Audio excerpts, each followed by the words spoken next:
Good morning, good morning, good morning. It is Thursday. It's February 13th. Again, we're into February, and if it feels like the cases that we are covering are speeding right along, it's because the cases that we're covering are speeding right along. So many things are getting ready to go to trial that these cases are not slowing down. And there was a big deadline for motions this week in the Karen Read case. All of those came in by end of day yesterday. So we are going to be covering those today. There are lots of motions we need to get through. I am under the weather. I'm going to do my best. We might not get through every line of every motion, but we're going to at least hit the high points so that we are ready to go to court on Tuesday. Let's just hope that by Tuesday, when we go to court in Massachusetts, I'm feeling better. Like I am ready. I am ready to feel better. I am tired of being sick. So it is just what it is. It is that time of year. It is not the worst. It is we could probably make it through, but I don't want to be like in public.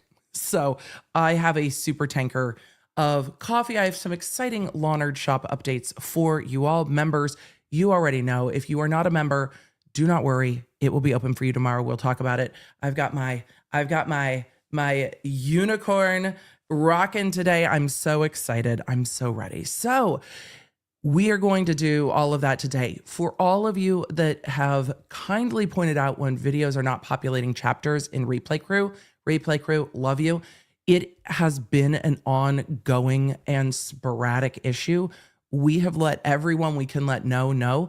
But just so you know, if you get onto a video and don't see the chapters, if you go into the description and hit the timestamp, it will jump you there into where you want to be in the video. Even if you don't see it along the bottom, it will still work in that way. So they will always be along the description, and you can always push on those or click on those and jump to that part of the video that you want to see the most. And don't worry, next week sometime we will get back to all of the drama, the mystery, the intrigue with Duolingo, not Dua Lipa, because I am deeply invested in a social media campaign about a fake owl, shading another fake owl and talking about a BBL. So I'm completely sucked in. I am completely absorbed into the drama, but there are too many legal filings and we can't get into it today. So I've just been saving stuff. We're going to have to do, it's going to be a food court. It's going to be a food court. Laura, we talked about this a bit yesterday in the member spaces. Baldoni Lively is going to be on Quick Bits for a bit, just because we have so much going on in Karen Read and it's getting ready to go to trial. It is going to be on Quick Bits. So there's not a ton going on. There are some small back and forth in another lawsuit, but yes, it'll be on Quick Bits. I put up polls in both of the member spaces yesterday and said, look, there are new motions here, there are new motions there, and everybody's like, we need to know what's happening in Karen Read. This is getting ready to go to trial. So we're going with what the members, because they generally represent what the channel wants. And you guys are like, that can wait. That case is going to be going on for 3 years. I'm deeply invested in this case that's going to trial in like 2 months. I am invested. And so I'm here. I will keep you in the loop there. We will deep dive all the Karen Read stuff here. It's just a lot. So we've got court on Tuesday in Massachusetts. So we're going to cover those documents today, and we will get ready to go. Let's roll the intro. Let's talk about Lawnard Shop real quick to answer some questions, and then let's get into all of the all.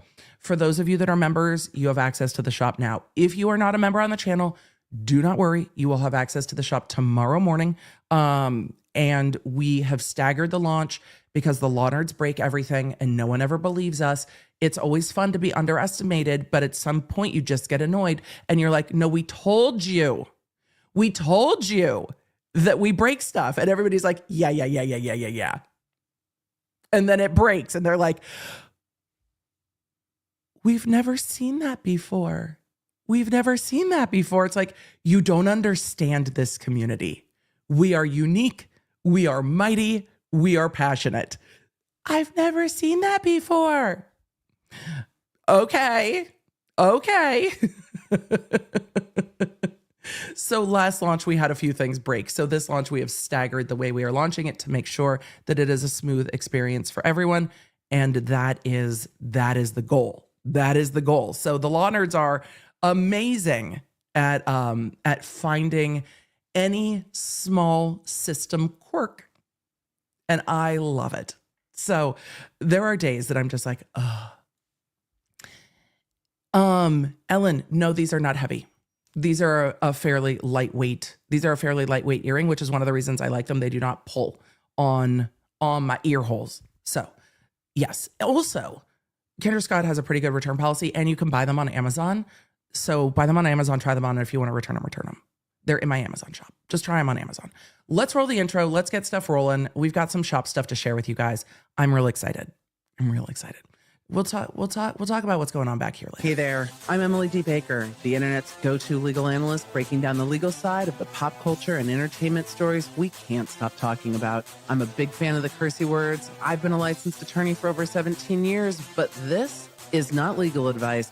This is where the law nerds unite to talk about facts, not. Let's get into it.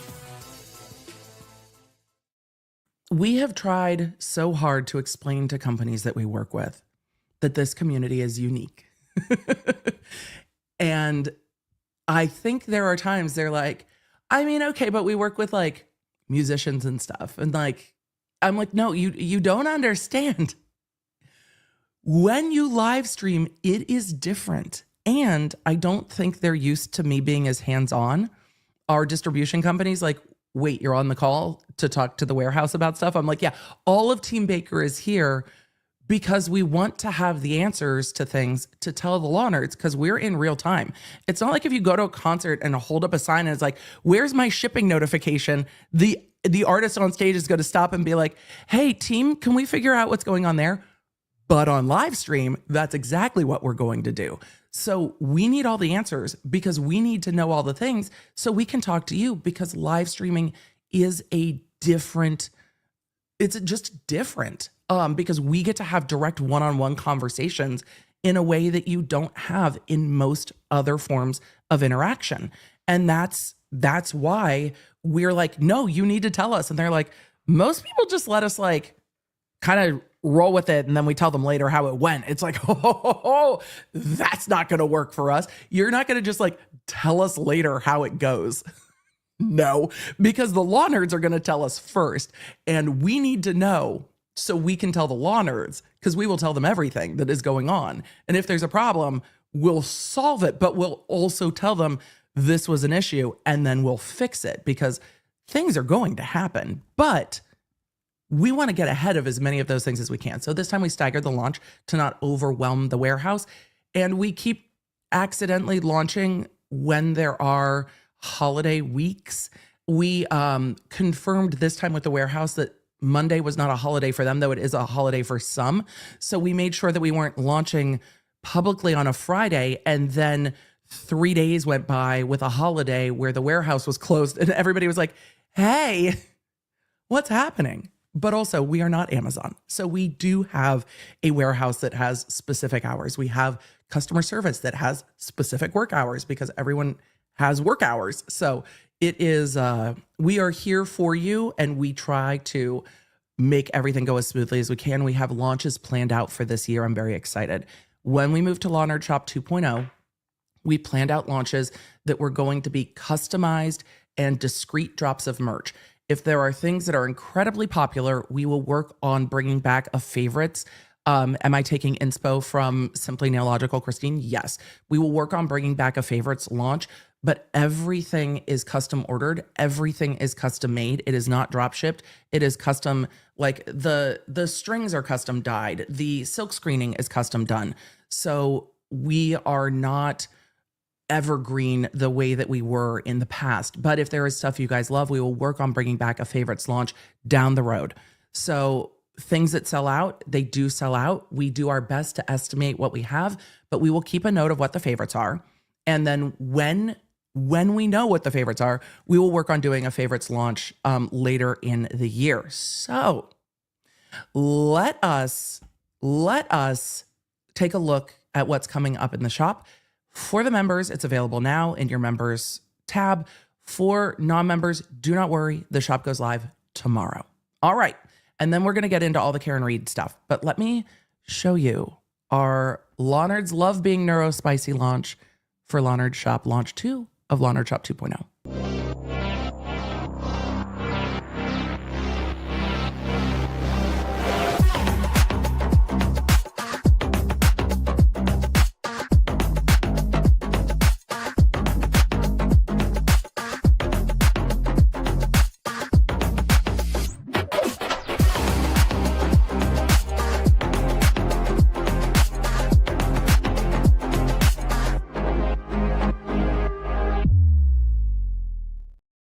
God, the music is such a fucking vibe. Such a vibe. So, look, there are lots of types of being neurospicy. I want to make sure that the Lawnards know that whether you are diagnosed, not diagnosed, your brain is just spicy because of the books that you read, the neurospicy launch is for everyone who self-identifies as spicy. So we have both the I Have Questions hoodie. We have the Neurospicy, which is what I'm wearing right now. It has the sassy, lightning-wielding unicorn, plus they all have the Lawnard on them. No tags for any of you that haven't bought merch from the new store. No tags. When we started with Lawnard Shop 2.0, they were like, what is one of your biggest things? I'm like, sensory. It has to be soft. It cannot have tags. And there is a lot of merch right now in bands and stuff that are putting tags on like the sleeves. I'm like, why? Or putting tags like wrapped around the bottom of like the hoodie. I'm like, gross. So we have really built our launches to accommodate not only as wide of a size range all the way for all of the law nerds, for the comfy cozy to the, to the petite. We've got a very, very wide size range, but we also wanted to make sure it was a good sensory experience and things were soft. They're like, so the priority is it has to feel nice and then we'll go from there. So they have printed tags on the back because tags are horrible and we hate them. The socks are soft.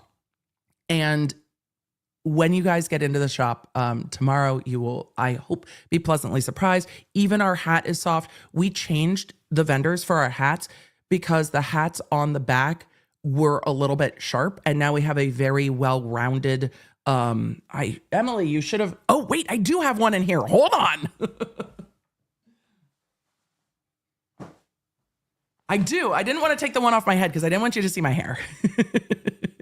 But we changed so that the back of the hat, I have no idea what this is called, but the back of the hat is rounded on all of the corners. So it is not sharp if you are trying to adjust your hat, because it's the thing I hated the most about our last hat. I loved the way our last hat fit.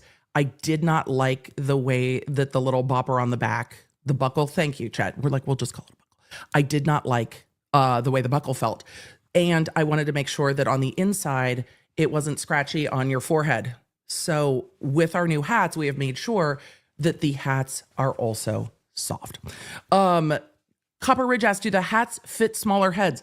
I am told by my team that does not fit hats well, that these hats adjust very well for them.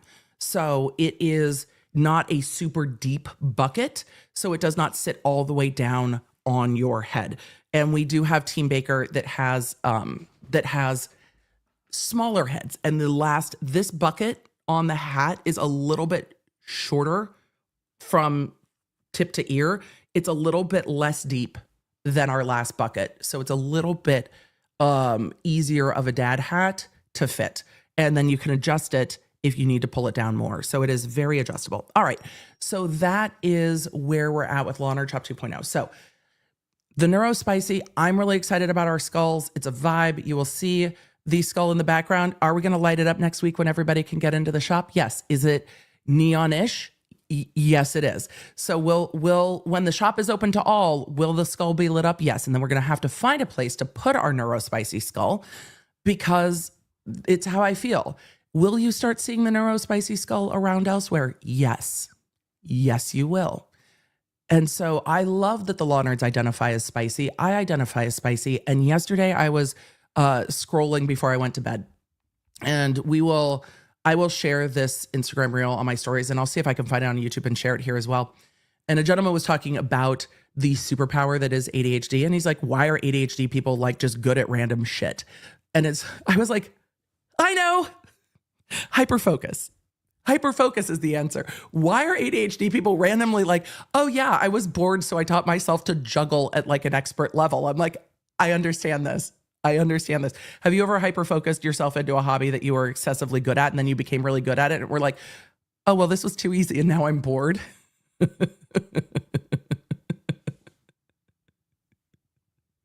Right. You're like, oh, I have reached the pinnacle and now this is boring to me because now it's easy and it's not a challenge. And so there's no dopamine. So now I'm done with whatever this thing is. And they also, in the clip, we're talking about the beauty of that is that people who are neurospicy will also go through a thing and be like, immediately, that's not for me. Immediately, I love this. Immediately, I hate that. And so there is a very quick iteration. There's no like, let me keep going. There's like I'm done. And so it was so funny to watch. And then midway through, he's like, the neuro vanillas don't get it. I died. I have been trying to come up with something better than neurotypical because I don't think there's a typical. I think it is a wide variety. I really refer to brains as operating systems like, OS and Linux and iOS and Unix, and I'm a Mac, I'm a Windows. Neurovanilla took me out yesterday. Neurovanilla took me out. And I am here for it. So, I need to find the original creator so I can source the original creator who said Neurovanilla, but damn, it was so good. It was so good. It was so freaking good. Neurovanilla is my new favorite.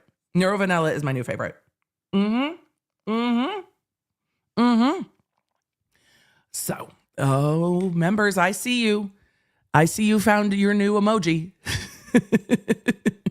If you're looking for a new emoji, members, and you don't have it, you might need to refresh the chat. But I see some of you with your new emoji. Don't worry, there's more coming. That one is one of numerous.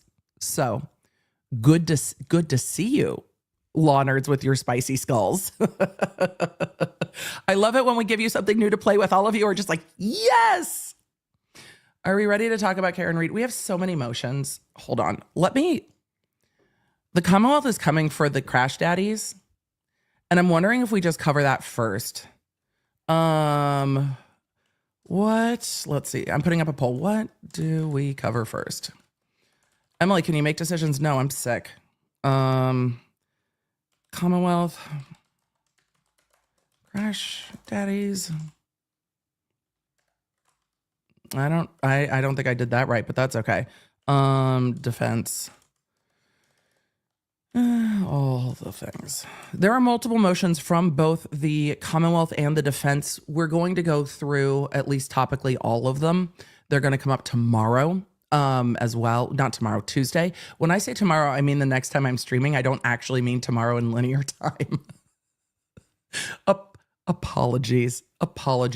So I put up a poll. We've been waiting for that ARRCA motion. I agree with you, chat. We've been waiting for that ARRCA motion. Like, it's coming. Okay, well, it's here now. We've been waiting for that. So maybe we just do that first and go through some of the other Commonwealth motions. They're fairly short. And then once we get through the Commonwealth motions, we'll go to the defense motions. I think that's probably the right order. We'll start with ARRCA, and then the Commonwealth also has a motion to amend, and we've got some motions to exclude. So I think ARRCA first and go from there. And the Commonwealth motions really are a lot shorter. So maybe. Let me turn up my lights just a little bit because yeah, Crash Daddy's not Sponge Daddy. We'll have a conversation about Sponge Daddy sometime next week because I was One of the members of Team Baker was watching the live stream as we were mystified about the social media presence of Sponge Daddy, because I had Scrub Daddy, because I had not followed the Scrub Daddy social media accounts. I was just like, oh, this sponge actually is kind of brilliant. And it fits really well in the bottom of my coffee mug tankard, which is always hard to clean. I think they're great. I saw people using them on TikTok. I'm like, that's actually a really handy sponge. I did not pay attention to their social media presence. And so one of Team Baker was watching the stream yesterday when their, well, over the age of majority teen walked in and was like, what is happening? And I'm like, all of us are sitting there going, what is happening? What is happening? Sorry, Scrub Daddy. Sponge Daddy is apparently a hybrid between my brain watching Seinfeld and yesterday's stream. That's what Sponge Daddy is. Scrub Daddy. Ugh. But that social media was spicy. Not just as like I love trying to explain an EDB live stream. It's like, and then there was a rabbit hole and a mascot for a language app died, and somehow Drake's responsible. We're gonna cover that lawsuit next week. We're gonna cover that. We're gonna cover that next week. Mari HK. Alrighty. Let's give a swoopy doop. Let's get into all of the dockets. Not docket 214. Oh, we do. We need to go to Massachusetts. We didn't travel yet. You're right, chat. You're right. We did not travel. Janice in the chat is reading our internal emails. Janice, stop creeping on our emails. Janice made a comment about our travel and the Lawnard Airlines, EDB Air, and what we're going to do. Don't worry. We're it's in the works. We have lots of plans. But when we custom order everything, like it takes time to do all the things, which also is the death of ADHD. But it works out better for y'all because the quality is just, it's so good. And I love it and it's consistent. Oh, so happy.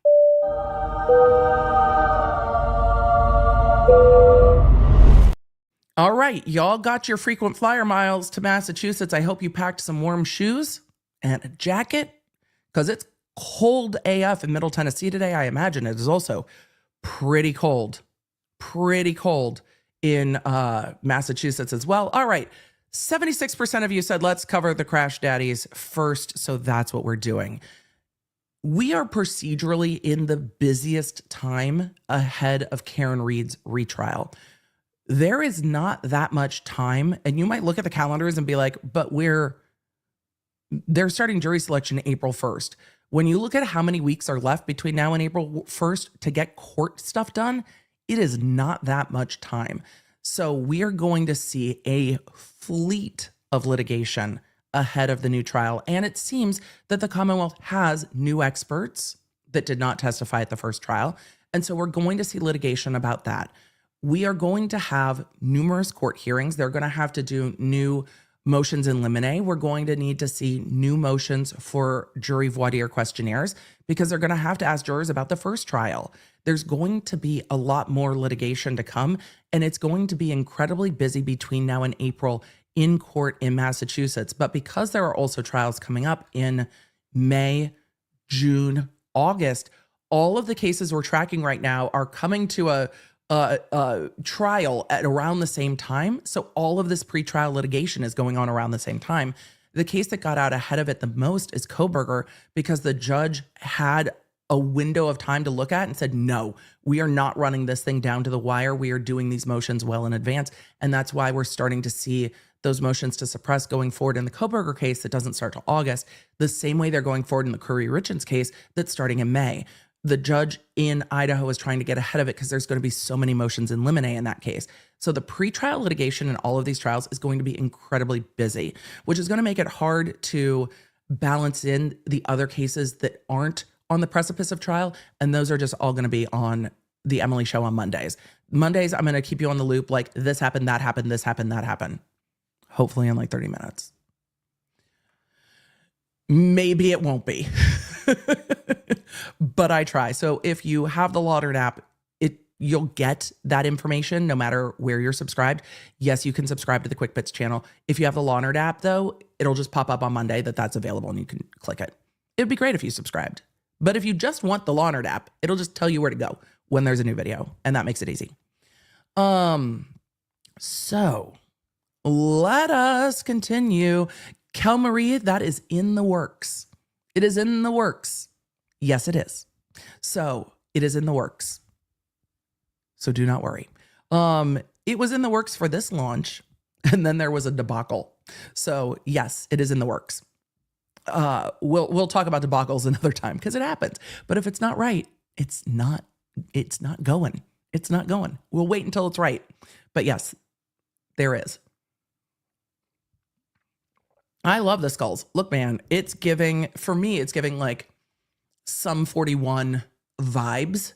And I am just like, Emily, have you reverted to embracing the music that you loved when you were in your teens? Yes. Yes. Also, my youngest is now a teen. My husband looked at him and said, please don't wake up emo. And he said, I've already got eyeliner. And I fell over because G is just like, I've already got eyeliner. I mean, he would have had to steal it from his brother. Do my kids have eyeliner in their bathroom? Yes. My son does performances in color guard and winter guard. So eyeliner is a fact of our household. Green Day, yes. But the skull specifically, I was like, ugh.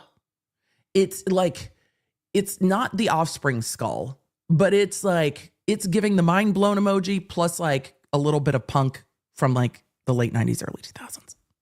That. So let us continue. So G is just like, Bruh. Already done.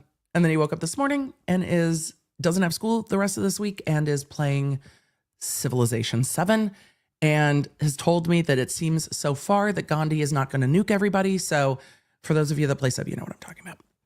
All right.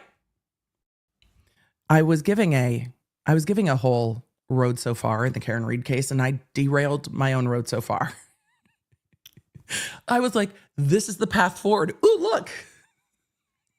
That road looks interesting. Let's go. There's going to be a lot of litigation. This is the deadline for these initial motions. When we look at the scheduling order, the deadline for evidentiary and non-evidentiary motions was yesterday. No, 2 days ago, February 11th. Some of the stuff came in February 12th. I think the judge bumped it a little bit, but some of the stuff came in February 12th. It's going to be fine. The defense motion to dismiss is due later. That's not going to come in until February 21st, but there is a hearing for the evidentiary motions on the 18th. So today we are looking at the motions that they are going to be talking about on the 18th. What I appreciate is that a lot of the attorneys that are arguing in court now don't just stand up and reiterate verbatim their motions. They add something to it.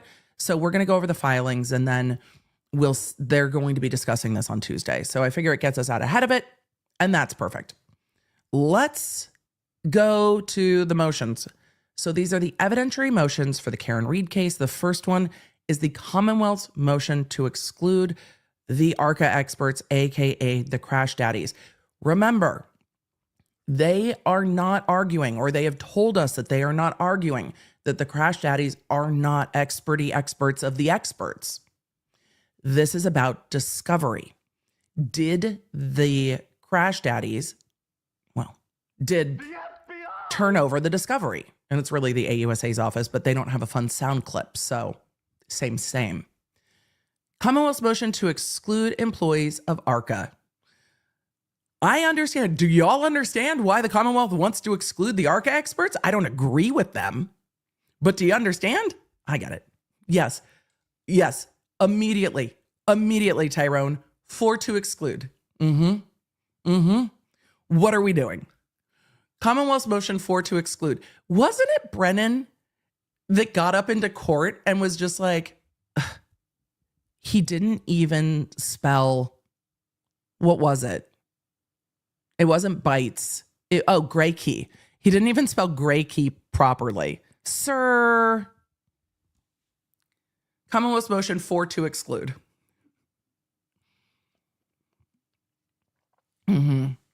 The Commonwealth moves to exclude the defendant from calling employees of ARRCA, including but not limited to Daniel Wolf and Andrew Rentschler. By the way, I maintain that if you are going to be a biomechanical engineer, Rentschler is just on point. It sounds car related. It sounds like you could be a character in the movie Cars. Can you see it? I can see it. Drew Rentschler. Maybe it's just me. Due to the defendant's failure and inability to comply with discovery obligations under Mass Rule of Criminal Procedure 14, discovery obligations, the defense can only turn over what they have. The defense didn't hire these experts. The feds did. The feds are only going to turn over what they're going to turn over. And if they don't want to turn it over, they're not going to turn it over. But that's not the defense's fault. The court accommodated this last time by doing a voir dire. Do I think the court's going to change their mind? No, I don't think the court's going to change their mind on this. I think the answer is a voir dire. But let's see what they're complaining about. Why not? As revealed during the defendant's first trial, Doctors Wolf and Rentschler were two experts retained by the federal government in furtherance of the AUSA's investigation of an unspecified federal crime. That's new information. So they think there's crimes? They think there's crimes? Good. I wonder if there's crimes too. I have questions. Both doctors admittedly did not review all pertinent and relevant evidence that exists in this case.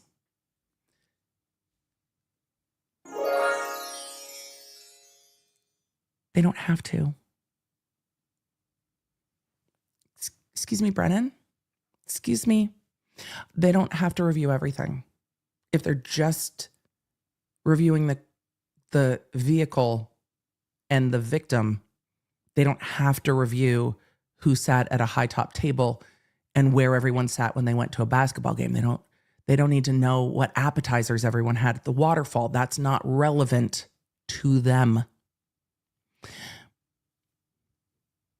I liked these witnesses though. So on this, I'm spicy. I liked these witnesses.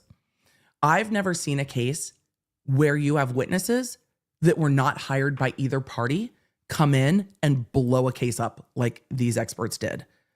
I have also never seen a case where there is an ongoing federal investigation while the state level prosecution is also working. Those two things happening simultaneously is wild to me. And I've just never seen this situation. I thought they were great witnesses.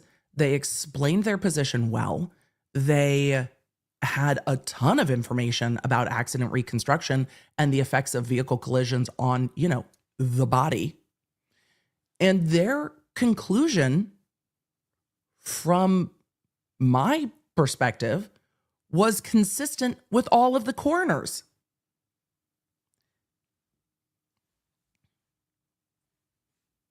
Everyone that came in that was a forensic pathologist had the same thought. Everyone was on the same page because the victim's body says what it says. The injuries are what they are. It is just a fact. The injuries are what they are. And that is it. There is nothing else to do with that. So I liked these witnesses a lot. And they built a cannon. They built a cannon. And said, yeah, that was cool. They did. They shot glasses. No, they were whiskey glasses. But they shot whiskey glasses out of a cannon. Love it. Love it. So, both Dr. Wolf and Dr. Rentschler admittedly did not review all pertinent and relevant evidence that exists. That's a matter for cross-examination. They asserted that they did not speak with the defense prior to their testimonies and conducted experimental and experimentation and analysis that exceeded the facts and evidence in this case. Well, because they were hired by the feds. So it actually indicates to me that they were seeking answers based on the information they had. And the information they had was all of the crime scene information, the vehicle information, and all of the coroner and pathology information. So they knew there was glass. So they're like, okay, well, if we shoot a glass at shit, what happens? They were trying to find answers. They were trying to explain how it happened. Because the feds want to know how it happened, and a federal grand jury wants to know how it happened. I mean, we all also would like to know. But their role was not to say the Commonwealth's right, the defense is right. Their role was to say, with this vehicle, with this crime scene, with these injuries, what happened? You know, to reconstruct it, if you will. So they went through the Mythbusters approach and said, could it have happened this way? Could it have happened that way? What about this way? If a glass hit a tail light at XYZ speed, would the taillight shatter that way? Let's answer that question.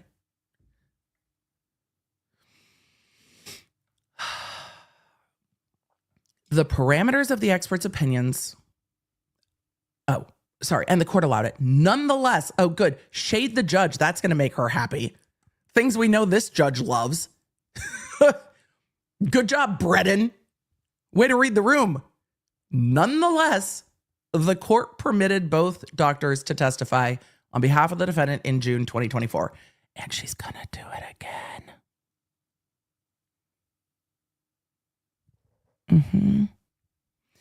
The parameters of the experts' opinions were not provided by the defendant prior to her first trial. I don't think they were provided to the defendant either. I think the defendant knew that these experts were accident reconstructionists and that they had come to a conclusion. And that's why they did a voir dire. They did a voir dire to ascertain the parameters during the voir dire that we all watched together on a full day that they took from trial to do that. And Lally had the opportunity to ask the questions he wanted to ask. If Lally asked not great questions, guess whose problem that is? Hint, not the defense.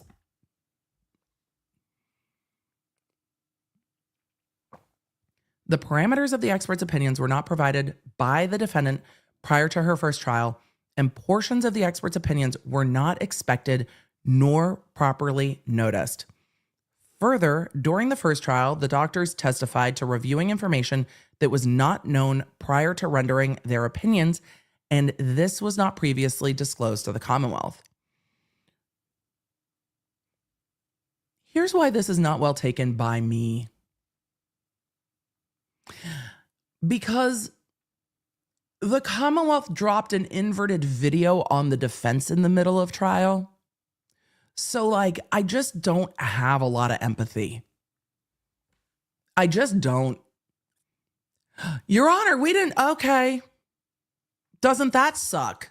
Wouldn't it be nice if everyone knew everything before the trial started? Maybe turn over discovery.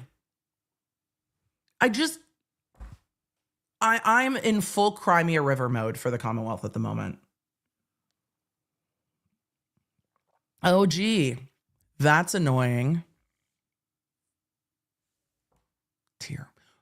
One of the law nerds sent me the world's smallest violin so I could play it on stream, and Griffin took it. So I'm going to have to go find it because I need it for these motions. By the time we get to Tuesday, I need my smallest violin back. I need it. I need it. I mean, they're doing their job, Emily. Let them be. They're doing their job. They're doing their job. They're doing their job.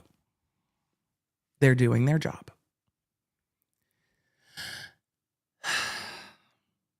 Prior to and during the defendant's first... Oh, did I skip stuff? Yeah, because I was annoyed. Emily, go back and read it, even though you're annoyed. You can't just make it go away by not reading the lines. The parameters of the experts' opinions were not provided by the defendant prior to her first trial, and they didn't have it, and portions of the experts' opinions were not expected nor properly noticed. Furthermore, during the first trial, the doctors testified to reviewing information that was not known prior to rendering their opinions. Okay. Prior to the defendant's first trial, the Commonwealth repeatedly moved for reciprocal discovery from the defendant. Citing a restraint and inability to comply with Criminal Rule 14, the defendant failed to provide the Commonwealth with any discovery from the ARRCA experts. The court was also a part of this, though. The court was also a part of this because the court knew that there was a restraining order from the federal judge. The court told the defense, you can't, there is information left out and we're going to fill it in because we know what it is. The court told the defense, because of the prior restraining order, and we'll hear this in court, I'm sure, on Tuesday. The court told the defense, you can't interview these witnesses. There's a federal restraining order. And the defense said, well, if we can't interview the witnesses, if we can't talk to them, then we can't tell you anything. And the court said, we'll do a voir dire. And that's what they did. The court said, this is the solution I'm comfortable with. The court's not going to change their mind on this. They're just not. And this was not the defense's fault. Unlike the inverted video. And if it is the defense's fault, I'll tell the defense it's their size. I'll tell them. Super nothing. I see your comment. I'm going to save it. We don't. We have the sizes we have on the site, but I will make a note. So I see your comment. And then it jumped into my sentence because spicy. The court fashioned a solution and told the defense that they could not interview the witnesses. So the defense could only turn over that they knew these experts exist. So the defense kind of went in a little bit blind too, which is why the voir dire was so extensive, because the defense didn't interview these witnesses. I don't think the defense was being untruthful when they said, Your Honor, we verified that they were available and that they looked at this case. And you told us we couldn't interview them, so we didn't. I am pretty confident, just based on my own experiences, that Alan Jackson has at some point in his career been handed a file and was like, hey, there's a jury waiting for this trial. Can you go handle this? And was like, what's it about? Sure. Are the witnesses ready? Are you sure? Where's the detective? Wait, the jury's ready now? Okay. Because that shit happens at the LA County DA's office. Other DA's offices aren't as busy. But at the LA DA's office, yeah, you might have a jury you don't know and a file you've never read and be like, hey, can you go do trial? Can you trial now? And you're like, we'll figure it out. I don't think Alan Jackson is afraid to just be like, yo, let's just do this on the fly. So I'm sure that that's exactly what happened. Bentley said that's wild. Oh, it's straight wild. Mm-hmm. You learn to be a real good trial attorney, but it's straight wild. You have to trust other people to do their job. Lawyers can be very type A. You have to trust others to do their job so that you can do your job. And in some of the divisions, you have to trust that another attorney has prepped that file and it's ready to go, even though you haven't prepped it yourself. And you have to trust and go. Wild. But I'm sure that Alan's like, okay, we'll ask them questions and we'll see what they say. They're experts. Let's just do things. So I don't think the defense was misleading in saying they didn't interview them. I think the defense stood by their word on that. If I think the defense is being overly hyperbolic, and sometimes they are, I'll tell you, but not on this one. To allow the defendant ample time to retain her own experts and to prevent any delays in the April 1st trial date, on December 5th, we see what you're doing. We see what you're doing. They want the defense to hire other experts. They don't have to. They don't have to. The ARRCA experts are so fucking good for the defense. But if the ARRCA experts were so fucking good for the Commonwealth, don't you think they would be bringing them in too? The ARRCA experts and the Commonwealth's pathologist agree. Why doesn't this tell anybody anything? It tells all of us something. Why doesn't it indicate anything to those at the Norfolk DA's office?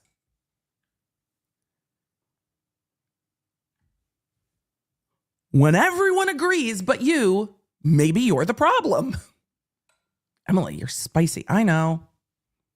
I watched a whole trial hoping to have answers, and I was left with a bunch of questions, and it's snowing and there's high tops.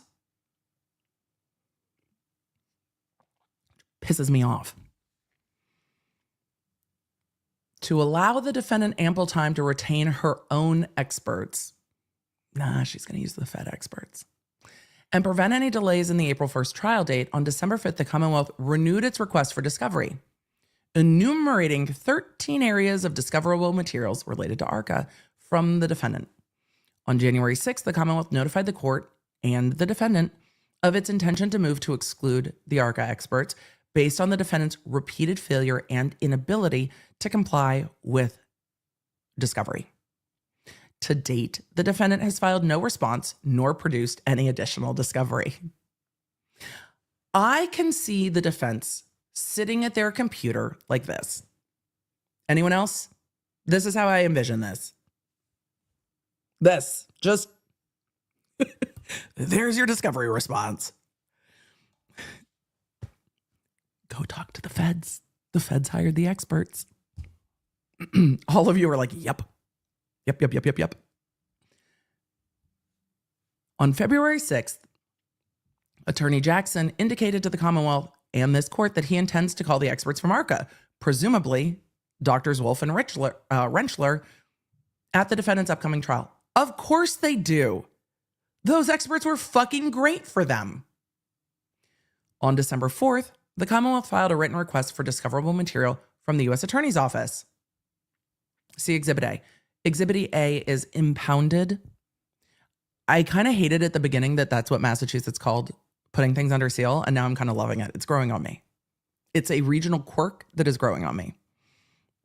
But it's under seal, which is annoying. It's appropriate. It's appropriate that it's under seal. It's correct. I just want the tea.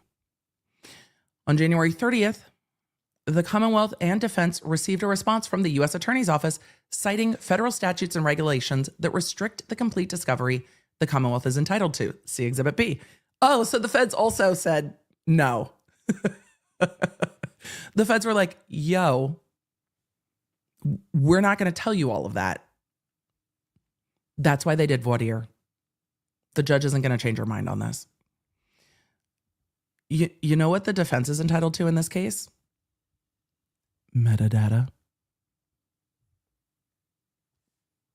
Have they gotten that yet, though? If we're just going to go tit for tat on this, let's just do it up. The feds also told them to get fucked. They didn't. The feds said, hey, we're not giving you everything. There's an ongoing grand jury. They didn't actually tell them to get fucked. But there are things the feds are not going to turn over. The court solved this with a voir dire. Do it again.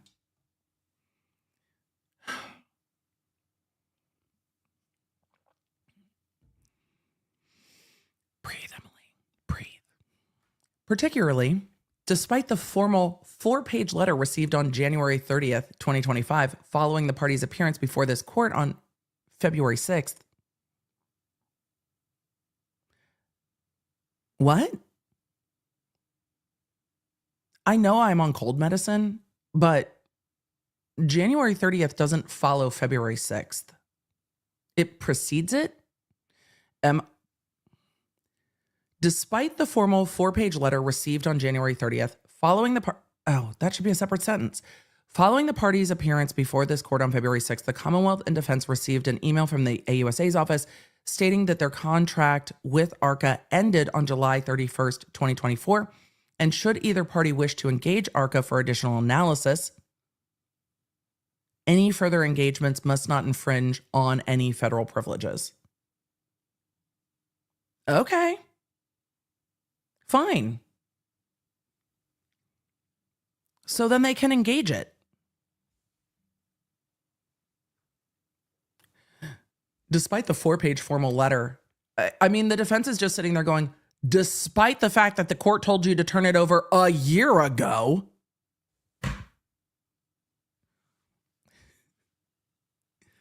I think Jessica said, you would be so good helping with this trial. No, I wouldn't. I'm good giving commentary on this trial. I can imagine Emily and Brennan being feisty. Brennan's trying to do his job. I don't know why he chose to embark on this particular endeavor. That I'm real curious about. Like, what in any world did you not watch the first trial? What in any world made you think this was a good idea? Because Brennan's trying to do his job.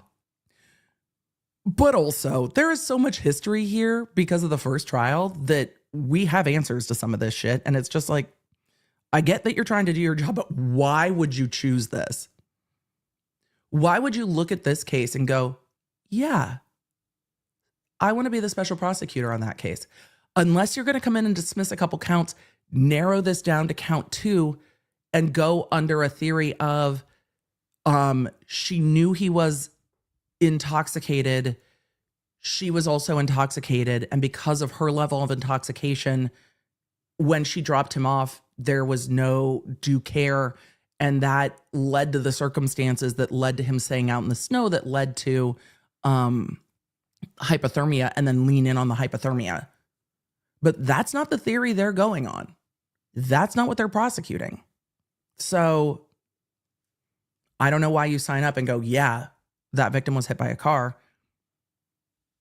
Okay.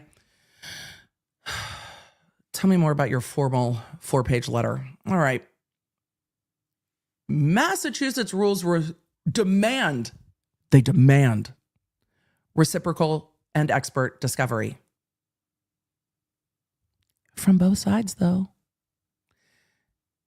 As the proponent of the evidence, the defense bears the full obligations of Rule 14. Tell me more about the full obligations of the discovery, Brennan. Some of these discovery issues were not your fault, but you're now on the prosecution team, so now they're your fault. The shit that happened before you got there, still your fault.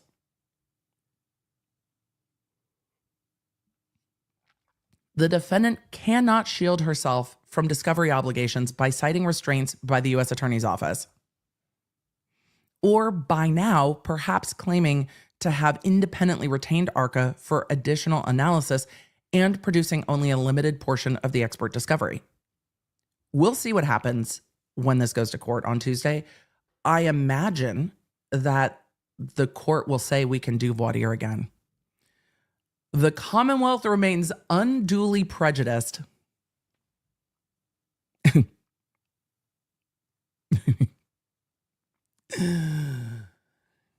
Okay.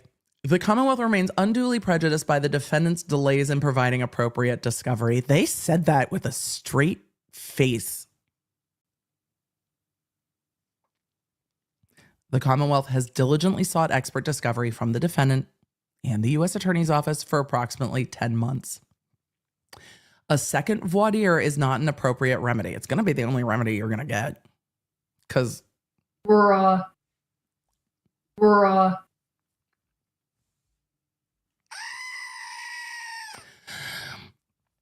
the Commonwealth is entitled to a fair trial. That's true. And simply has sought what every criminal defendant in the Commonwealth is obligated to produce. We get back to your obligations, maybe. The Commonwealth is entitled not to repeatedly be ambushed at trial. Brennan, stop opening the door for Jackson to lose his fucking mind in court. Chat, just if you're building a bingo card for Tuesday, repeatedly ambushed, put it on there. Because I imagine at some point Jackson's going to say they want to talk about being repeatedly ambushed. Let's talk about the inverted fucking video. Also, the law has some grace for the defense. The law has really, really strict rules for the Commonwealth. You're not the same, Brennan. You're on the prosecution team now. Guess what? You're not the same. The defense over there being like, they're not like us. They're not. The rules for the defense are not quite the same because they don't have a Brady obligation, Brennan. But you know that because you're a defense attorney. I wonder if Brennan was ever a prosecutor. Also, he probably was. I know that Yannetti was a former prosecutor. I know that Jackson was a former prosecutor. You got a lot of former prosecutors up in here that know what those obligations are and know what the defense obligations are. Like you're not gonna fool anybody. Jackson worked as a prosecutor for a really long time and was very good at it. So he's well aware.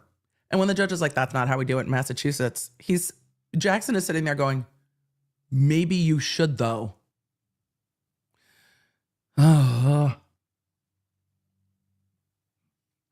The Commonwealth is entitled to a fair trial. Yes, they are. And has sought what every criminal defendant in the Commonwealth is obligated to produce so they're not repeatedly ambushed. You saw the first trial, though. You know what they're going to say. Excuse me. Strategic decisions do not alleviate a defendant from discovery compliance. That's true. And after 10 months, the only appropriate remedy is exclusion. That's probably not going to happen. A criminal defendant's constitutional right to call a witness on her behalf is not absolute and may be limited. In the judge's discretion, in the face of legitimate demands of the adversarial system. 4 pages. Limited case law. Though there is some strong language, this is a placeholder motion. And the court's going to say voir dire is the sufficient remedy in this incredibly unique situation. The difference between the defense and the prosecution, real quick, is that with the prosecution team, that includes law enforcement, the coroner, anyone on the prosecution team, and that is construed fairly broadly, the prosecutor is obligated to turn things over whether they know they exist or not.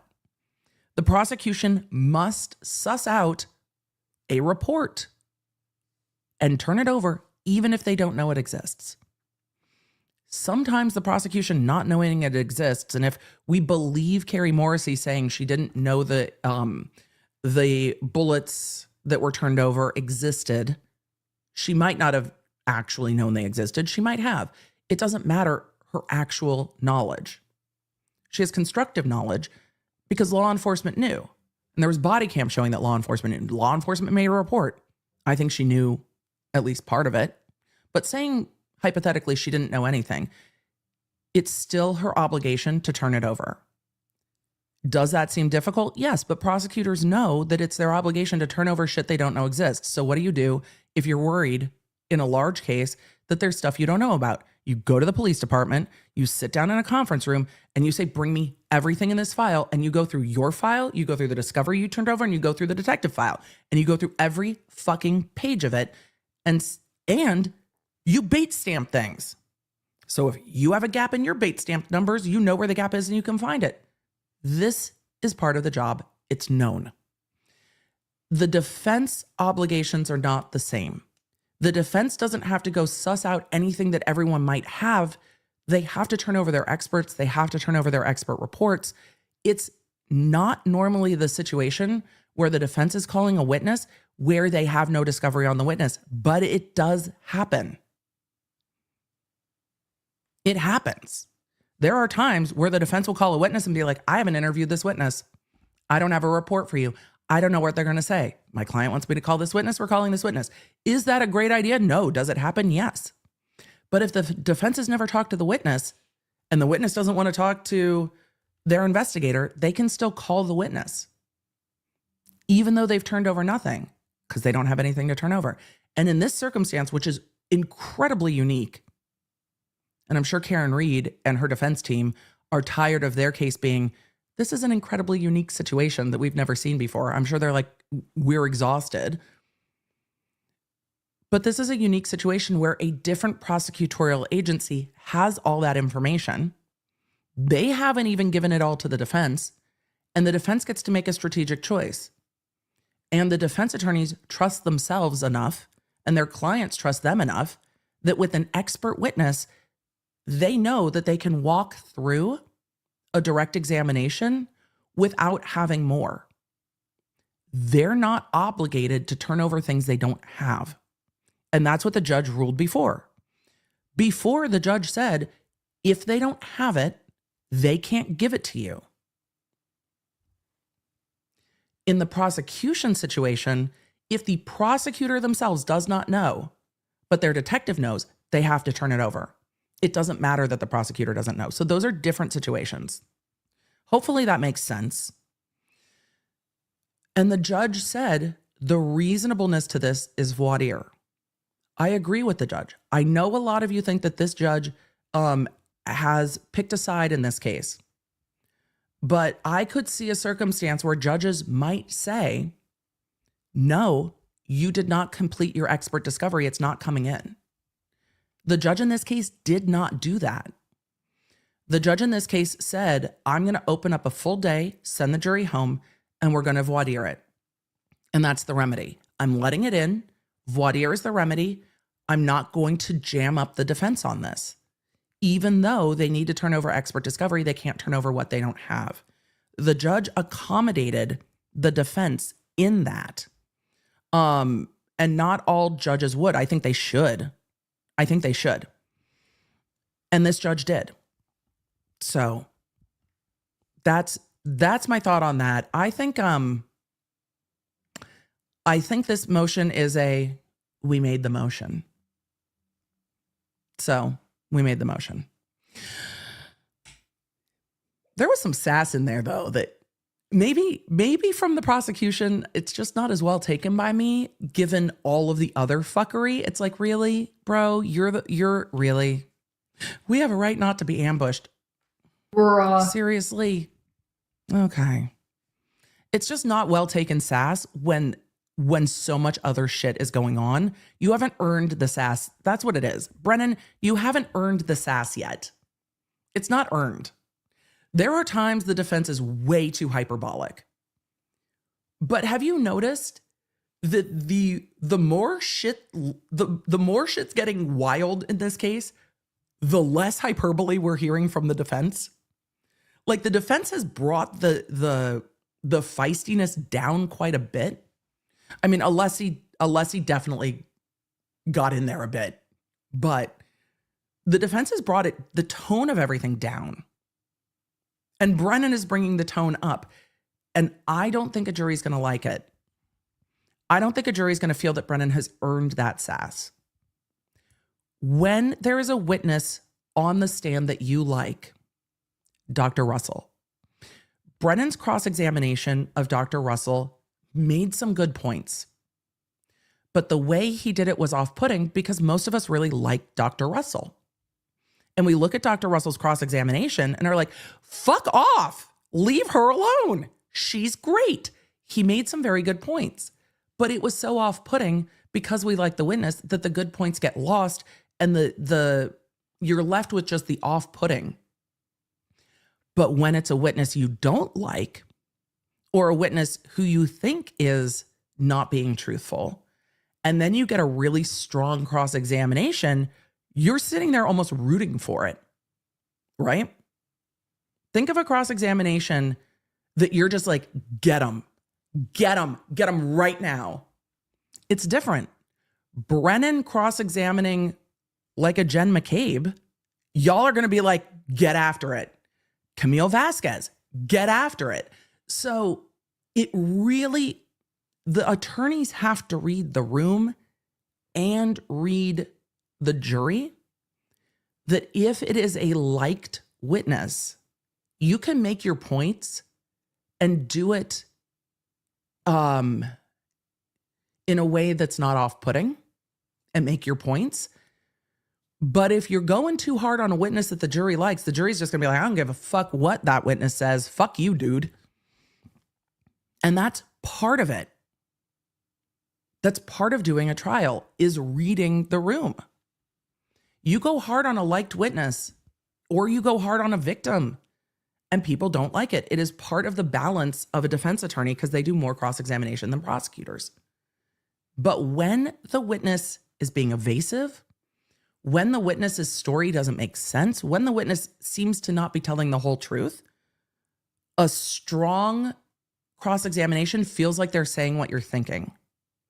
And if you're the attorney in court giving voice to what the jury is thinking and feeling, asking the questions that they have, that jury's going to be on your side. And I think that Brennan has not earned the shade.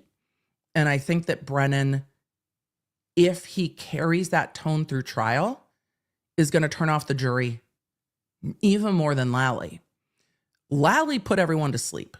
He was hard to follow. His questions were hard to follow. He was incredibly monotone. And that was off-putting, but it didn't feel like he was going in too strong. It didn't feel like it was like, whoa, slow your roll, my guy. Brennan has the ability to go in way too hot and for everybody to be like, slow your roll. What are you doing? And we will see. So we'll see. Trial strategy 101. And I see it we saw it with Carrie Morrissey at times. I think we'll see it with Brennan. But when you have defense attorneys that are acting as prosecutors that are used to doing that defense attorney style cross-examination, the jury gives a little bit more leeway to the defense because the jury understands you're fighting for your client's freedom. And so the defense gets a little bit more grounds there. When you are the prosecutor, juries don't give you as much leeway. And if you can't separate those two roles, it's going to be difficult to not come across like a complete asshole on cross. And Brennan is going to run a fine line. There are times, Emily, we said we had a bunch of motions to go through, and now it's prosecutor story time. Yep. There were times when my direct examination of a witness came in hot because I didn't like the witness. I didn't think the jury liked the witness. I had witnesses that did stuff that I hated. I was like, what are you even doing? So there were times my direct examination vibe was, the fuck are you even doing? So then you did that? Really? And then what? Uh-huh. And then what? That's a choice. I would never have said that's a choice, by the way. It's commentary and it would have gotten shut down immediately. But there are times as a prosecutor when your direct examination, because as a prosecutor, there's times you have witnesses that get up there and just start lying. And you're just like, but didn't you tell the police this? And they're like, yeah, I just said what I needed to say. Emily, this is why we didn't try a lot of gang cases. I liked fraud cases. Gang cases, your witnesses didn't want to talk to you at all. Good morning, I'm the prosecutor. I'm going to ask you some questions. Fuck you. Oh, this is going to go well. This is going to be great today. So there's times you can be snarky as a prosecutor, but it needs to be considered. Because again, you have to remember that as a prosecutor, you are the heavy hand of the government. And not all jurors appreciate what you're doing. Unless they think what the defendant did's really fucked up. If they think what the defendant did's really fucked up, then they're on your side. If they're questionable on it, you have to walk them through it with compassion. But not everyone's good at that job. It's why when I gave my boss notice, my boss was like, please don't. Please don't. Emily, I have tried and it made me scream. So I stopped. I'll go back and watch clips of the A$AP Rocky trial. The A$AP Rocky trial, from what I have watched, is literally everything that I cannot stand in court. The judge screaming at everyone to be quiet. The attorneys just barking over each other. There was no order. There was no order. And I like Lewin. I do know that prosecutor. I like Lewin. But there was no order in that court. And everybody just wanted to measure dicks. I was like, all of you stop. All of you stop. And then I got a taste of my own medicine watching it a little bit because the defense attorney is from New York and is pronouncing the names of streets and roads and places that I know well as being a, Angelino for over 40 plus years before I moved to Tennessee. And I was watching him butcher the names of places that I knew. And I was like, this is what everybody feels like when they watch me on stream and I can't say the names of places where they live. It hurts your gut. You're like, ah, the way you say the word hurts my brain. Stop mispronouncing the words. For anyone in the South Bay, the defense attorney kept mispronouncing Vista Del Mar. And for anyone who lives in the South Bay, Vista Del Mar. And he kept saying Vista Del Mar. And I was like, what are you saying? What's coming out of your mouth right now? Did he say Sepulveda? He probably said Sepulveda and not Sepulveda. Again, I knew how everyone felt. I was like, oh, this is why it hurts my heart when I mispronounce things. Because I know how much it hurts. Vista Del Mar. Counsel, what? I was waiting for them to actually threaten to fight. Though in LA courts, I have seen a defense attorney threaten a prosecutor in the back hallway. Yes, I saw that happen. Court's wild. Emotions get high. All right. Story time for another day. Let's get back to the audacity. Maybe this is less audacious and just a common motion. We're going to go through the Commonwealth's motions, and then we'll go through all the defense motions. Commonwealth's motion for reciprocal discovery. This is going to probably be a boilerplate. Words. This is going to be a boilerplate motion saying, hey, give us all the shit. Just in case you haven't given us the shit, this is a CYA motion. I saw the last time I said that, some in the chat were like, Emily, what do you mean? Cover your ass. It's a cover your ass motion. It is just in case we didn't ask for it, now it's on the record that we're asking for it. Oh, T-Mel, yes. Pronouncing Vasquez was also hard for my ears. But I grew up in Southern California, so I do very well with things that are Spanish derived because I grew up being very familiar with things that were Spanish derived and spoke Spanish with those in my community. Not well, but better than now. So I do better with things that are Spanish derived. I don't do as well when they are derived from other languages. So the Spanish derived things make sense to me. When I moved to Washington, I was like, wait a second. None of this is Spanish derived. This is going to take me some time. All right. Now comes, you don't have to announce it. It's a bit early, Commonwealth. I'm sorry. Emily, calm yourself. Now comes the Commonwealth. The court said, you keep saying it's coming, it's coming, it's coming. And the Commonwealth is like, well, now we are. Now comes the Commonwealth. In the above titled, I need to name a book that. In the above titled matter, and respectfully moves this honorable court for reciprocal discovery. We would like the defendant to turn over the following by March 6th. All the information of the witnesses they intend to call, that's appropriate. Any statements of any witnesses they intend to call, including investigator reports or non-legal reports, witness statements or notes of oral statements from any witnesses.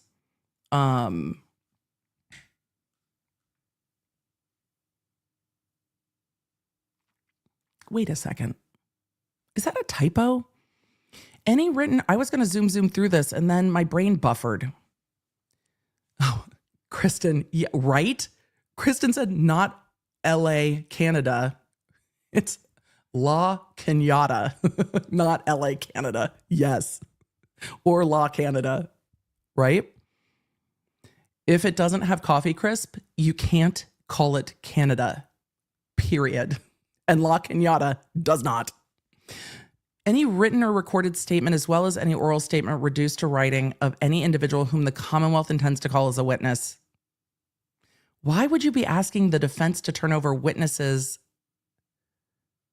that the Commonwealth intends to call.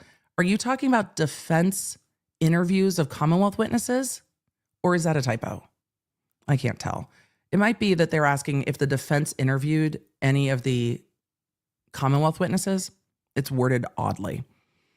Any promise, reward, or inducement offered to any individual whom the defendant intends to call at trial. Like, did you make an agreement with them? Any books, papers, documents, photographs, charts, diagrams, quote unquote, chalks? I don't know what they mean by that.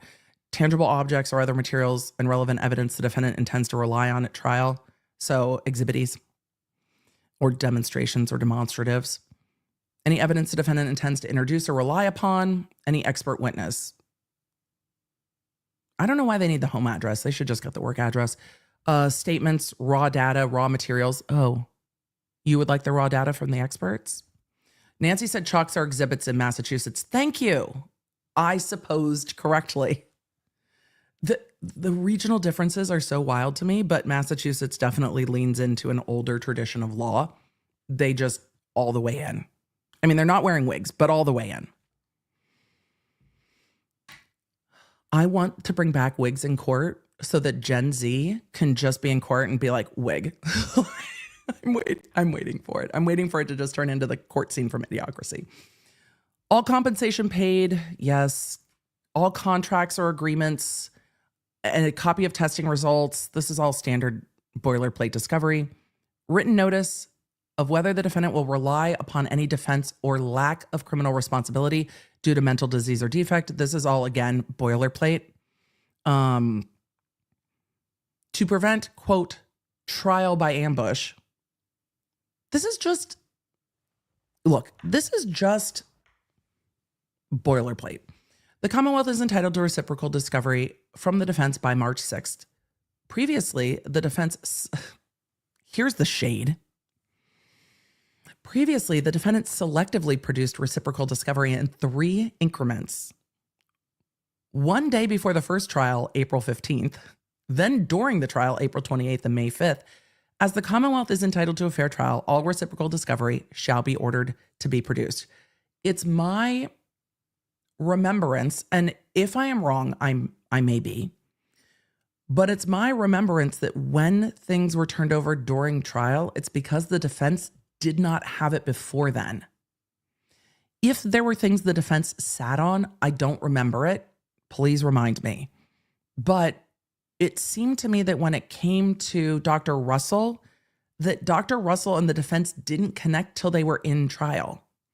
Fun fact, do you know who the DA is that connected Dr. Russell and Alan Jackson? It was another LA DA that's in this lore now that connected Dr. Russell because Dr. Russell was working with that other DA on a case. I'm going to give the chat a second to respond. Megan got it first. Wait, the chat jumped. Yep. Lewin. Carrie got it too. AB, Cassie, a lot of you got it. It was John Lewin. Yep. It was indeed John Lewin. Because of course it was John Lewin. Because of course it was. But the defense didn't even have that expert till during trial. You don't have to turn over what you don't have. So they were turning it over as they went. But now they have it and now they can turn it over. Good job, chat. Wait. We need to clap. Chat, good job. All right. Well done. All right, let's go for completeness. Look at this amended order real quick with regard to Gretchen Voss, and then we'll go to the defense motions. Shall we? Sound good, everybody? Sound good? Let's go. Good job, Chad. It's funny, the more and more I have seen like people on Instagram being like, chat, what's up? And I'm like, is the Instagram comment section now also chat? Like, is everybody just chat? Insert funny name said, wait, who is Lewin? John Lewin is a LA district attorney. He's currently one of the prosecutors on the A$AP Rocky case.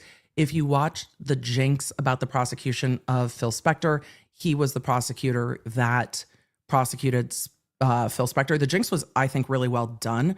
And Lewin was, or is, I imagine, still friends with Alan Jackson. I believe they worked in the same unit at the same time. Jackson might have been, I don't remember if Lewin was in major crimes at the time Jackson was the head of major crimes, but he might have also been his boss. Oh, sorry, Durst, not Spector. AJ prosecuted Spector. Lewin prosecuted Durst. I forget other people's high profile cases. They weren't mine. And I absolutely interpose them. This is why Chad is bae. Kimberly, Josh Ritter and I met at an event. I think we were at the office at the same time, but we did not work together. I did not know him when we were at the office. I'm sure we have mutual friends. We didn't get to talk. We met at when he was here in Nashville. We did not get to talk nearly long enough, but I'm sure if we do, we can find the mutuals because I'm sure there are some. All right. Let's see. That's not the right motion. Meh. What happened? Let me pull it back up because I was trying to make it easy to read and then it just yeeted itself. We just wanted to pull up this amended order really quick. Why? It's like, no, let's pull up the last one. There we go. I was just trying to make it more visible. You guys, the way I'm so excited, we are building a new solution and I cannot wait. I'm so freaking excited. I was just trying to embiggen. All right. Commonwealth's motion to amend the December 5th order pertaining to audio recordings in possession of Gretchen Voss and or Metro Corp. This is, remember, the court ordered that Gretchen Voss did not have to turn over all notes, but did have to turn over the redacted portion of the audio. And I think that's fair. If it's on the record and it's on audio and it's with the attorneys, turn it over. But if it was just the reporter's notes, impressions, thoughts, I think it's fair that those don't get turned over. On the record conversation, yes. Off the record conversation, no. I think that's a fair balance for the court. And again, I think it's a fair balance. I was pleasantly surprised. Miss Leo, yes. Miss Leo said Emily is the definition of fine. I'll do it myself. Yes. All of Team Baker is like, oh, YouTube doesn't notify our members well. Fine. We'll use a text crew. Oh, the text crew can only really be in the US. It doesn't really work for our international law crew or law nerd text crew. That sucks. We need another solution. Fine. We'll build an app. Because when people are like, I hate it when I don't get notified. Same. We'll just build it. Oh, we're having difficulty shipping internationally and we can't pick the types of merchandise we want. We don't have control over our size range. Fine. We'll just custom make merch. Fuck it. Do it ourselves. Commonwealth's motion to amend the December 5th order. Where's the comes now?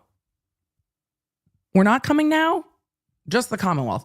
The Commonwealth moves to amend this court's December 5th order, restricting the dissemination of all audio recordings produced by Gretchen Voss. The Commonwealth does not seek modification of this court's January 31st, 2025 order related to Gretchen Voss's handwritten notes of July 7th, 2023. Restricting the dissemination of all audio. What are you trying to do? The Commonwealth respectfully seeks to expand the court's order restricting dissemination to counsel and defendant only. Prior to seeking leave of court, the Commonwealth inadvertently forwarded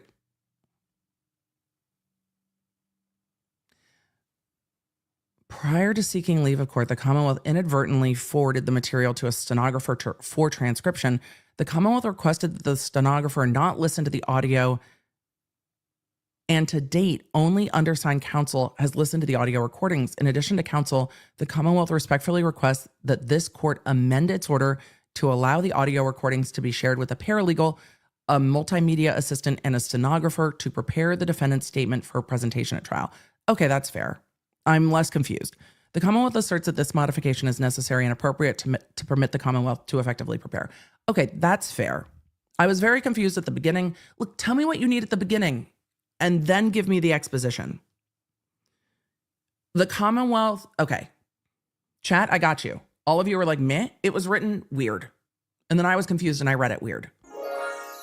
Here's the summary. The court has a protective order restricting the audio produced by Gretchen Voss to counsel and defendant only. The Commonwealth is asking the court for leave to allow the Commonwealth to give that audio to the team helping them prepare for trial.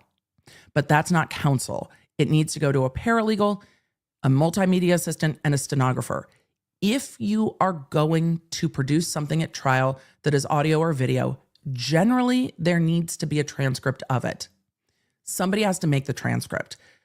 I think when Brennan said they inadvertently forwarded it, they were like, we need this transcribed. And they're like, wait, shit, that has a protective order on it. Please don't listen to it until we modify the protective order so you can transcribe it. So this is a brief modification to allow the prosecution to prepare for trial because counsel's not going to sit there and transcribe the audio.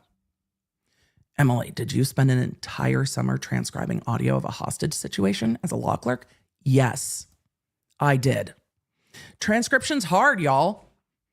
And human transcription is needed when it comes to court. You can't really shortcut it with transcription, machine transcription.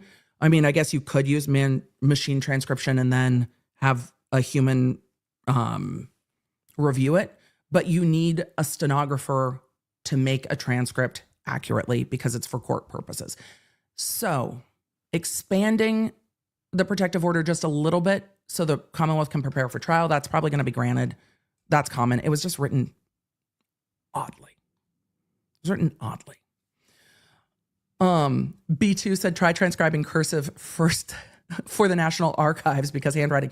The way I've been tempted to sign up because I'm so fascinated and I can read cursive. But yes, there are times my mother will send things to my kids and they cannot read it. They cannot read it. And my writing is a hybrid of print and cursive. And my kids are like, what? I'm like, y'all, how are you going to sign your names? Are we going to go back to the kids signing their names with just like letters? I'm like, you need a signature, but they don't know how to write cursive. How do you sign your name? I have questions. AB said cursive is an adult secret language now.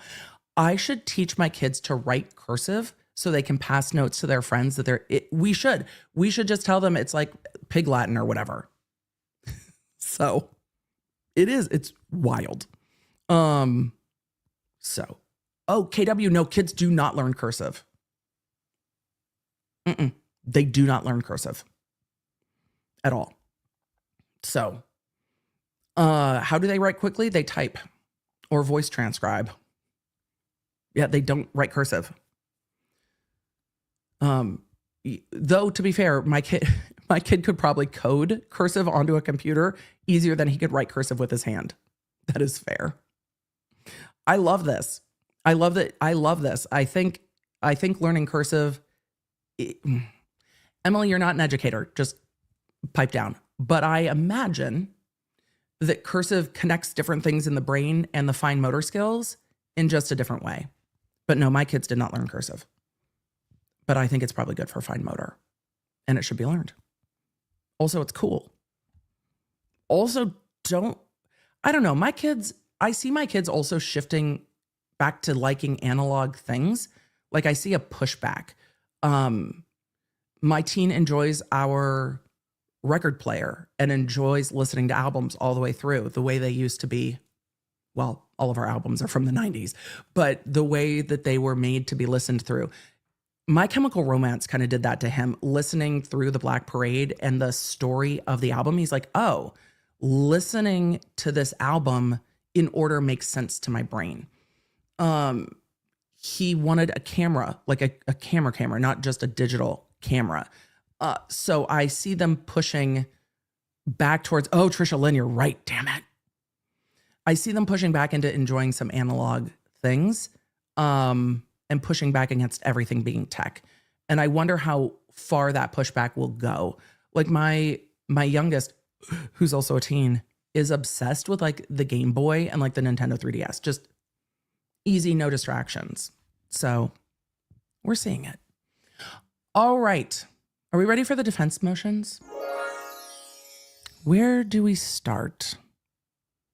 Let's start with, let's see. Let's start with the defense motion to exclude the Commonwealth's expert, because good for the goose, good for the gander. Let's just, I don't even, what's good for one is good for the other. Turnabout's fair play, whatever. Pick an analogy. Vinyl has been fun. Oh, I love that some of you are saying, no, we still teach cursive. That's fantastic. My kids did not learn cursive. I love that some states still require it. We did not have that experience. And again, we did not have that experience, but I like it. I know it would be hard for both of my kids to read it, but I think learning to write it, I don't know, maybe they move it to art class. Let's just all learn calligraphy. It's good for the brain. All right. There are skills we don't want to lose. Fancy writing is one of them. It feels nice. Also, I really do think writing things down makes my brain remember them better, like physically writing them versus typing them. I'm sure there is science behind that, but that's been my experience. All right. Defense motions. This should probably be a swoop because we're moving into the other side of motions. So from here on, we're going to just be covering the defense motions.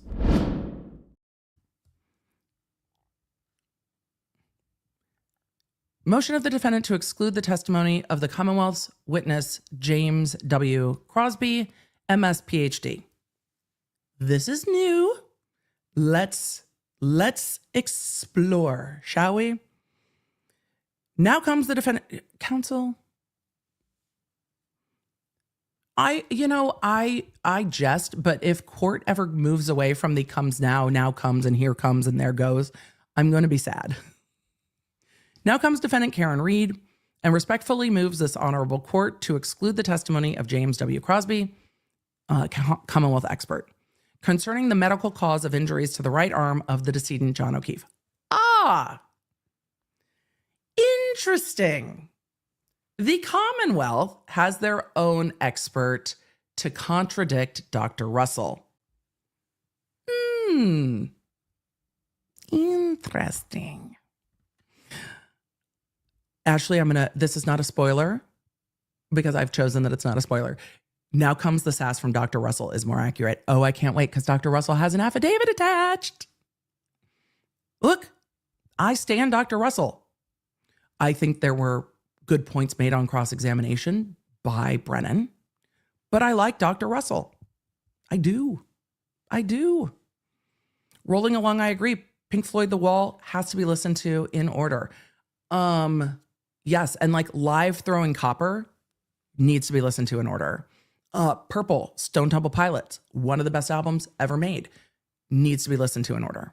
There are some that just, most of the early Offspring albums needed to be listened to in order because there were like running jokes throughout the album.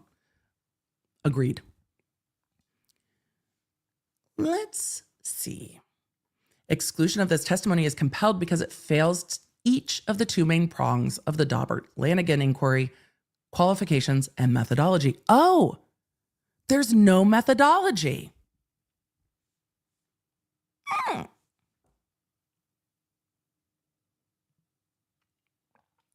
They're like, let us say it more clearly. That is, Dr. Crosby is not qualified to render the opinions he proffers. It is undisputed that he is not a medical doctor. He thus fails per se the crucial qualifications inquiry of the Daubert-Lanigan standard. This failure is not curable. In addition, the methodology that he invokes in his report is not reliable. Mr. Brennan, where's the methodology, sir?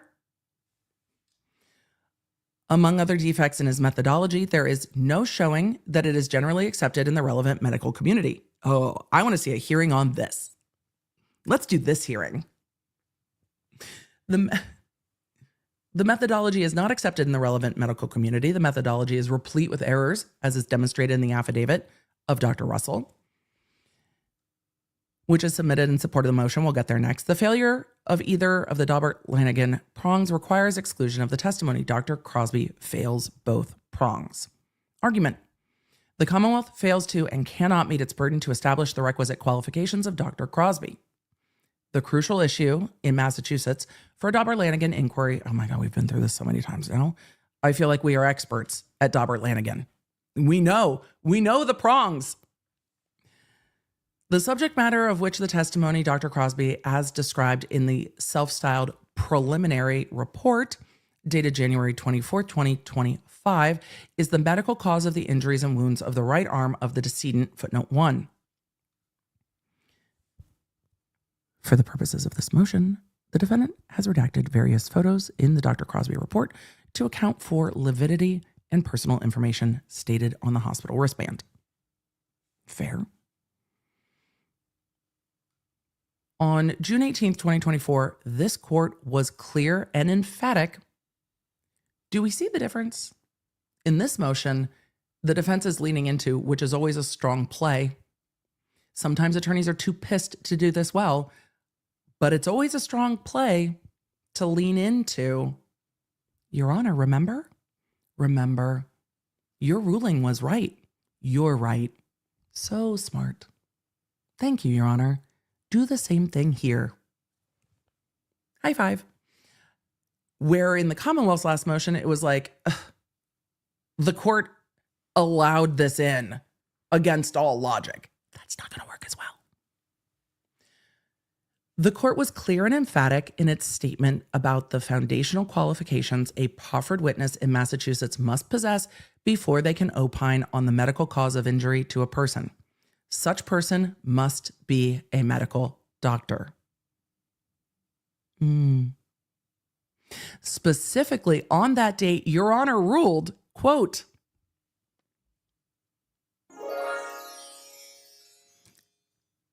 quoting the judge directly to the judge, always a strong play. If it's with sass, sometimes the judges don't like it. But when it's with reverence, the judges always like it. It's like, oh yes, tell me more about how smart I am. Remember how right you were, Your Honor? If anyone comes to you and says, remember that time you were so right and your eyebrows were on point? Remember? You were hydrated? I know. Let's do that. You're going to say yes. You ruled, Dr. Rentschler, though I have some concerns, it's clear to me that in Massachusetts, biomedical engineers are not qualified to testify as to medical causation of injury. Only an MD can do that. So I'm going to reserve ruling on the rest of his testimony. There are certain things he can testify, and I'll hear you again before he testifies next week. Let's proceed with trial today. The court said it multiple times. Only an MD can testify as to medical causation of an injury.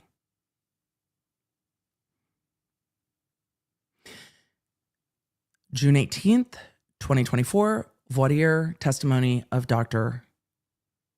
Rentschler. Dr. Crosby fails this rule of law as stated by Your Honor. The court, do you have precedent? Yes, you're the precedent. And you know what the judge isn't going to do is say, I misinterpreted the law. Normally it's the appellate court that tells the trial court they misinterpreted the law. Generally, the court does not backpedal, even when they're dead ass wrong, like we saw in Georgia. Even when the court's wrong, it's real rare for them to walk that back. Sometimes they do. Your Honor, remember? His failure cannot be disputed. Dr. Crosby's report and his accompanying CV clearly show that he is not a medical doctor. Is there a doctor? Yes, I have a PhD. No shade to the PhDs. It is hard to get a PhD. Applause to all of the PhDs. However, being a PhD doesn't necessarily qualify you to provide medical services. Not a medical doctor. Some medical doctors have both.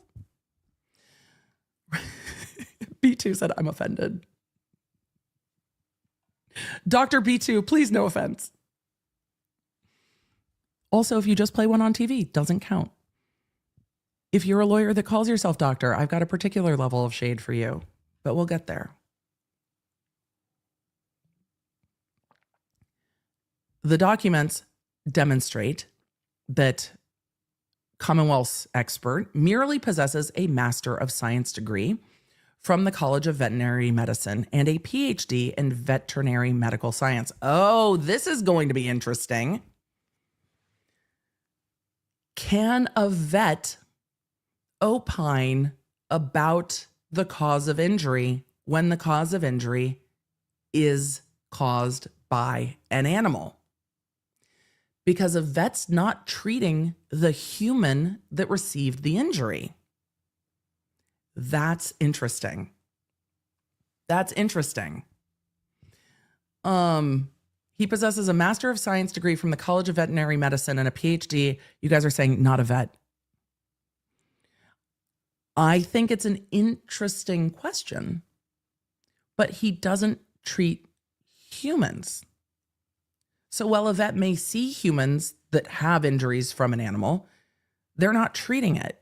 They're not diagnosing it. They're not evaluating the injury caused to a human. They're evaluating the canine. Oh my God, you guys. Just as a quick sidebar, I was running very late for a team meeting because I was on my way to Starbucks because I overslept. Be shocked. Don't be shocked. I'm not just late to stream. And I was driving by the large animal vet here, which is, you know, I live in the country. Love it. All of the Budweiser Clydesdales were outside at the large animal vet. They had their whole ass massive tractor trailer. They all had beautiful blankets that were red with gold all around them. The most stunning horses I've ever seen. I was so geeked. I was like, this is amazing. The most beautiful horses. Those Clydesdales are gorge. And I was just like, oh, like the giant 18-wheeler tractor trailers and with the Clydesdales and the beautiful blankets. And then when talking to one of the members of Team Baker, who was also in band, because apparently it's hiring criteria that you were in band. It's not, I'm joking. It just happens to be. Was telling me how she had been in parades with the Clydesdales, and they are in fact as gorgeous up close. I was absolutely geeked. I love driving around and there are just horses. I cannot wait. Further on in life, we will have just a pasture for retired horses. There are horses next door to where we live. We walk up and see them frequently. They are lovely. It's great. Animals are good for the soul. Oh, I didn't take pictures. I just geeked. I was just so excited. Oh, anyway. All right. Emily, we've resumed. You're a vet. Let me tell you about this one time I saw horses. Yes, but don't march behind them. Marching in parades behind horses is always a special thing. You've got to have somebody with eyes on the ground. All right. Master of Science degree from the College of Veterinary Medicine, a PhD in veterinary medical science. All of you are saying not a vet, keep reading. I'll keep reading. Neither of these are even close to a doctor of medicine, MD, or being a licensed medical doctor, nor is he an odontologist or a doctor of veterinary medicine. There's that part, not a DVM. All right. However, Dr. Crosby concedes in his report that he is not a medical doctor. I'm going to cough. Stating, I am not a physician. Did he also say he's not a cat? No, maybe, no. Dr. Crosby then appears to express awareness of and sensitivity to this failure of qualifications. He unsuccessfully attempts to evade this shortcoming by raising a straw man argument that he should escape this failure because this case is not about treatment of the wounds to the right arm of the decedent. But as the court stated in the first trial when it came to the crash daddies, the court said you being an accident reconstructionist and having a bunch of PhDs doesn't mean you can say what caused injury. The court very clearly said in Massachusetts, so I believe that to mean that the court's relying on set precedent. In Massachusetts, to opine on a cause of injury, you must be a doctor. That's what the court said. That's not true in all jurisdictions. Biomechanical engineers are not qualified to testify as to medical causation of an injury. Only an MD can do that. So is the Commonwealth going to argue that this isn't medical causation of an injury? It's animal causation? Is that what they're going to argue? Your Honor, it's animal causation of an injury. Wait, they're arguing it's not animal causation of an injury. So then they are arguing that something else caused it, and the crash daddies weren't allowed to opine as to that. We're just talking it through. Interesting. The report states, quote, I am not a physician. I am not licensed to treat injuries or illnesses in human patients. Are you licensed to treat injuries or illnesses in animal patients? However, this case is not about the treatment of victim John O'Keefe's injuries or wounds. Thus, any opinion regarding the medical treatment of Mr. O'Keefe is inapplicable to the issues at hand.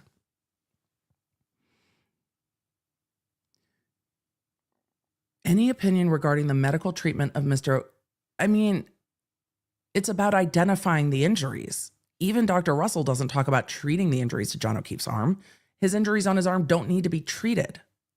They're not the ones that caused his death. But it is a sidestep. Any opinion regarding the medical treatment of Mr. O'Keefe is inapplicable to the issues at hand, irrelevant, and has no impact on my opinions for the opinions or the opinions.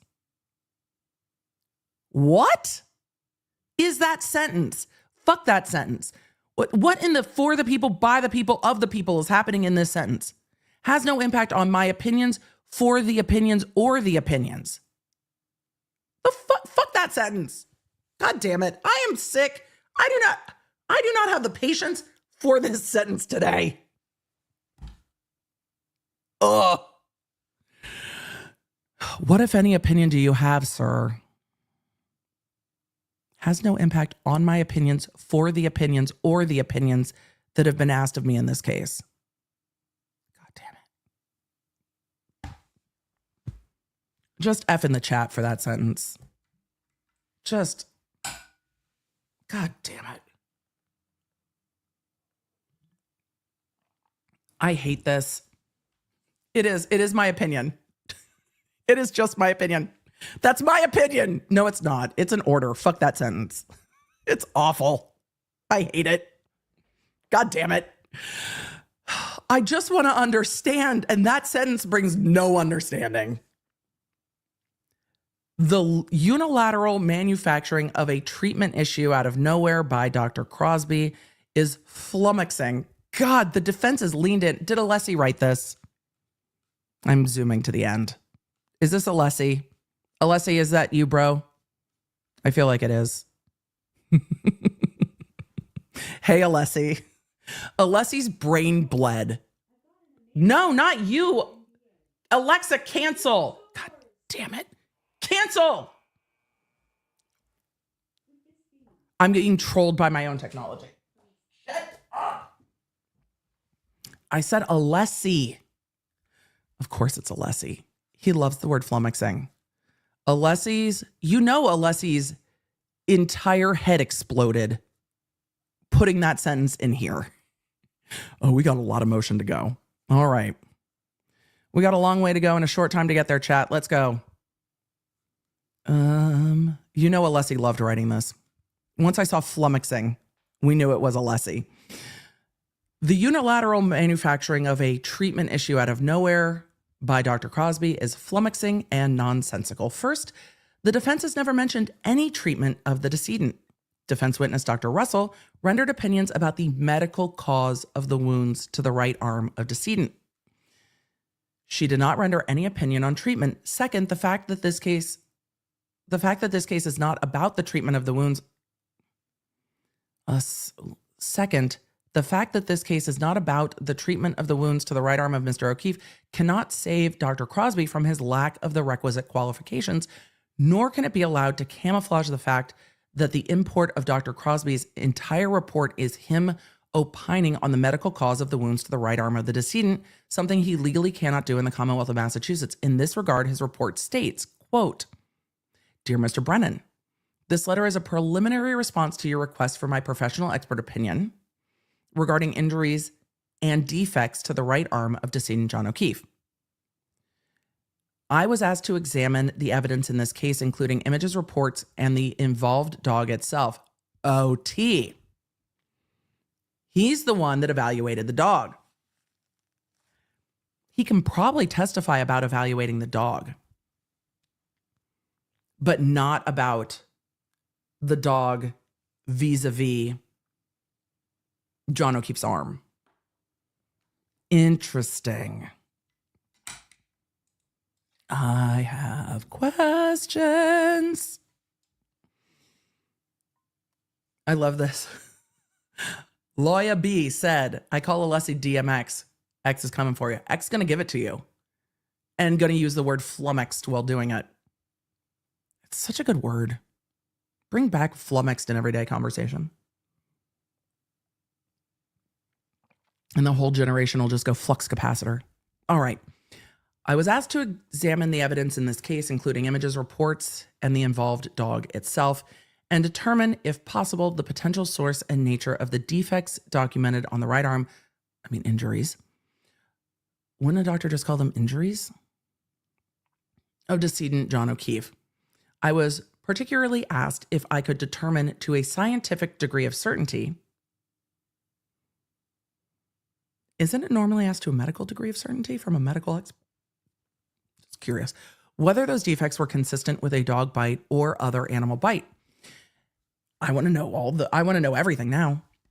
The issue presented to me in this case is isolated to the nature, morphology, and likelihood of association between the defects documented on the right arm of the victim and I'm going to have to start this sentence again because it's terrible. The issue presented to me in this case is isolated to the nature, morphology, and likelihood of association between the defects documented on the right arm of the victim and as to whether these defects are consistent with, to a reasonable degree of scientific certainty, a bite by a dog. Particularly at question is the likelihood of those defects being attributable to a German Shepherd type dog known as quote unquote Chloe, who resided at the time of the incident at the residence near where Mr. O'Keefe was found, or by any other potential quote unquote large dog alleged to be in the area. Dr. Crosby attempts to opine that the wounds on the right arm of decedent cannot be caused by Chloe or any other large dog. How? Drake Duke, yes, the AD is in HD today. 100%. Definitely worse when I'm sick. So the Commonwealth's doctor opines that the wounds on the arm of the victim cannot be caused by Chloe or any other large dog.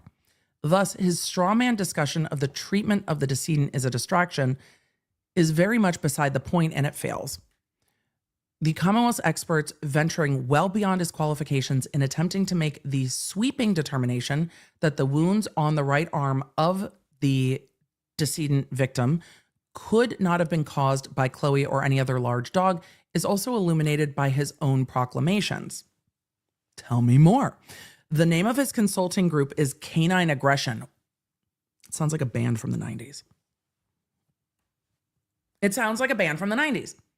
And the vast majority of his experience points to canine behavior. Additionally, Dr. Crosby's purported title, Certified Behavior Consultant. Chat. Does he want to be Cesar Millan?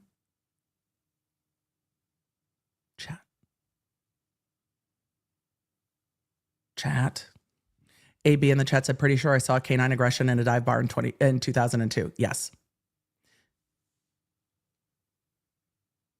Is he a dog trainer? He's a dog trainer. He's a dog trainer. There's nothing wrong with being a dog trainer. I think dog trainers are great. I don't know. I am a cat person. There is no training. They train me and I comply. That's all. The cat's like, I'm going to sit at this door and meow at you and you're going to let me out. Trained. Perfect. I get trained. That's how that works with cats. But I think dog trainers are helpful and necessary. But I don't know if that makes you an expert for this case, though you might see a lot of dog injuries. But if you see a lot of dog injuries, are you a good dog trainer? I got questions. Smurf Anna in the chat says he's a canine behaviorist. They don't see themselves simply as dog trainers. I don't mean to denigrate anyone's profession. I'm just trying to understand. I am trained by cat. Certified behavior consultant also underscores what is already evident. He does not have the requisite qualifications to opine on the medical causation of injury to a human. Just for me, I want to see an evidentiary hearing on this. I don't know if the court will get there, but if Dr. Russell has to be on the stand for like 2 fucking days, I want to see this happen. I do. I want to see this happen. I do. I just want to see it. I want to know more about Chloe. And it might be that if this person examined Chloe, they can come in to talk only about that. That might be. You can talk about this, but not that. He does not have the requisite qualifications to opine on the medical cause of injury to a human. The Dr. Russell affidavit also discusses the lack of qualifications. Oh, I can't wait. Kyle said, trained by cat as it should be. Yes, they've trained us well. Look, man, cats are diabolical. They mimic their cries to match the cries of small children so that they will get the attention from the humans they deserve. I know dogs also will modify things to get their humans' attention. Animals, no. They can just read us. They're like, I can make you do what I want. Yes, you can. Yes, you can. Accordingly, because the Commonwealth's doctor is not a medical doctor and thus cannot meet the court's medical causation prerequisite holding of the need to be a medical doctor pronounced in the June 18, 2024 ruling during the first trial, Dr. Crosby fails this crucial qualifications inquiry set forth. What's interesting to me, set forth in, there it is, the case law. Rentala. I was wondering if they were going to cite the case law that the court's clearly relying on, and I imagine that's what they're citing. I have not looked at that site. Testimony from him must be excluded on this basis alone. I think testimony about the opinion must be excluded. If there's other areas of testimony that might not necessarily be excluded, it might be limited. The court need not reach the other prong, methodology, because the qualification prong fails. The Commonwealth fails to meet its burden that the methodology is reliable. The doctor in his report nor the Commonwealth elsewhere meet their burden of establishing the acceptance of the methodology. Well, what methodology is it? The Dr. Russell affidavit provides details regarding the incorrectness, flaws, and other unreliable aspects of the methodology employed by Dr. Crosby, including his application of the methodology. Those include his erroneous wound directionality theories and other aspects of his wound discussions, lack of proper forensic foundation and protocol regarding photography of the wounds, and failure to properly consider canine DNA-related shortcomings of the Commonwealth and its agents involved in the DNA process. The Dr. Russell affidavit also discusses the failure of the doctor for the Commonwealth to adhere to medical norms by deeming his report, quote unquote, preliminary. I mean, it might be his preliminary report. On the jurisprudence front pertaining to the Dr. Crosby report, the defense legal research did not discover any relevant Massachusetts state cases on the admissibility of bite analysis by a non-medical doctor, specifically regarding dog bite wounds inflicted on humans. I imagine it doesn't come up all that much. The extra jurisdictional cases are those involving human and not dog bite matters, which strangely does come up more, because it comes up more. A lot of dog bites don't really end up in court. They end up in civil, if anything. So a lot of the case law involves human bites, not dog bites, and forensic odontologists, practicing dentists, and professors with like credentials, and the practice of like matching a bite to a wound is not regularly done. So they talk about allowing the testimony of the subject of a human bite mark identification. I mean, you can come in and say that's a bite from a human, but not like that's a bite from that human. And this is a practicing dentist and clinical professor of pathology at Marquette University School of Dentistry. Even though when courts do admit human bite mark evidence on humans, human on human biting, the methodology the experts in these cases followed those practices recommended by the forensic odontology community. Yeah, there is a community, including dental molds and the overlay method, in contrast to Dr. Crosby's self-styled and ad hoc methodology. So there is a practice in the forensic odontology community. Forensic odontology is used in a variety of different areas, not just in criminal cases. It can be used in identification and things like that. But forensic odontology has a method and methodology. They are saying this doctor does not have a methodology. Dr. Russell did have a methodology, because Dr. Russell's methodology involved a treatment analysis, and that's how you are evaluating it. So let's see. I'm not going to go through the case law because we're not going to talk about human on human odontology. Look, human on human biting is not what we're here to talk about, but if that's happening, consent. That's all. Have a conversation. Emily, stop it. Okay, fine. At issue in this case, tomorrow's Valentine's Day. Oh, there's a new book coming out tomorrow. Oh boy. Sorry, chat. Welcome to Sick Brain. We'll talk about it later. At issue in this case is I'll tell you how the biting reminded me. Yes, the biting reminded me, which should give you a hint of which trilogy we're talking about. This is a trilogy that requires a lot of warnings. We'll talk about it at Q&A. But yes, the biting reminded me. I need to text Judge Abby. At issue in this case is the cause of wounds to the right arm of the decedent. We'll get there. Some of you already in the chat already know. At issue in this case is the cause of wounds of the right arm of the decedent, and the undisputed fact here is that Dr. Crosby is not a medical doctor, not a forensic odontologist, or a veterinarian. He does not appear to have worked with any of these professions or a medical examiner in any aspect of his process. In other jurisdictions, states that do admit bite mark analysis do so under circumstances where the witnesses involved possessed expertise and the requisite qualifications in forensic odontology and dentists. And many of them worked in conjunction with the medical examiner. Moreover, our research did not reveal any Massachusetts or other case that has admitted testimony or evidence with regard to a dog bite and whether such bite inflicted a wound on a human using Dr. Crosby's methodology.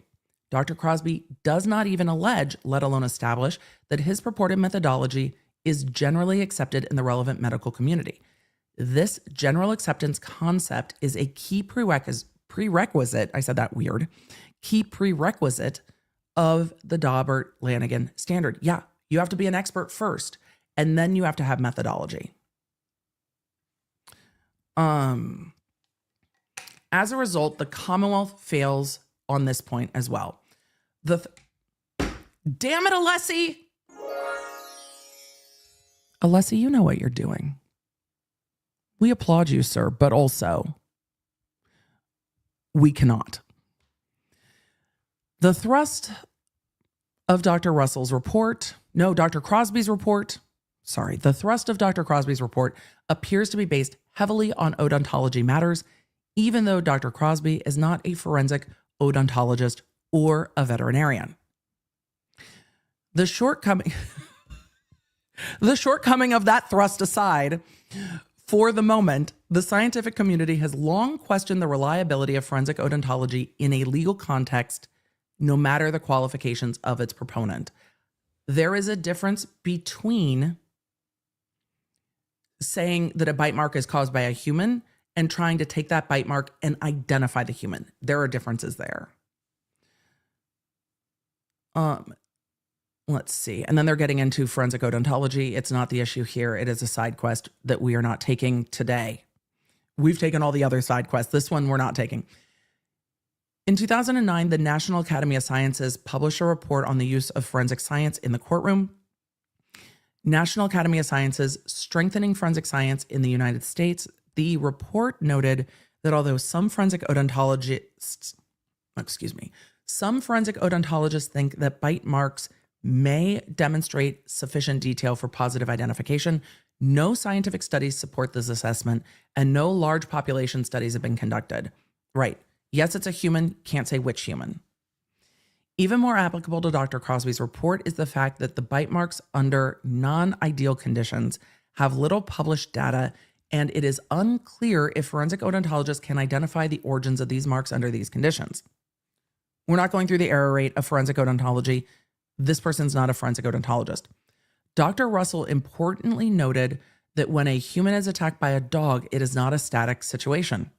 Yes, for sure. In this situation, the adult's arm moves as he attempts to get away. His arm would be bending and moving up and down. Additionally, if an adult was wearing clothing, as the decedent was, these measurements likely would be altered even further. The dog is also often moving. The whole situation is dynamic. Everything is moving in that situation. This movement changes the nature of the infliction of the wound, and the Commonwealth's expert, they say, fails to account for the dynamic environment, an adult moving to get away from an attacking dog, which would affect whether or not there was a complete bite mark and the measurements of such a bite. This also renders the entire methodology inaccurate and unreliable. They go on to say, even under the most quote-unquote ideal conditions where there is a complete and clear bite mark analysis is still not sufficiently reliable. You're also doing bite mark analysis. Let's see. The case law they are citing says, quote, observing the little amount of scientifically valid data that supports the accuracy of bite mark comparisons. Okay, that's different. Bite mark comparisons, wow. They are also trying to get in bite mark analysis, though. They are saying a dog, a large dog, but they are not saying this particular dog. And that is the difference. Okay. In 2011, a peer-reviewed article noted that because skin easily distorts, it is a poor medium for bite marks. Right. Squish. Oh, Emily, don't start singing. I mean, we all know this. Skin moves. Humans are squishy. Dr. Russell also notes the human skin's elasticity, improved by hydration, Lonards. Emily, you've been drinking too much coffee, not enough water. Yes. Dr. Crosby fails to discuss this serious concern of human elasticity. Skin moves over bone and muscle, making it difficult to discern the accuracy of a bite mark and difficult to analyze a bite mark pattern. In addition to the absence of a demonstration in his report of general acceptance in the scientific community of the use of forensic odontology and bite mark analysis, the Commonwealth's expert report still suffers other defects. In 2016, the American Board of Forensic Odontology published a bite mark methodology standards and guidelines. In it, they discuss, well, they're probably discussing human bites. In it, they discuss various methods to document bite site. The Doctor Who quote was, Stina, it was with a swiftness and it was so on point. Published a bite mark methodology standards and guidelines. In it, they discuss various methods to document bite site evidence, including taking saliva swabs of the bite site, impressions of the surface of the bite mark, and tissue samples. While the Commonwealth expert cannot access any of these samples due to the DNA failures of the Commonwealth, it underscores the inaccuracy of his methodology. Nowhere in the report does he account for the absence of tissues or DNA samples from the wound of the decedent, and nowhere in the bite mark methodology standards and guidelines does it advise using a surrogate such as a hospital bracelet of unknown origins to attempt to accurately measure the injuries and wounds. Oh, did he do that? It's like, well, a typical hospital bracelet's this size, so these wounds must be that size. Yeah, they just weren't measured. We are going to continue on because I really want to get to Dr. Russell's response, but I'm real interested to see argument of this on Tuesday. Furthermore, the dog Chloe, examined in Dr. Russell's report, I want that report so badly. Examined in Dr. Russell's or Dr. Crosby's report, would have bit the decedent on January 29, 2022. Inexplicably, the Commonwealth waited almost 3 years to analyze and measure the dog's teeth in January 2025. I know there's been a lot of questions, and I have seen them. Do we know the dog is Chloe? Do we know it is the same dog? The defense isn't arguing here that it's not. The defense is arguing that it doesn't matter. But the defense isn't saying we don't even know it's the same dog. So I'm not going to go down that rabbit hole. If there was a hole to run down, the defense would do it. So I'm not going to follow that train of thought because they're not following that train of thought. They know more than we do. They say Dr. Crosby fails to address properly the significant concern that Chloe, having aged almost 3 years, could very well have experienced changes to her teeth, jaw, shape of her bite, and other aspects of her dentition. Relatedly, it is apparent that the Commonwealth retained Dr. Crosby in early 2024. Really? That's interesting.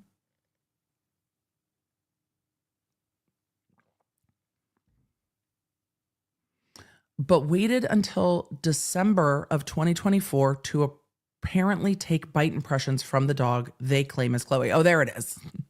They claim is Chloe. So there's still a note there of like asterisk, maybe it's not even Chloe. Even though they retained Dr. Crosby in early 2024, they might not have done anything, but the invoice is from January 29th, 2024. So they might not have done anything with that. They might have retained them and then not have done much. I have more questions about that, but it's a curious thing to note. That's an I have questions asterisk. And the dog they claim is Chloe. There it is. There's the asterisk that the defense is not conceding that this is Chloe. This apparent strategic waiting boomerangs on the Commonwealth and Alessi, just hear me out. It is 2025. I know boomerang is a great term. We're all clear. Uno reverse. I would just say we can use Uno reverse synonymously here. I don't think it would be well taken by the court, but it would be well taken by the law nerds. Like if you're using the I'm rubber, you're glue, Uno reverse would work. This apparent strategic waiting Uno reverses on the Commonwealth and adds to unreliability of Crosby's methodology. As discussed, Crosby's methodology and the application of methodology in trying to exclude a specific dog, Chloe, or any large dog from being the medical cause of the wound to a person is unreliable. That's the heart of this motion. The heart of this motion is that the Commonwealth's expert cannot exclude Chloe or any other large dog from making the injury or causing the injury to decedent O'Keefe's arm. That's the heart. Like, there it is in one sentence. Even the Commonwealth itself appears to have looked with disfavor upon the methodology of Dr. Crosby. On June 21st, 2024, during the testimony of Dr. Russell, Attorney Lally asked Dr. Russell if she was familiar with the 2009 NAS report, though he incorrectly referred to it as the NAS report from 2008. Oh, the Lally shade. Your Honor, he didn't even get the year right. Yeah. Attorney Lally himself referred to the forensic odontology section, the examination of bite marks, as not a reliable science.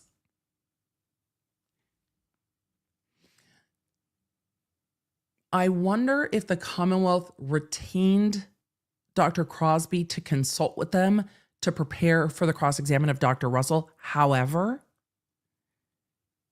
I don't think the defense was aware of Dr. Russell in early 2024.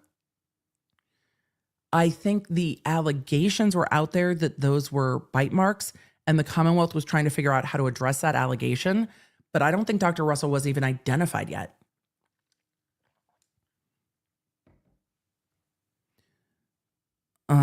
Okay.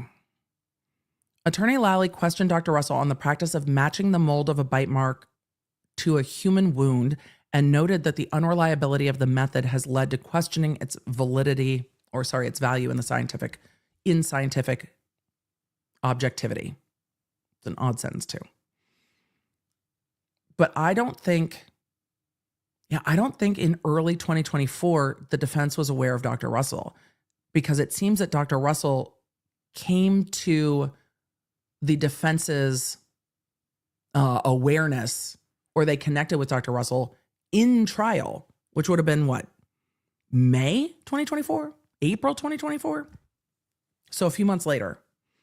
Meta asked, did she call them? She reached out to them. Yep. She reached out to them. Additionally, the Commonwealth must not, well, there's an estoppel argument there too then. You argued it's not reliable in court, and now you're trying to bring in the thing you argued was unreliable. I think there's also an estoppel argument, Your Honor. You don't get to argue it's completely unreliable and then come to court and say it's reliable. That is actually estoppel. Additionally, the Commonwealth must not be allowed to state that support for Dr. Crosby's purported methodology is buried somewhere listed in 6 pages of random references and materials. There, Dr. Crosby disingenuously lists these as reference and materials consulted that may affect my opinions in this case. This attempt to camouflage whether he actually used any reference or materials he lists, and for which proposition on his long list by the permissive use of may is improper. Your Honor, words have meaning. The very purpose, Kyle asked about estoppel. In court, you cannot argue one position in the case and then flip and argue the other position. So that is a very broad overview of estoppel. But if the prosecution team argues this is unreliable, they can't turn around and bring in an expert and say, well, now it's reliable. So there is a judicial estoppel argument to be made. I don't think they're making it, but there's a judicial estoppel argument to be made. I imagine we'll hear it come up in court, but we'll see. So that is a very, very broad overview, but you can't just... Lawyers have, without getting into the full background of estoppel, lawyers owe a duty of candor to the court. So if you are arguing to the court a position, in the same case, taking the opposite position means at one point you weren't candid with the court if you are arguing an exact opposite position. So I generally make this joke, and we see it by Botanist in the chat, that you are estopped from arguing the opposite. You cannot. So you cannot, as the lawyer that owes the duty of candor to the court, say this is unreliable and turn around and then say the same thing is reliable. Just like you can't argue there's no jurisdiction and now all of a sudden magically there's jurisdiction. The very purpose of an expert needing to prepare such a list is so that the opposing party can know what sources the witness has considered and is relying on for the proposition in the reported issue. We're not going to even get to that. We're not even going to get to that. We have to get to whether or not this person's a qualified expert and whether or not the methodology is sound. Those are the two questions. We're all the way down here. This malbehavior of Dr. Crosby of listing pages and pages of seemingly endless materials without regard to whether they support any of the propositions in his report not only deprives the court of properly performing its gatekeeper function, but it also imposes an undue burden. I appreciate that Alessi goes from strongest arguments to weakest arguments. Like these get into the shade. I don't think we're going to get to these arguments because the arguments up above are dispositive. This is like, but also and this. Let's see. They argue he shouldn't be allowed to do a data dump. In the alternative, should the court not grant the defense motion on papers to exclude the testimony of Dr. Crosby based on his lack of qualifications and his unreliable methodology, the defense requests an evidentiary hearing to establish the failure of the Commonwealth to meet the Daubert-Lanigan burden. Okay, let's look at Dr. Russell's. Well, let's read the conclusion and then get to Dr. Russell's affidavit. Dr. Crosby is not a medical doctor. On this basis alone, his testimony must be excluded as he fails to meet the first and very crucial prong of the Daubert-Lanigan standard for the reasons expressed in Your Honor's June 18th ruling during the first trial. In addition, Dr. Crosby's proffered methodology is not generally accepted in the relevant medical community and is otherwise unreliable. For those reasons and for other reasons stated above, Reed respectively moves the court to exclude the testimony of the Commonwealth's expert, Dr. Russell, concerning the medical cause of injuries to the right arm of the decedent. And they're asking for that to be done on the papers without the need for an evidentiary hearing. In the alternative, should the court not grant the defendant's motion on the papers based on his lack of qualifications and unreliable methodology, the defense requests an evidentiary hearing, like we saw with Dr. Russell. Let's look at Russell's affidavit.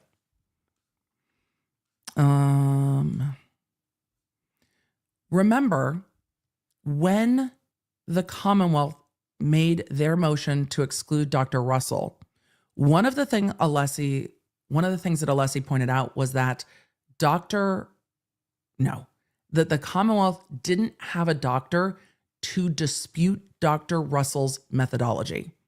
The defense said very clearly, my brain is tired. The defense said very clearly that when the Commonwealth was arguing about Dr. Russell's qualifications, they need to have an expert say, this isn't scientifically reliable. This isn't what is relied on in the community. It can't just be like my opinion. It can't just be the attorney proffering, well, they think so. And so the defense followed their own argument and said, we don't think the Commonwealth's expert is reliable. And we're not just relying on because I said so. This is our expert saying that their expert is not qualified the way that we said they should have done. Affidavit of Marie Russell in support of defendant's motion to exclude the testimony of the Commonwealth's witness, James Crosby, MS, PhD. Dr. Russell under oath states as follows. These are her own conclusions. She is a licensed doctor. We are not going through all of her qualifications again. We have been through it. I have read and evaluated the self-styled, quote, preliminary report of the Commonwealth's expert of Canine Aggression Consulting, LLC, dated January 24, 2025. That's recent. Dr. Crosby is not qualified to render opinions and draw conclusions stated in his report. Also, the methodology he uses to reach the opinions and conclusions in his report are incorrect, flawed, and otherwise unreliable. These two overall deficiencies relate to each other, meaning his lack of qualifications likely contributed to his flawed methodology. You're flawed because you just don't know. Like, you don't know. The subject matter of these opinions in his report is the cause. The subject matter of the opinions in his report is the cause of the wounds to the right arm of the decedent. The opinions in this regard are variously stated on his report pages 1377. Are you fucking joking me? His opinions are on page 1377 of his report? What? Generally, you would put your opinions on the first page and then say, my opinions are such, and I reach them thusly.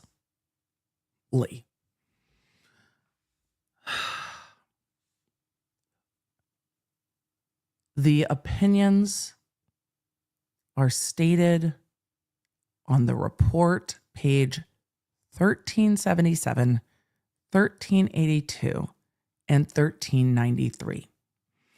For instance, on page 1382, he states, I was asked to examine the evidence in this case, including images, reports, and the involved dog itself. and determine, if possible, the potential source and nature,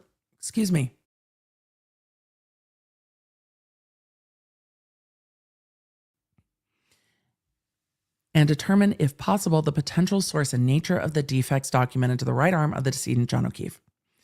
I was particularly asked if I could determine to a degree of scientific certainty whether those defects were consistent with a dog bite or other animal bite. I have never heard of one stating wounds to a human as defects. I thought so too. When I read that initially, I was like, wounds, right? Wounds? Aren't they wounds? Injuries?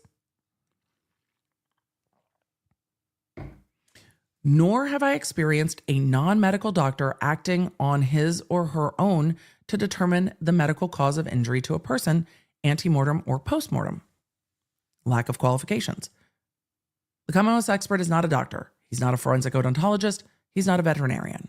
He does not appear to be licensed in any medical or scientific field or possess any other professional license. He also does not appear to have taken any nationwide examination for his stated specifications.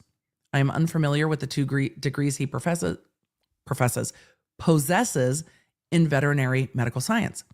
I have not heard of either in my 30 years of practicing medicine, including forensic pathology. He does not specify in his report any requisite education or training he possesses in forensic examination of humans, including in the highly specialized medical topics of wound identification and wound direction in humans. He does not state in his report any training in the highly specialized and scrutinized area of forensic pathology. Because Dr. Russell is the most experty expert to ever expert.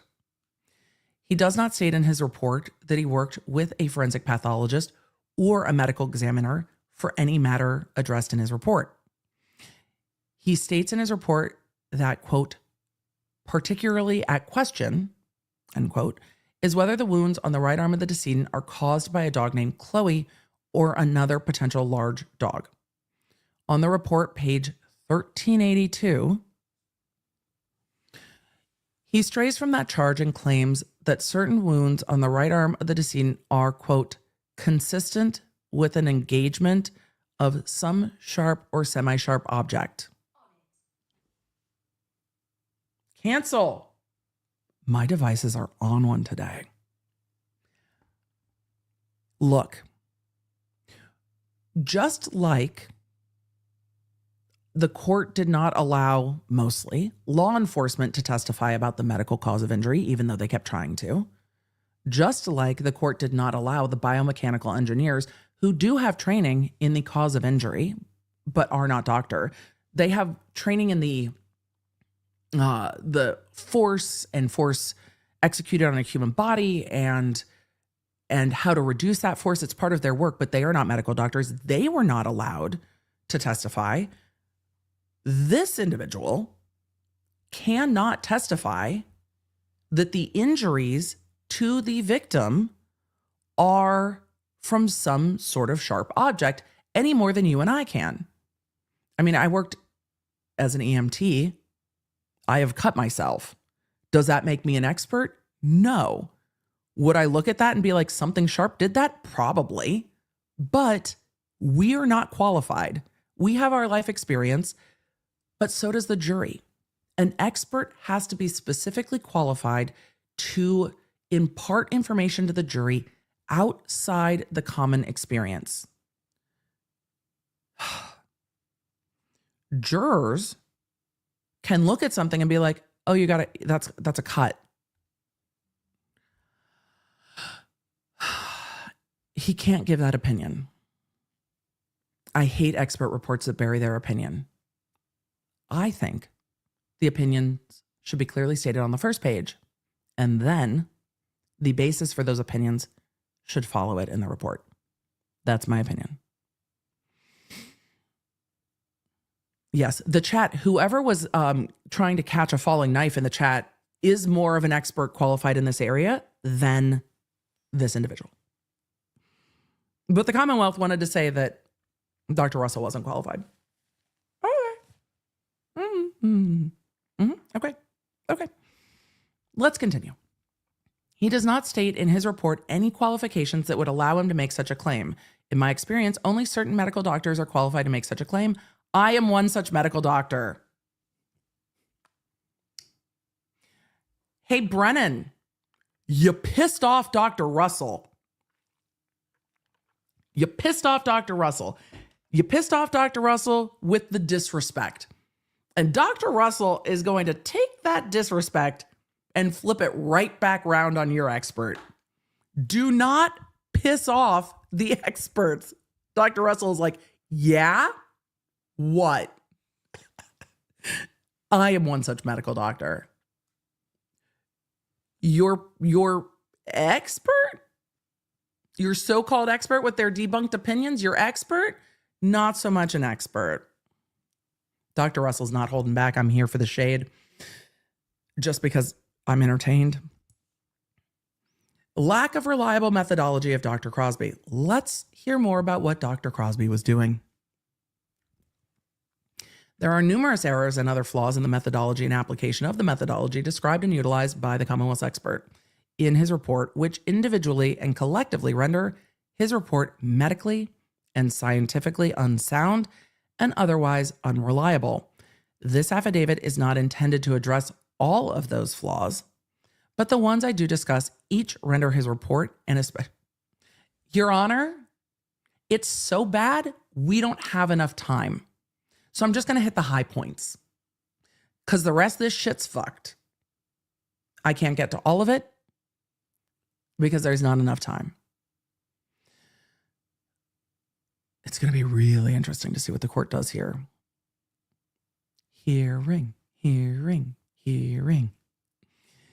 This affidavit is not intended to address all these flaws, but the ones I do discuss each render his report, and especially the opinions and conclusions in it, unsound and otherwise unreliable.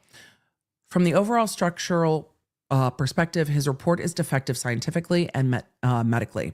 He does not footnote any source of authority in the text of his report. At the end of his report, he merely lists numerous references and states that he, quote, may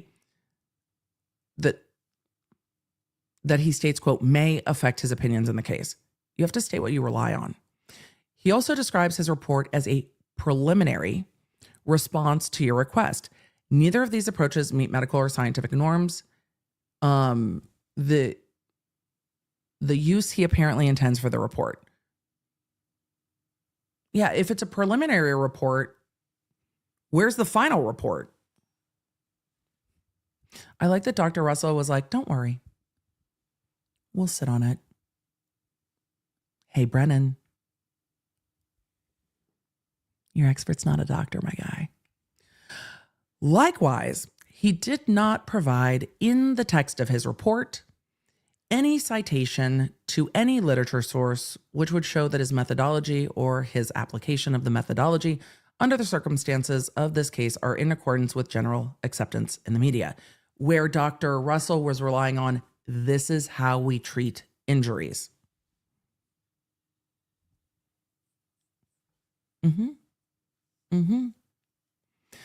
Wound analysis methodology.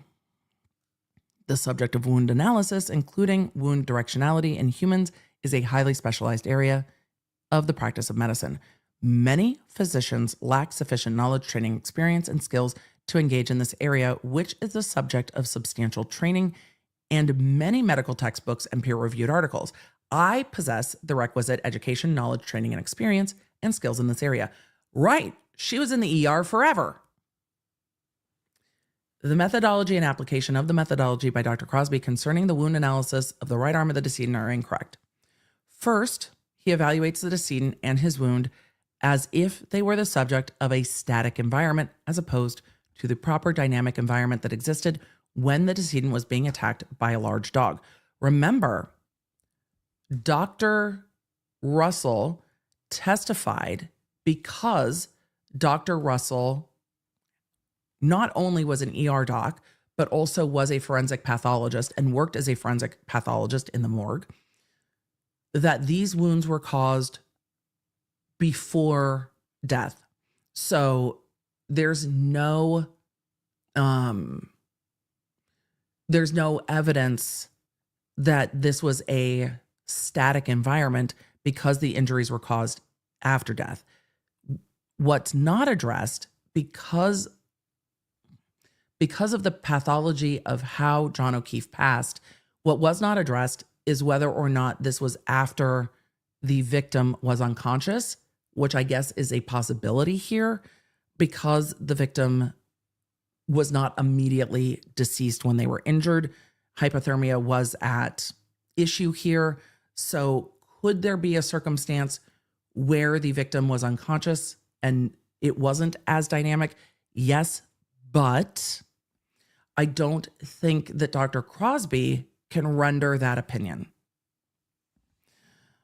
I think it's a question for Dr. Russell on cross-examination based on what the coroner said about the head injury immediately causing somebody to be non-ambulatory.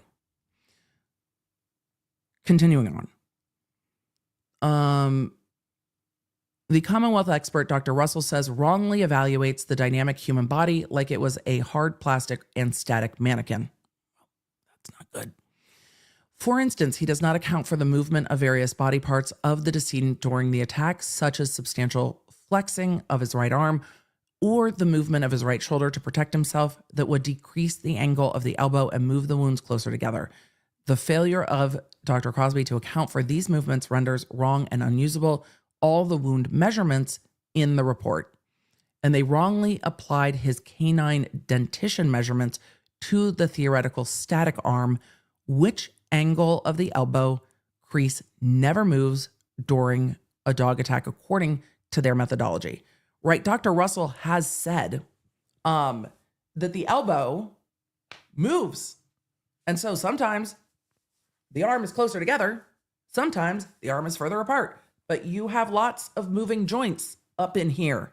I mean, mine don't move nearly as smoothly as they used to. Ow. The failure of Dr. Crosby to account for these movements renders it unusable. It seems that he also didn't account for the movement of skin and tissue based on this. They say that Dr. Crosby wrongly applied his canine dentition measurements to a static arm.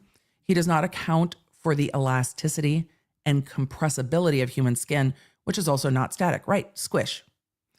That pop was like, oh, it was not even, it was not a loud one for me. Sorry, y'all. This is the jacked shoulder. If you've seen my TEDx talk, you know about the jack. This is the bad one. It gets feisty. It gets feisty. But that was not a bad pop for me. But this shoulder is the feisty one. So I know Megan, pop, squish. Cicero. The way I think that song would make an amazing Winter Guard show, but maybe for college, not high school. But yes, pop, squish. We've gotten to pop and squish. Sorry, that was a mild pop, y'all. I apologize for all of you that feel joint empathy. Sorry. All right. Human skin is dynamic. Humans are dynamic. Humans squish, compress, and move. Skin is elastic. It's not static. Wound measurements change as a result of the dimpling and bunching of skin. Likewise, there are structures immediately below the skin, such as bone and muscle, that would be and look different during a dog attack, right? Because your muscles would be tense. This static methodology approach by Dr. Crosby is medically unsupportable and incorrect and renders his measurements unreliable. Secondly, he wrongly bases his analysis on individual wounds or individual sets of wounds as opposed to the overall pattern of the wounds. Third, the directional arrows he inserts into the picture of the decedent on page 1394 of his report are going in the exact opposite direction of how the wounds were actually inflicted.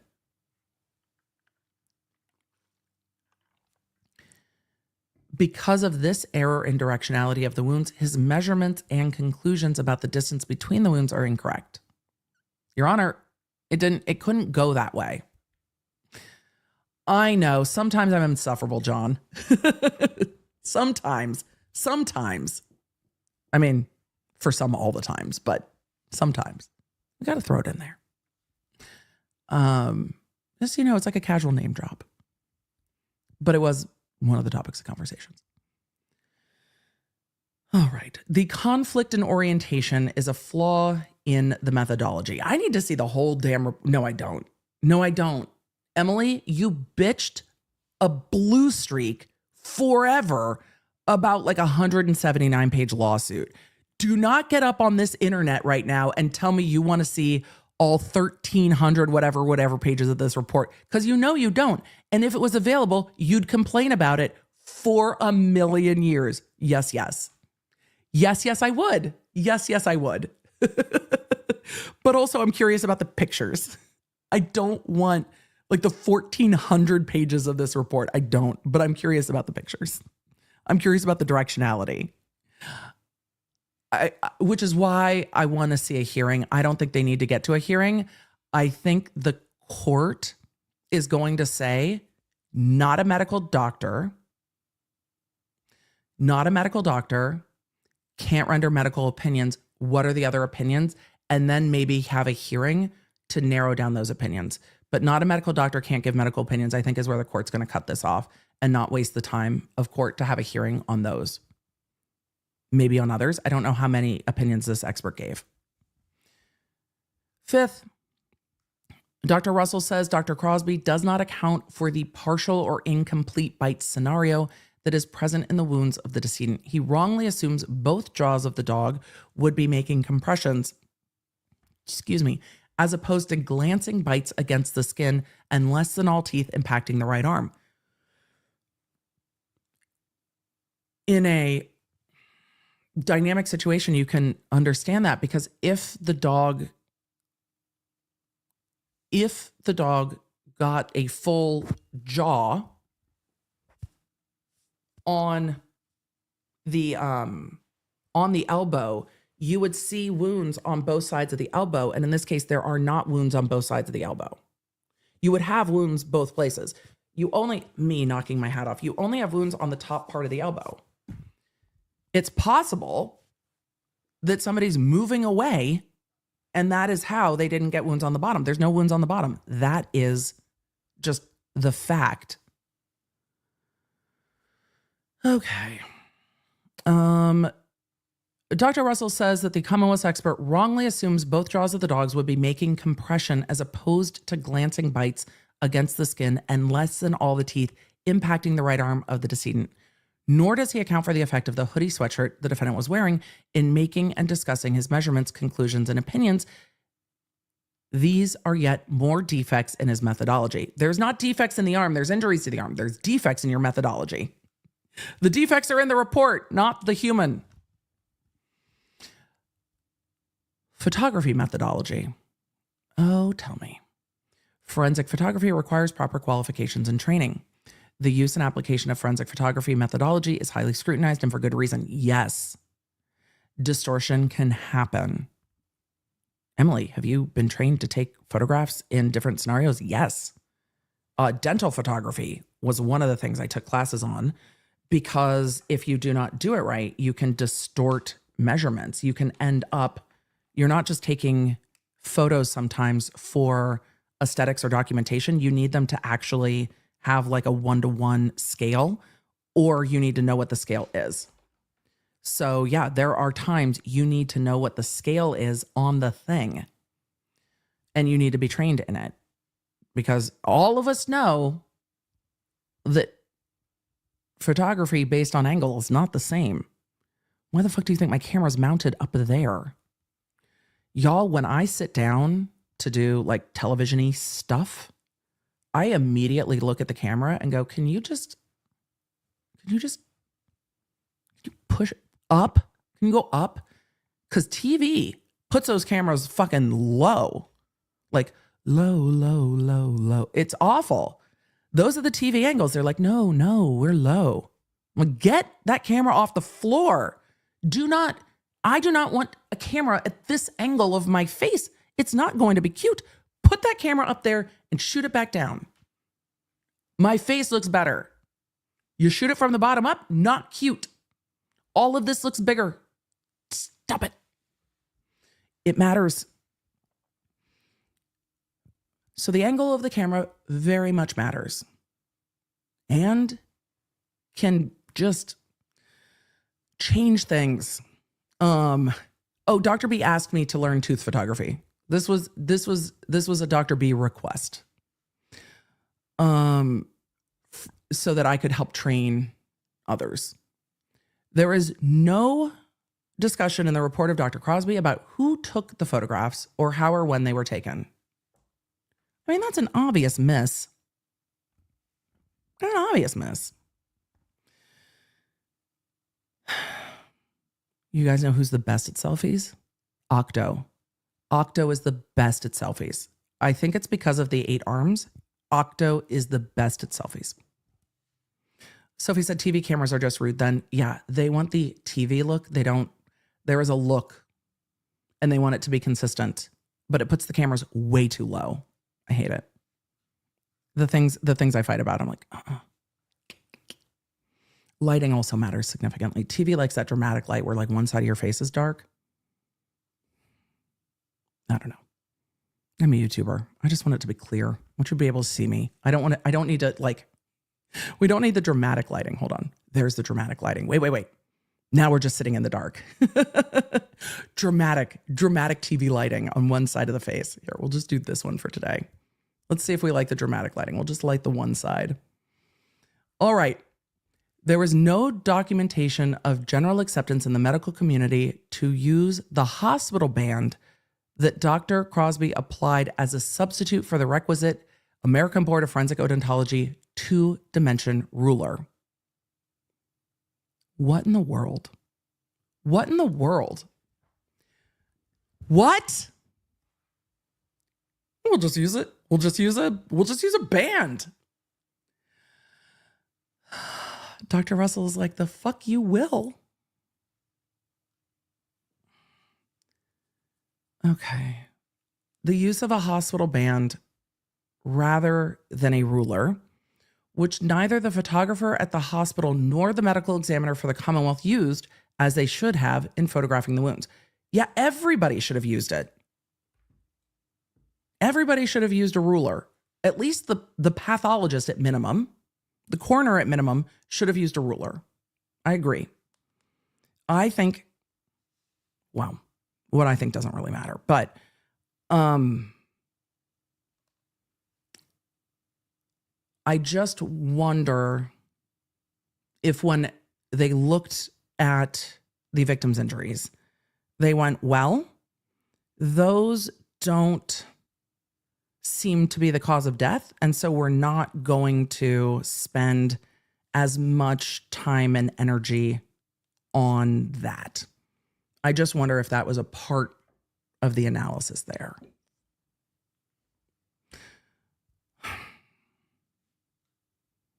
DNA analysis methodology. The Commonwealth's doctor attempts to make much of the supposed absence of dog DNA on the, that's probably true, on the clothing of the decedent, and how he believes this supports the absence of a dog bite. Report page 1398. This application of forensic methodology by him is incorrect and unreliable. The Commonwealth did not swab the wounds of the right arm of the decedent for dog or any other DNA. There is no documentation of proper collection, handling, or chain of custody of the clothing of the decedent. They're not wrong. The clothes of the decedent were here, there, and everywhere because at the time, the paramedics and the hospital was focused substantially on preservation of life or determining death. So the clothes were cut off, thrown onto the bottom of an ambulance, thrown on the bottom of the floor of the hospital, and then put in a bag, soaking wet, put in the back of a car for who knows how long, and then like laid out on butcher paper for who knows how long. The clothes went through a lot based on the weather and the life-saving measures. So I don't know if it is the most reliable because of what all the clothes went through. And I don't think we ever saw the full chain of custody of the clothes in trial. It was like, oh, they were just lying on butcher paper. Where?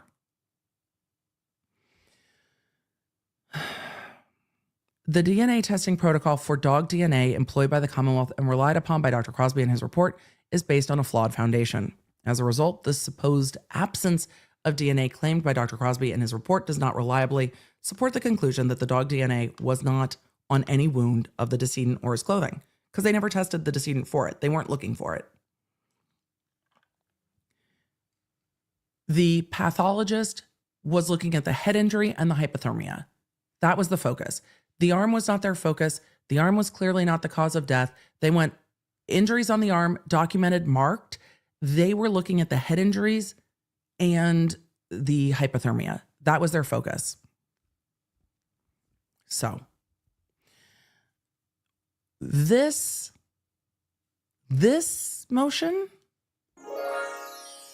I am very interested to see what the court does with this on Tuesday. I mean, I don't think we're going to get a ruling on Tuesday, but I'm interested to see if the court wants to have a hearing on this or if the court wants to rule that without the medical qualifications, he cannot testify.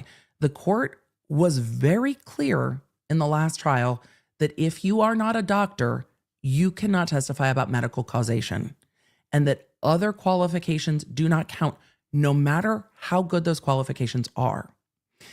In the Gwyneth Paltrow ski crash civil case, we saw biomechanical engineers and biomedical engineers talking about injury, cause of injury, force dynamics, ski collisions, how the body moves in those collisions and the rest of it. That was allowed in that case in a different jurisdiction. The judge in this jurisdiction said no, doctor or nothing. So if you were like an MD and a biomechanical or biomedical engineer, then yes. But if you were not an MD, then no. And I think that the court will be consistent here and say you can't testify about the cause of injury. I don't know what other conclusions there may be, and the court may hold a hearing for the other conclusions. We don't know what they are. We haven't seen the report. It seems to be exceedingly lengthy, and we haven't seen that. All right. We've got two more motions we're going to go through quickly. One is probably boilerplate, one is not. And then I'm going to zoom into a nap. You can tell when I'm not feeling well. The brain is just like, what are we doing? All right, next motion. This is the this is the defense motion for a court order authorizing defense access to the Lexus and Traverse and the driveway at 1 Meadows Ave in Canton to conduct independent testing. So the defense is saying we need a discovery order, and we need a discovery order to access the victim's car and the defendant's car. Karen Reed respectfully moves this court under the discovery rules and Rule 17 to grant the defense access to Karen Reed's vehicle and John O'Keefe's vehicle, the Lexus and the Traverse, for independent examination and testing by the defense expert. Reed requests the court order the defense expert, Mr. O'Neill, be given brief access to the collision incident locus, which is the driveway. They're asking to collect photographs, measurements, etc. They're going to argue again, like we saw in the first trial, that the damage to the taillight, Katrin, I don't think this one's boilerplate. I think the next one probably is. That the damage to the Lexus was caused by bumping into the Traverse, and they want to measure the driveway to show that beyond just the camera footage. That's my guess. As grounds for this motion, Reed states that these vehicles are currently and have been in the exclusive control of the Commonwealth. Justice requires the defense have equitable access to the vehicles. I mean, if they're taking measurements and stuff, that shouldn't be a problem. Further, Ms. Reed requests this court issue a court order and subpoena for additional daytime footage from the home security camera. I hope that still exists. That additional security footage will allow the defense to analyze the quality of the recordings that this camera captures more thoroughly and to compare the daytime footage with the existing dark, snowy footage of the collision.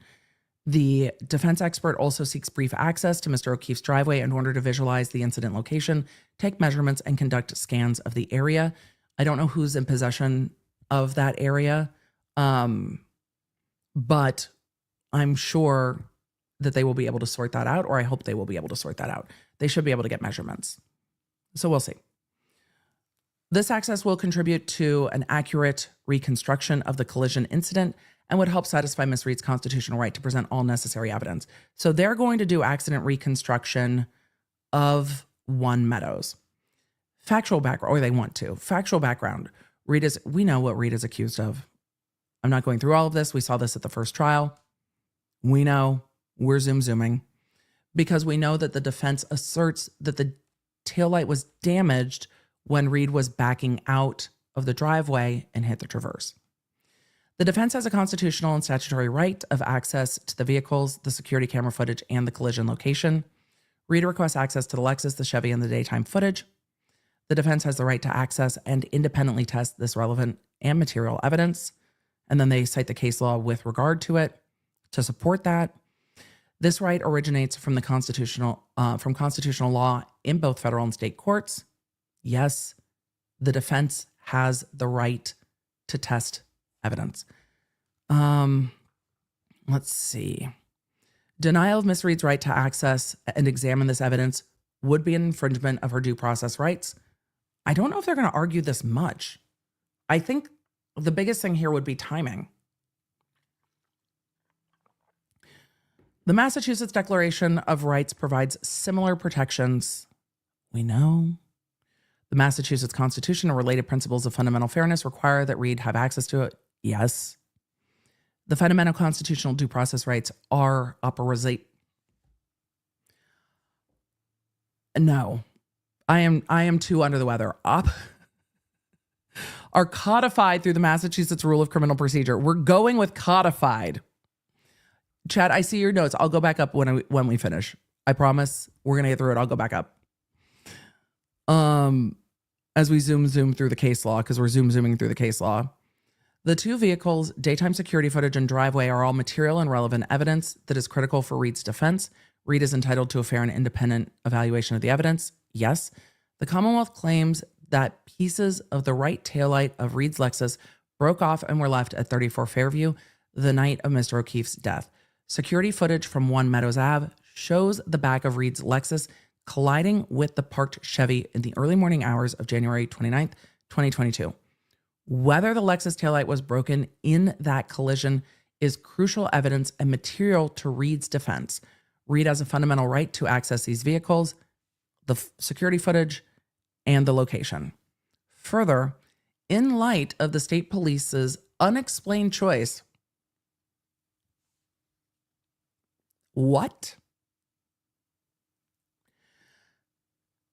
Further, in light of the state police's unexplained choice to have the decedent's brother and friend, both civilians, present during official forensic testing, Ms. Reed respectfully requests that any members of the Commonwealth's team, and especially the O'Keefe family, not be permitted within 200 feet of the vehicles while the defense expert, Mr. O'Neill, conducts his testing analysis.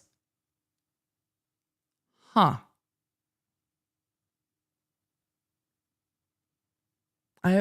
have a lot of questions. I mean, the defense is making statements, but I have a lot of questions about A, how they know that, B, if it's in the reports. I have questions, but they are asking he not be allowed to be present. I don't think I've ever seen victim family members present. But again, I have more questions because, I have questions. Chat, I'm not going code red yet because here's why I'm not going code red. I don't know exactly which forensic testing they're talking about. If they are talking about at One Meadows, and measurements at One Meadows and photographs of John O'Keefe's vehicle at One Meadows, and the decedent's brother was at that location or has control and custody of that location, then that's not weird. And if this is, so that wouldn't be weird. If it was the testing at the police department, that might be weird. I don't have enough information yet. Let's keep reading. I'm not going code red yet because I don't have enough information yet. Miss Reed understands that it may not be possible to conduct a fully independent testing because the vehicles are in the custody of the Commonwealth, but fairness requires that this analysis be kept private from those who might want to permanently glean insights from our findings or prematurely glean insights from our findings. That's fair, but if they are measuring the home and people are inside the home, that's different. So, I'll go back up. Some of you are saying there's stuff back up higher. We're going to finish this and then I'll bump back up and see if we know more. But the defense leaves out some information there. And so I'm not going to jump to conclusions. I'm going to wait and see because we will see. However, the defense expert shouldn't have to deal with anyone from the victim's family like mad dogging them while they are making measurements. And if measurements just need to be made outside a home, then a time should be arranged to make those measurements and then leave. Regarding access to the traverse and the driveway at One Meadows, the defense has met the requirements of Massachusetts Rule of Criminal Procedure 17. The Supreme Judicial Court in Lampron, not land prawn, not talking about shrimp running around on land, not land prawns. As quoted in Dwyer, we've heard this case quoted quite a lot in this. We've heard that case quoted a lot in this case. The party moving to subpoena documents to be produced before trial must establish good cause, satisfied by a showing that 1, the documents are evidentiary and relevant. Yes. They are not otherwise procurable reasonably in advance of trial by exercise of due diligence. Yes. The party cannot properly prepare for trial without them. Yes, yes. Conclusion. For the foregoing reasons and in the interest of fairness, Reed respectfully requests this court to grant her motion in limine for access to the above mentioned vehicles. That shouldn't be hard to do. That's not a weird request. The affidavit of the expert is going to say, I need access to these things to measure them. Let's see. ACATAR. No, there's not an O there, Emily. I am never going to be able to read ACTAR as anything other than ACATAR. I'm sorry. My brain can only do so much. I am an ACTAR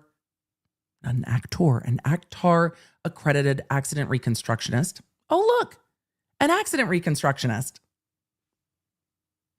I'm employed by XYZ, A through XYZ.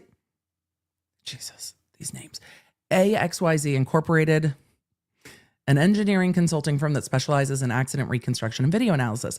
Another accident reconstructionist. I've been working in this capacity for approximately 29 years. I was asked to consult with the defense regarding the above captioned matter to investigate and review the ring camera footage that depicts the interaction that took place between the Lexus and the Chevy Traverse. I love it when an expert says things like the interaction between the cars. They are not leaping to conclusions. They are not saying the collision. They are not saying the accident.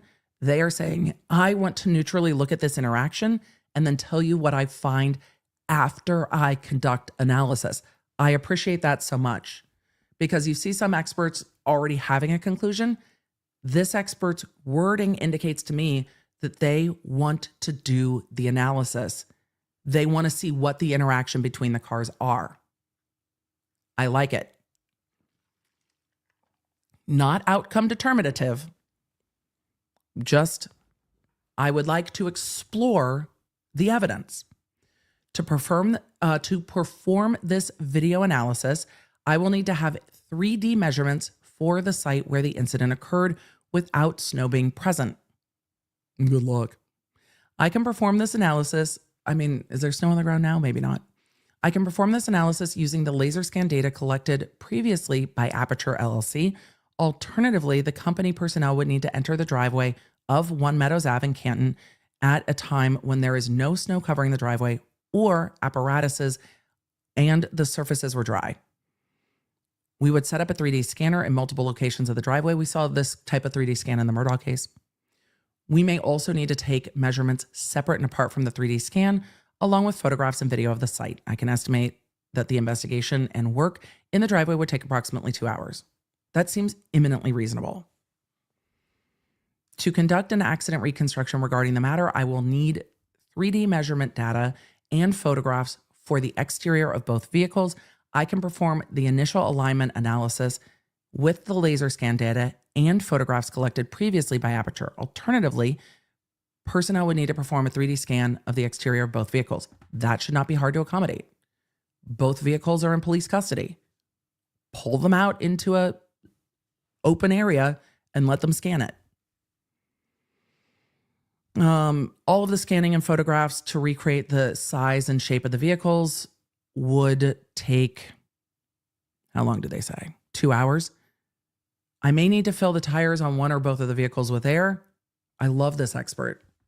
I'm a fan. Look, if the tires are flat or the tires are low, it's going to change the height of the vehicles, which could change the interaction of the vehicles. So I'm letting the court know in advance, if the tires are low, I will need to fill the tires with air so that the vehicles, as I measure them, accurately represent what the vehicles would look like on January 29, 2022. And seeing that the vehicles have both been in police custody since then, it's reasonable to believe that the air in the tires might have changed. I love that they put it in here because you know it would be a problem if they didn't mention it and they get to wherever these cars are kept and say, we need to put air in the tires. And law enforcement says, no, you can't touch the vehicles. I may need to fill the tires of one or both of the vehicles, assuming that the vehicles are located on a flat surface and in the same place with a minimum of 15 feet clear around each vehicle. And while both vehicles are dry, I estimate the investigation will take 2 hours. Great. Love it. Guess what? It's easy to do when you're an expert in an area. It's easy to say, these are all the things we need. You are able to ask the right questions when you are the expert. Some of you in the chat said you don't know if police had custody of the Traverse. The motion says they do. I don't know if that's true or not. The motion says they do. But we're going to zoom back up. You guys said I missed a part. Y'all, I appreciate no spoilers. Y'all are like, we didn't give spoilers, but girl, we are going to tell you if you zoom through case law and missed a gem. Chat is bag. Look, research attorney law nerds, I appreciate you. Let's zoom back up and see what I missed. I just wanted to skip through the case law because I don't think we need it. They have the right to independently test evidence. All right. Let's see. Case law. I'm just scanning through real quick. I do not see it, but we'll get there. The two vehicles, daytime security footage, driveway are all materials relevant evidence, critical for fairness. Reed is entitled to that. Yes. The Commonwealth claims, we know that. We read that. Fundamental fairness, access to the vehicles and the footage. I don't know what I missed. Chat, I'm looking, but, oh, it might have been in the statement of facts. Fair enough. I did skip the statement of facts. Fair. Thank you, chat. You guys are like, scroll more. I get it.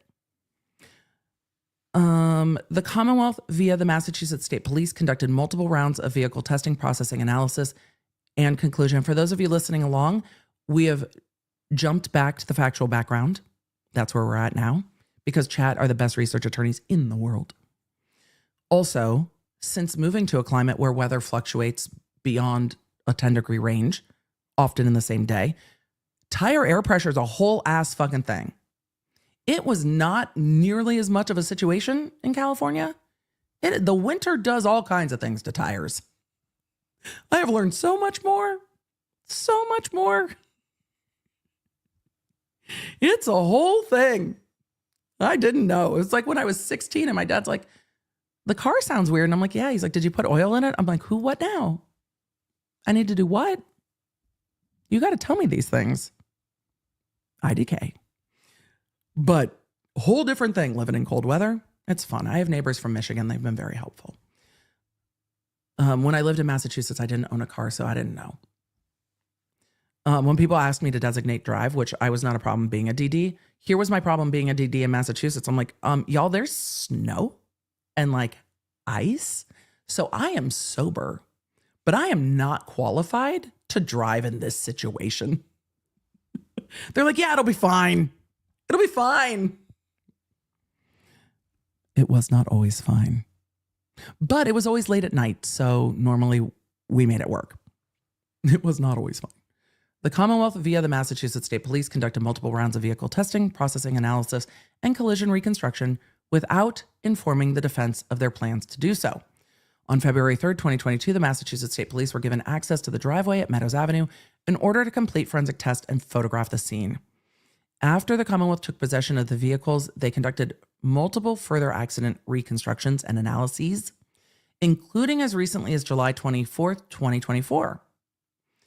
Inexplicably, the Massachusetts police conducted some of these tests in the presence of the decedent's brother, Paul O'Keefe, and his friend, Brendan Kane, both of whom are civilians. The tests were completed without alerting the defense and solely according to the Commonwealth and state police timeliness. I still don't know what tests were conducted. There are a lot of circumstances where that may not be weird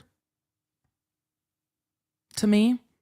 I need more information before I tell y'all that I think it's weird.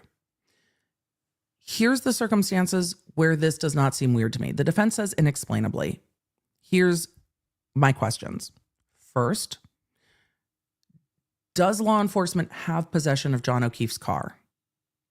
If no, if Paul O'Keefe has possession of John O'Keefe's car and Paul O'Keefe needs to give them John O'Keefe's car, then it's not weird that he's there if they're measuring the vehicle.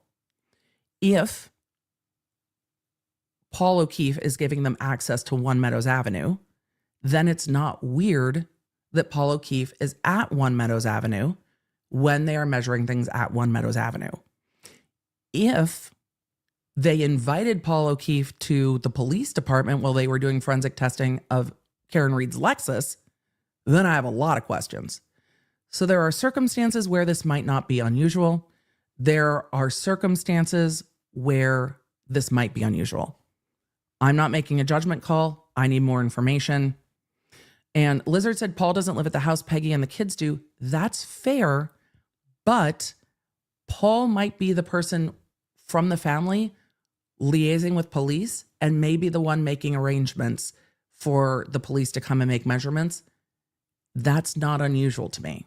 That one member of the family is the one who is kind of the one staying in the loop on everything, especially if it's incredibly stressful for other members of the family. That wouldn't be surprising to me. So if I need more information, that's all I'm saying. I know that you guys look at Paul O'Keefe mad dogging people in court and are like, I don't like it at all. I get it. I get it. This also sucks for the O'Keefe family. There are circumstances here where it might not be strange. I don't know enough. If I find out more and it seems like fuckery, I'll let you know. But I don't think Tina Rin Tien said, why are they testing his car? She wasn't driving it. I don't think they're testing the car. I think they're measuring the car. So there is a lot of measurement that needs to happen to determine how much space the Traverse takes up when Karen Reed's backing out. It does seem like there is interaction between the cars. So the measurements of John O'Keefe's car need to happen. How high is the bumper off the ground? Where is the taillight on the Lexus vis-a-vis the Traverse? What point would those things have connected as we saw in the video? So those would be measurements. Those would count as scientific testing even though they are measurements. So a little synonymous. So with accident reconstruction, you need to measure everything. I want more information, and we will see. Victims' families sometimes have varying levels of wanting to be involved. Excuse me. So it just depends. Lola asked a great question in the chat. Is the Commonwealth obligated to share the test and its results with the defense? Yes. Yes, they are. After it's done. But in this case, it might be helpful when testing is being done later to tell the defense, we're doing testing if you want your expert to observe it. That would probably go a long way in this case to give them the option. But we'll see. But no, they are obligated to turn it over. So Simply Bell said, well, damn you for making so much sense. Look, I'm going to just point out both sides of a thing before I'm going to have a lawyer response to it before I have another response to it. And I'm going to wait for more information because the defense can say, weird, isn't it? But without more information, I can't tell you if it's weird or not. There are definitely circumstances where when the police need access to something, if it belonged to the victim's family members might be the ones providing that access. Therefore, it's not weird that they're there. So we will see what happens. And I don't know if they were just measuring the car. I don't know if they were doing more with the car. I have more questions. So on that, I'm not making more assumptions. All right, we have another motion.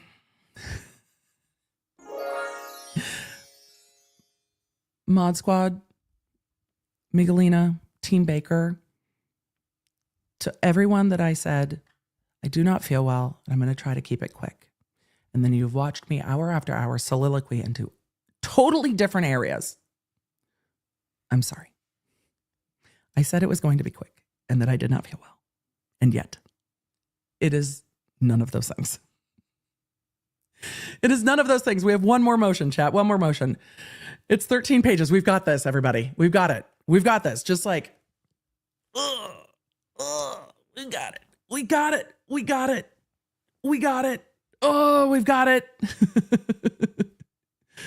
We can do it, chat. We can do it. I'm going to finish this water. I'm going to grab this water.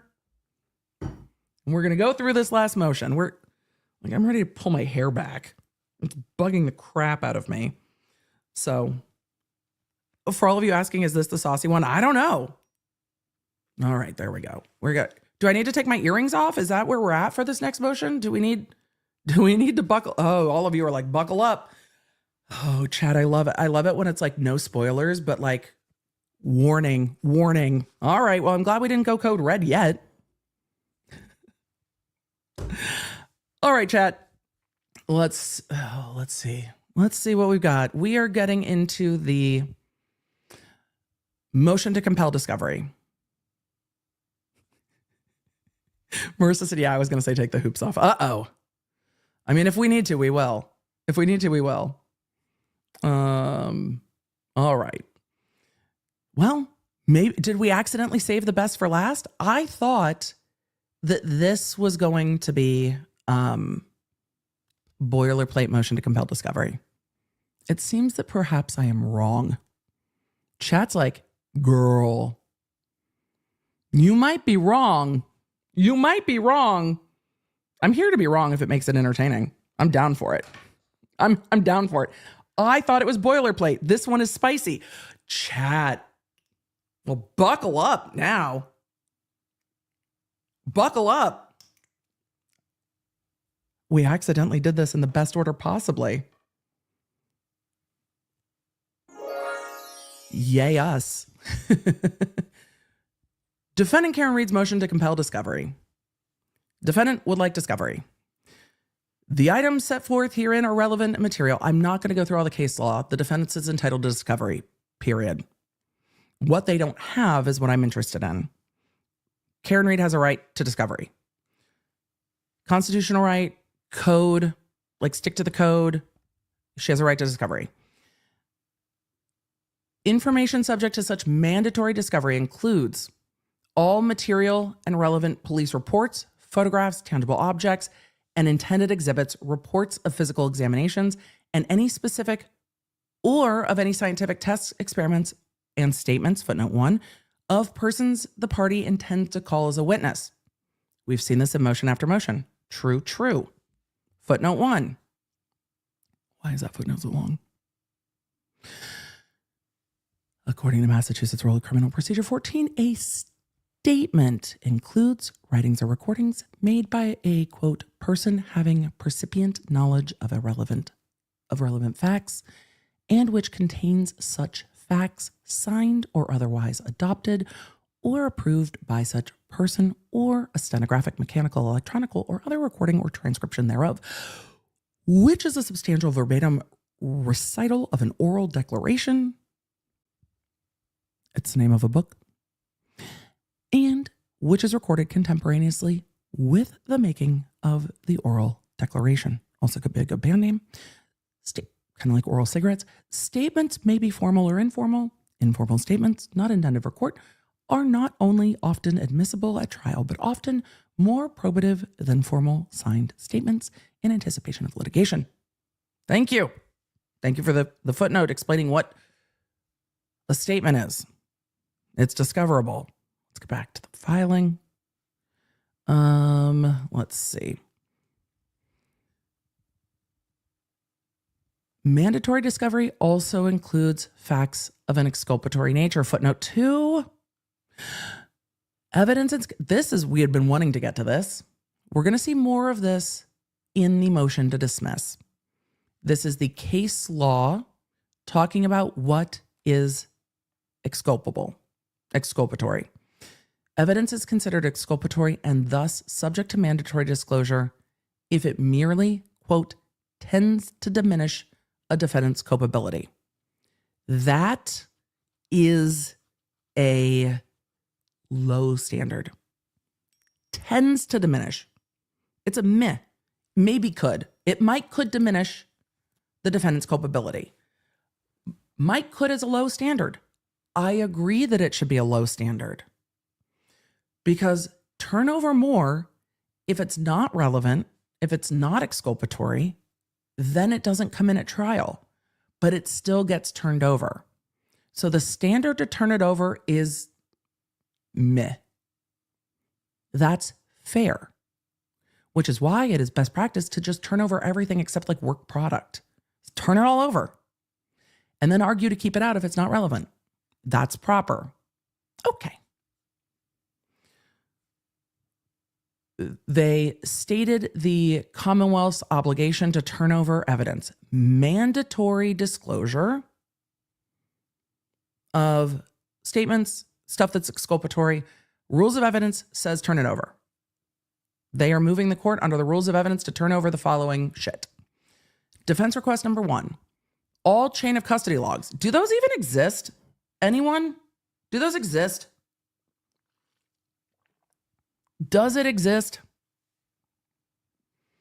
Kat said, Emily, it says after the Commonwealth took possession of the vehicles. I don't know if the Commonwealth still has possession of the victim's vehicle. It's a long time to hold on to that.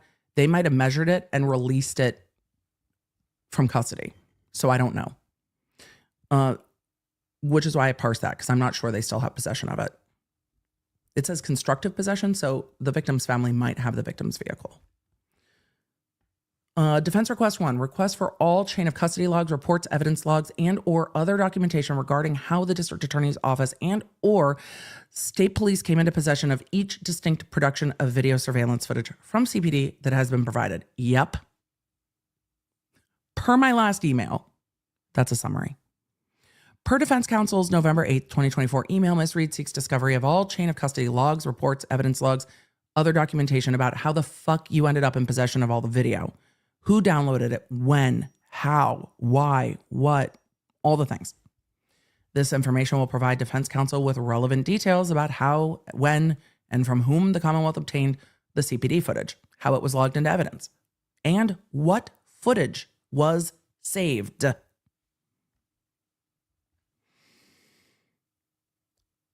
These details are relevant and necessary to contextualize the raw CPD surveillance video footage and to assess whether that video footage was subject to tampering. Attorney Brennan indicated via email on November 25th, 2024 that he would request these records, but no records responsive to this request have been produced to date. I wonder what the answer is. Defense request number 2, an unredacted copy of Massachusetts State Police Report number 26. Tell me what's in police report number 26. What's in docket item number 214? Come on down. What is in the report? Defense counsel also requested, per my last email, November 8th, 2024, to Attorney Brennan, quote, an unredacted copy of MSP report number 26 associated with the investigation into the death of Sandra Birchmore, produced in NOD number 47. Oh. Yes, I have a podcast breaking down everything, well, not everything, breaking down the federal indictments in the Birchmore case. I have not gone into it more deeply. We will follow it more down the road because, oh boy, do I have questions. But I do have a podcast episode covering Birchmore. I will link it down below this case if you guys want to look at that. Because WTF. Okay. MSP report number 26 is relevant and must be provided in accordance with Ms. Reed's constitutional and statutory rights. The investigation into the death of Sandra Birchmore has involved many of the material witnesses in Ms. Reed's case. Yup. Including but not limited to Sergeant Lenk, Daniel Whitley, Trooper Mike Doon, Trooper Zach Clark, Colleen Crawford, Detective Kevin Albert, Lieutenant John Fanning, Trooper Guarino. Trooper Guarino, who missed 30,000 text messages in a cell phone dump. That Trooper Guarino. Right. Imagine how that cross-examination is going to go. Because the defense didn't know that last time. Imagine how that cross-examination is going to go. If you're sitting on a jury and a forensic expert from the police department testifies that they downloaded and extracted the phone, that they did all this stuff, and whatever. And then the defense gets up and says, in this other case, you don't have to name it, it was found that you missed and did not disclose 30,000 text messages. If you're a juror, are you going, what'd you just say? Does that maybe strike to the credibility of that forensic expert? Because I feel like that's the kind of shit that juries don't like. But wait, there's more. Lieutenant Brian Tully, District Attorney Lynn Beeland, and District Attorney Michael Morrissey. Michael Morrissey, I don't know if there's any relation to Carrie Morrissey. I imagine not, but DA Morrissey is the elected DA, which is why it says District Attorney, not Deputy District Attorney. Given the similar allegations of misconduct by state actors in the Birchmore and Reed cases, the statements that material witnesses in the Reed case made in relation to the Birchmore investigation are relevant for impeachment and bear on the credibility of those witnesses. Despite defense counsel's request, the Commonwealth has not yet provided the defense with that report. In fact, Attorney Brennan replied on November 25th, 2024, that because the Birchmore case now involves a federal investigation, really? Defense counsel should seek redacted information from the U.S. Attorney's Office.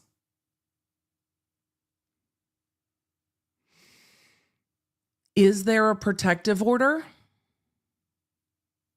I have questions. The Commonwealth has possession, custody, or control of the relevant reports from the Birchmore investigation that include statements by material witnesses in the Karen Reed matter. Many of those statements have since been undermined and discredited, and consequently, they bear on the credibility of those material witnesses. Tuesday's going to be spicy. The fact that the U.S. Attorney's Office may have redacted information does not absolve the Commonwealth of their obligation to provide mandatory discovery under Rule 14, footnote 3. Footnote 3 reads, additionally, as explained infra, in Section D, redacted reports omit information that is relevant to Ms. Reed's case and critical to her defense, and thus are insufficient to satisfy the Commonwealth's discovery. Oh, boy.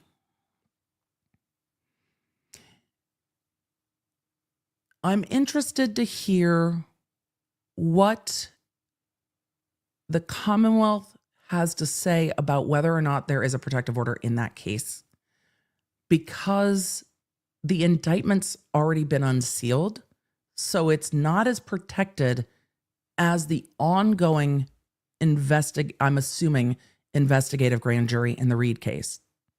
Because the indictment's been unsealed, the defense having access to that, whether it comes up in trial, is for motions in limine. But the defense has to know what it is before we can deal with it.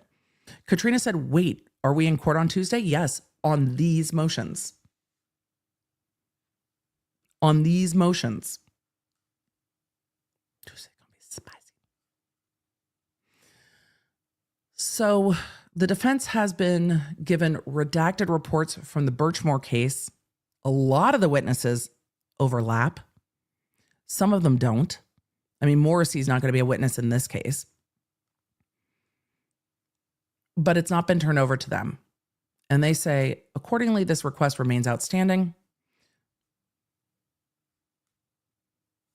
Is there a page out of order here? Yes. Oh, that was me. Hold on. I have a page out of order. Sorry, y'all. When I compiled this into a PDF, my pages were out of order and I didn't notice. So we're going to page 4. Defense request number 3.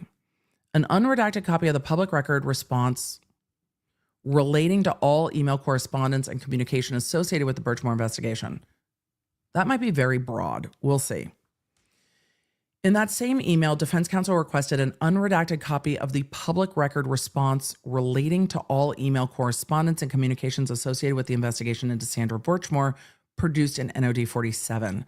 The Commonwealth has provided defense counsel with a copy of this response to Public Records Act, requesting the defense's request concerning all email correspondence and communications associated with the investigation into Birchmore. However, the copy the Commonwealth produced is the same redacted version made available to members of the public. This needs to be under a protective order, but it doesn't mean the defense can't have it. It might need to be under protective order. These are the types of discovery fights that are going to be very, very interesting. Let's see. The copy the Commonwealth produced is the same redacted version that's available to the public. Critically, the interest of the public in obtaining and reviewing these communications is less substantial than that of the defense. I mean, yep. The redacted version of the report omits information that is relevant to Reed's case and critical to her defense, and thus is insufficient to satisfy the Commonwealth's obligation. As described above, Attorney Brennan indicated to the defense on November 25th, 2024, that if it wants these records, the defense, it should contact the U.S. Attorney's Office seeking redacted records. Curious what the court's going to say to that. Because the Commonwealth has those records. And again, the indictment's unsealed. For the above mentioned reasons, including the inadequacy of the redacted records for defense purposes and the aforementioned relevance of those records to Reed's case and the legal obligation, turn it over. Defense request number 4. An unredacted copy of all reports, communications, handwritten law enforcement notes, and or other documents from the Birchmore investigation concerning material law enforcement witnesses in this case. That's not overbroad. Witnesses in this case who are in that case, we need the information. On November 8th, Attorney Little requested an unredacted copy of all the reports. We just read all of that. Notes, etc., regarding Sergeant Michael Lenk, Daniel Whitley, Trooper Michael Doon, Trooper Zach Clark, Colleen Crawford. Remember, Colleen Crawford is the tech person who was like, why are you here to get the DVR? That's not there. Detective Kevin Albert, Lieutenant John Fanning, Trooper Guarino, Lieutenant Brian Tully, DDA Beeland, and DA Morrissey. As with the defense request, given the similar allegations of the report, which append a screenshot of a text message. Oh, damn it. My pages are out of order. Pause, chat. I'm sorry. Pause. We're going to have to get back to page 7. We're going to have to go back to page 5. Damn it. We had a preview, but my pages are out of order because apparently I did this badly. Okay, page 5. Shit. Now I'm in. Pause. As with the defendant request for MSP report number 26, given the similar allegations of misconduct with the state actors between the two cases, we want the information. In his November email, Brennan diverged. Brennan diverged from his previous response that defense counsel should seek materials from the AUSA, stating instead that he was not in possession of these materials and referencing an ongoing Rule 17 motion.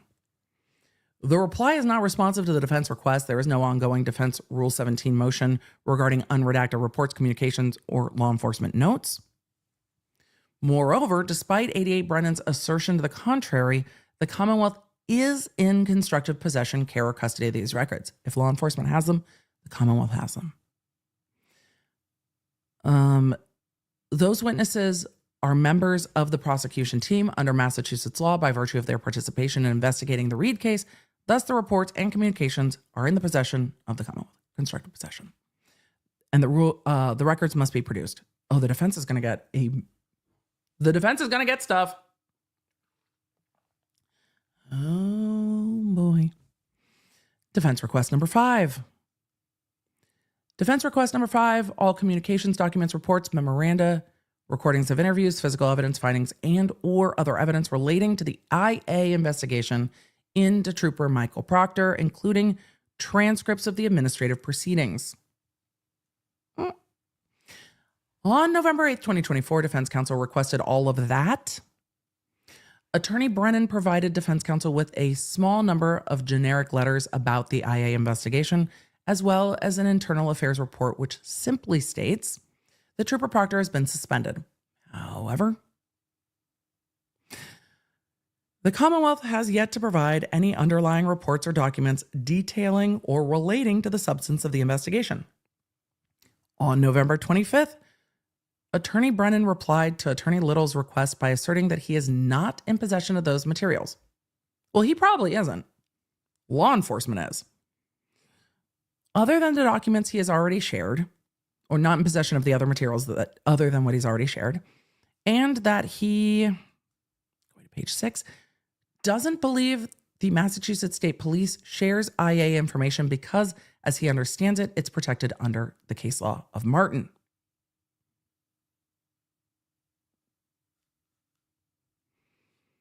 Contrary to Attorney Brennan's suggestion, the Martin case does not hold directly that IA information is protected and is not an absolute bar on discovery of such materials, even under Rule 14. It is true. This is probably going to have to be reviewed in camera.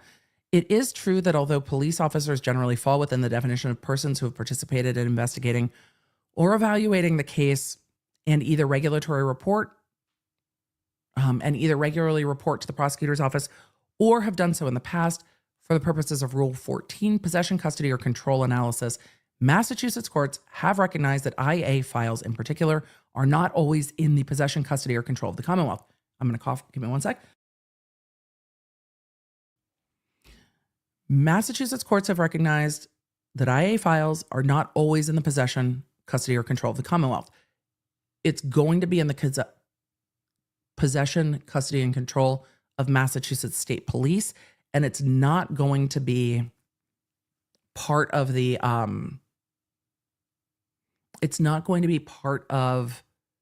constructive possession of the prosecution team. It doesn't mean it can't be ordered to be turned over.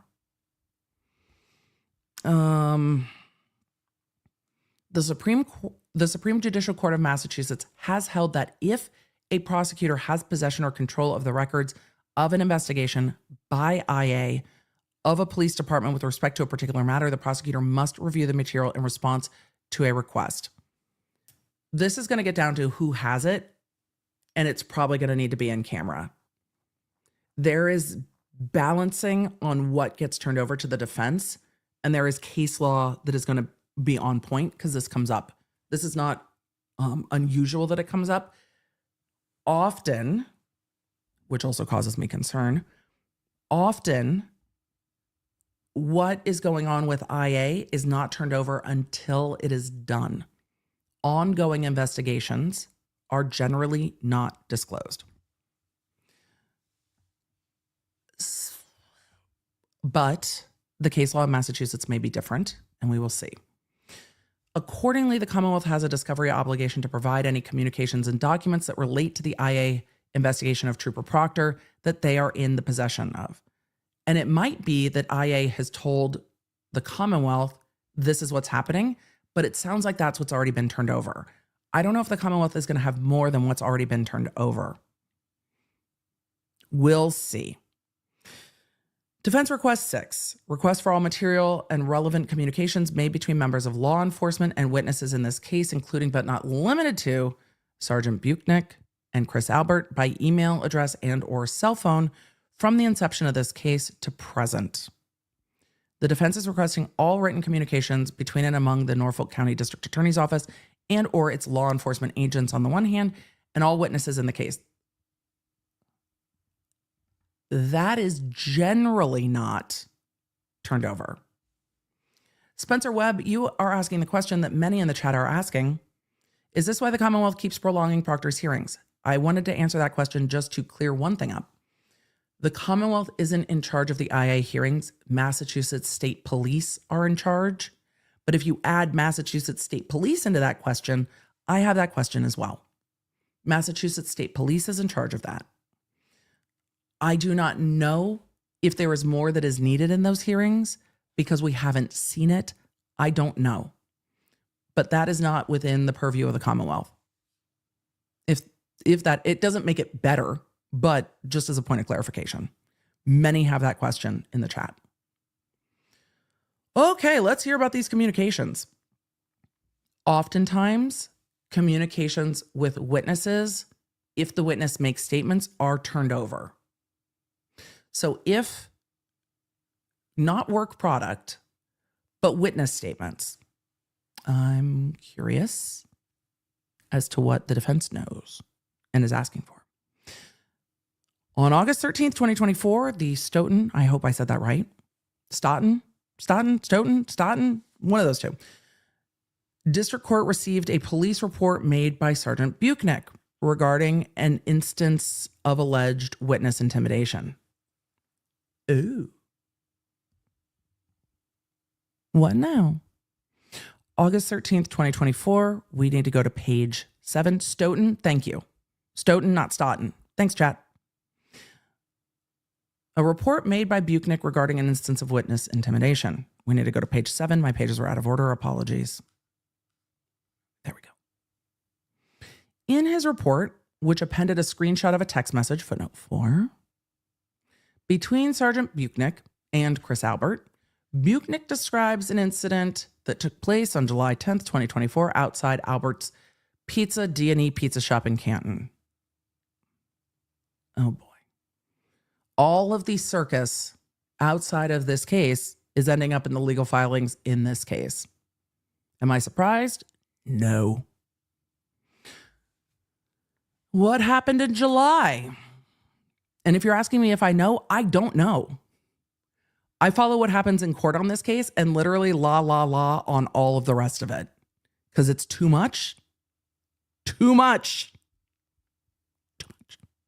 I cannot follow everything. I really try to limit myself to what happens in court. Otherwise, I would never be able to cover all the cases. But a lot of you probably know. I don't know. And I'm telling you why I don't know. Because I avoid. I want to know what happens in court. But now what happens outside of court is in court, so here we go. Away. Buchnick states that he was notified, in quotes, by Chris Albert about an incident that Chris Albert considered to be threatening in nature. Trooper B noted that in the text message communication between himself and Albert, Albert wrote, quote, "Hey, So I just had two women outside my shop taking pictures, which is fine. Then one woman lifted her hand and made a gun motion to her head. I watched it and have video. Sergeant B responded, please email it to me, and wrote, do you know who these women are? Albert responded, no clue, I'll email you. In his report, the sergeant also acknowledged that Chris Albert is one of the Commonwealth's witnesses in a murder case, directly referencing the Karen Reed case. We're going to get to the footnote in a minute. The appended text message screenshot between Buchnick and Chris Albert, which constitutes material and relevant evidence and is a statement from a witness in the matter, is in the possession, custody, or control of the Commonwealth vis-a-vis Trooper Sergeant B, and was improperly withheld from defense. That should have been turned over in July when it happened, because they knew that a trial was pending.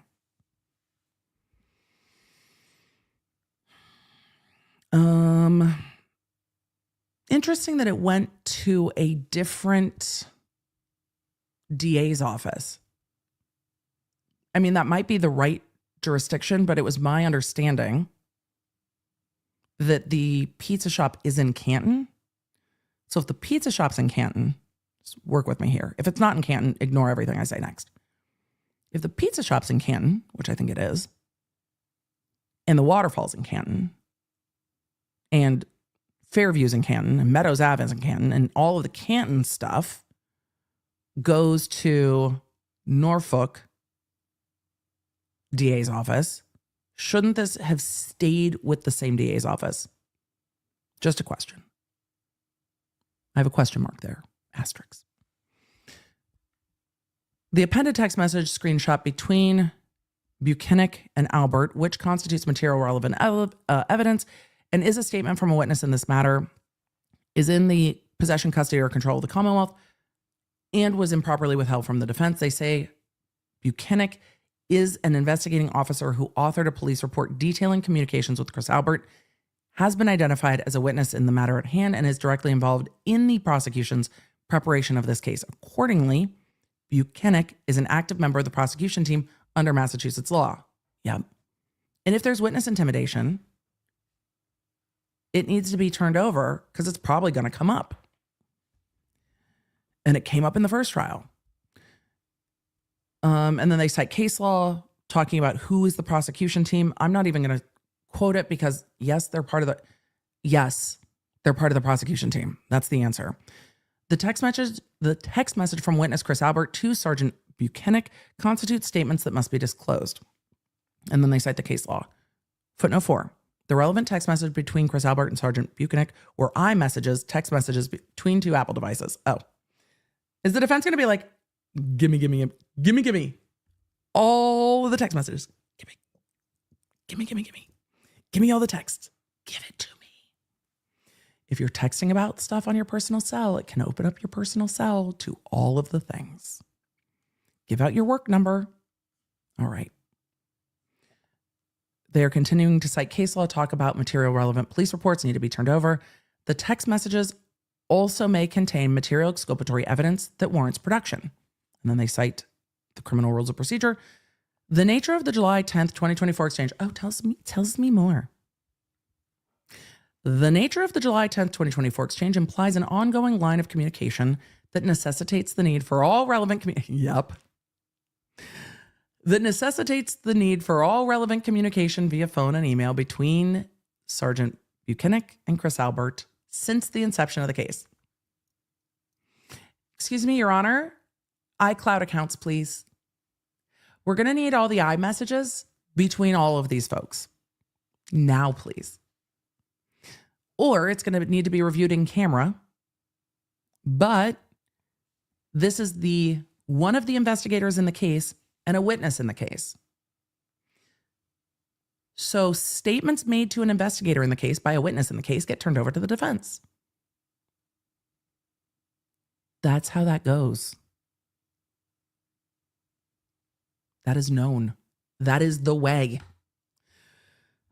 The informal tone and casual language of the text messages between Buchanan and Chris Albert strongly suggest a pre-existing relationship and coordination.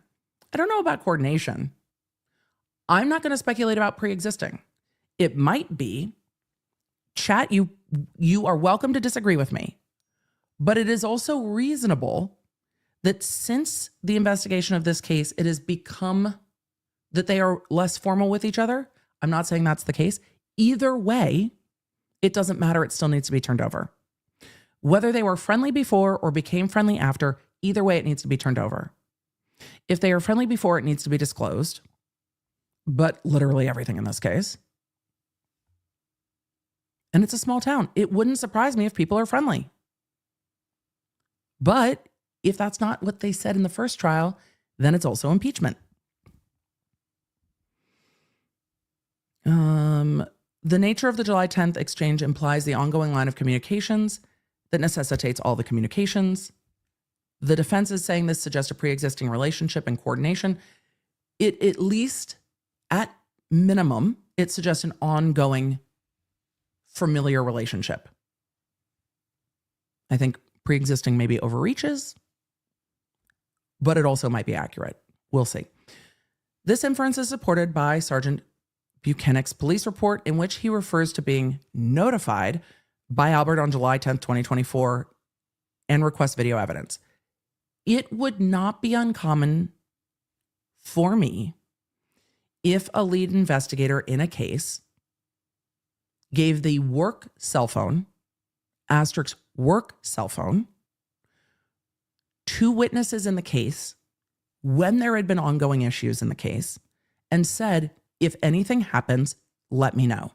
That's not unusual. That is not improper. Note that if there are those reach outs, they need to be turned over when you have an upcoming trial. If there are issues after a trial has concluded, it might be different depending on what the issue is. But witnesses and victims can have ongoing issues after a case. I am assuming that this is a work phone. Can work phones have iMessage? It depends on the department. Is it going to open up a personal phone if these are texts to a personal phone? Yes, it is. Should it be through a personal cell? No, it shouldn't. But it is not uncommon that witnesses or victims have the department cell phone number of those in law enforcement. And they should use the department cell phone, not the personal cell phone. They might also have the personal cell phone. And if that's what happened here, then it's going to open up that phone too, potentially. I mean, if it hasn't been rehomed or butt texted. They say the inference is supported by the police report, which refers to being notified. Again, that's not odd to me in this case and in other cases where I've had cases with witness intimidation, but they've all messaged the detectives on their department-issued cell phones. The willingness of Chris Albert and the sergeant to discuss material information pertaining to Reed's case via text, as evidenced by the July 10th exchange, I think that's a reach, suggests that other text messages between the two from the inception of the trial till present may also contain relevant material and potentially exculpatory information. I agree with that. I think that saying, hey, I feel intimidated is discussing a case because that's why Chris Albert is perceiving that, given other things we saw talked about in trial. I understand the perception. Chris Albert feels that that was done, if that was done, because he was a witness in the case. I'm going to need more information. We will see. And we will see if this opens up from the end of trial forward. I don't know if it will open up from the beginning of trial. I need more information. But witness statements to police have to be turned over at a bare minimum. There might be more here. They say the Commonwealth's discovery cannot thwart its discovery obligations by claiming that these communications are covered by the work product doctrine, footnote 6, or were conducted on personal devices or outside formal channels. It doesn't matter if you were contacted to make a police report. That can open up your phone. I'm not going to read about work product. I don't think this is work product. I agree with the defense in that. Footnote 7, whether Sergeant B used his personal or work cell phone email address to communicate with Chris Albert does not exempt the communications from disclosure. I agree. 100%. Massachusetts law clearly establishes that communications related to official business, even if conducted on personal devices or accounts, remain subject to public records. And that is why everyone is told clearly and redundantly to not have work conversations on their personal devices. This is not unknown to law enforcement. This is well known to law enforcement. And yet they still fuck it up.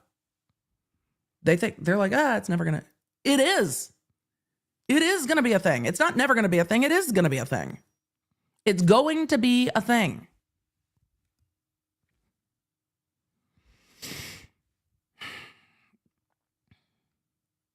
So I agree with the defense on that. The text messages between Sergeant Buchanan and Chris Albert directly pertain to Buchanan's official duties. Yeah, you're reaching out to them saying, I'm intimidated. I need a police report. That is the definition of official business. These communications were included in the police report. I was notified.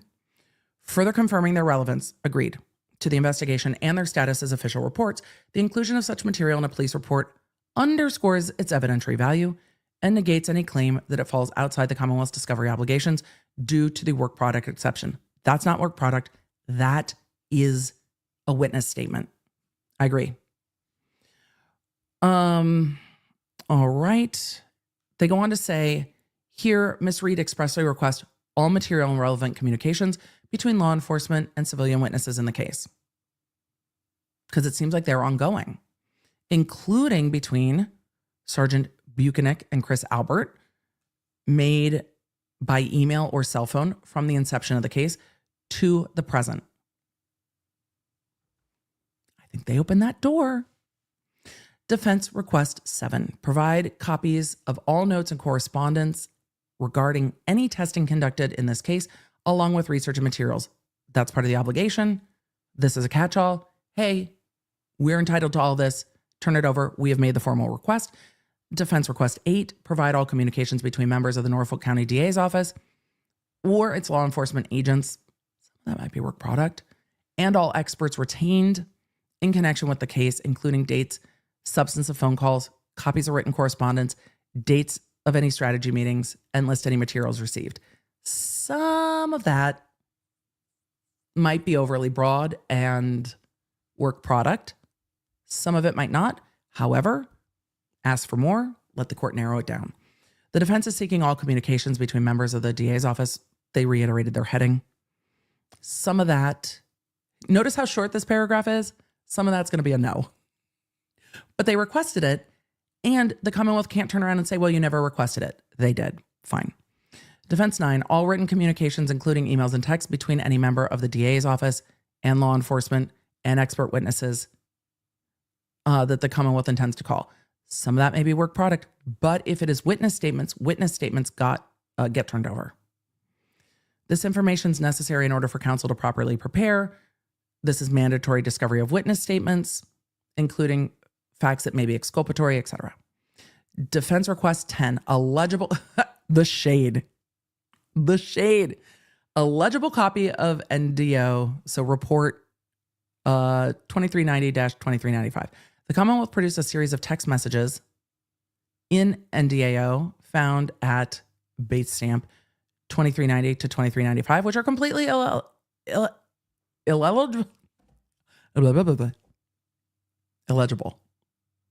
unreadable words. The defense requests the Commonwealth immediately produce a legible copy.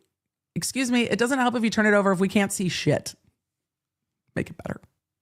Conclusion. The requested discovery is relevant within the custody and control of the government or its agents and is essential. Some of it might be overbroad. Production of the requested evidence will not produce unfair or substantial inconvenience to the Commonwealth. Law, 4 reasons, read request discovery. Let's give a summary of what I think of this. Here's where we're at. I didn't see anything about Proctor texting Lally. It wouldn't surprise me if he was, but I didn't see anything about it in here. I don't think we missed a page. We got every single page. 4, 5, 6. I didn't see it. I didn't see it. Oh, wait. Maybe at the beginning of page 6? Let's see. We're jumping back to page 6 about Martin. Unless it was buried after the... If it was buried after the Martin discussion, let's look. Accordingly, here at the bottom, accordingly, the Commonwealth has a discovery obligation to provide any communications or documents related to the internal affairs investigation of Trooper Proctor that are in the custody control. Those communications and documents are relevant given Proctor's lead role. We went through that. You said, I am missing a motion. Different motion. Not in this motion. I didn't miss 7. We went to 7. But there might be a separate motion because we went through every page of this motion, including page 7. We jumped back to page 7. So it might be a different motion. Let me take a look. But we are here. Would it surprise me if Lally and Proctor were texting? No. It should be on the work texts. Some of that might be work products. Some of it might not. It really depends. All right, let's summarize this motion real quick. The defense is asking for their discovery. They are asking the court to compel the discovery, saying that they don't have the discovery and they need the discovery. Some of the requests are broad, but then the Commonwealth can't turn around and say, well, you didn't request it. Some of it will probably be narrowed down, but if witnesses are speaking to law enforcement, those are witness statements.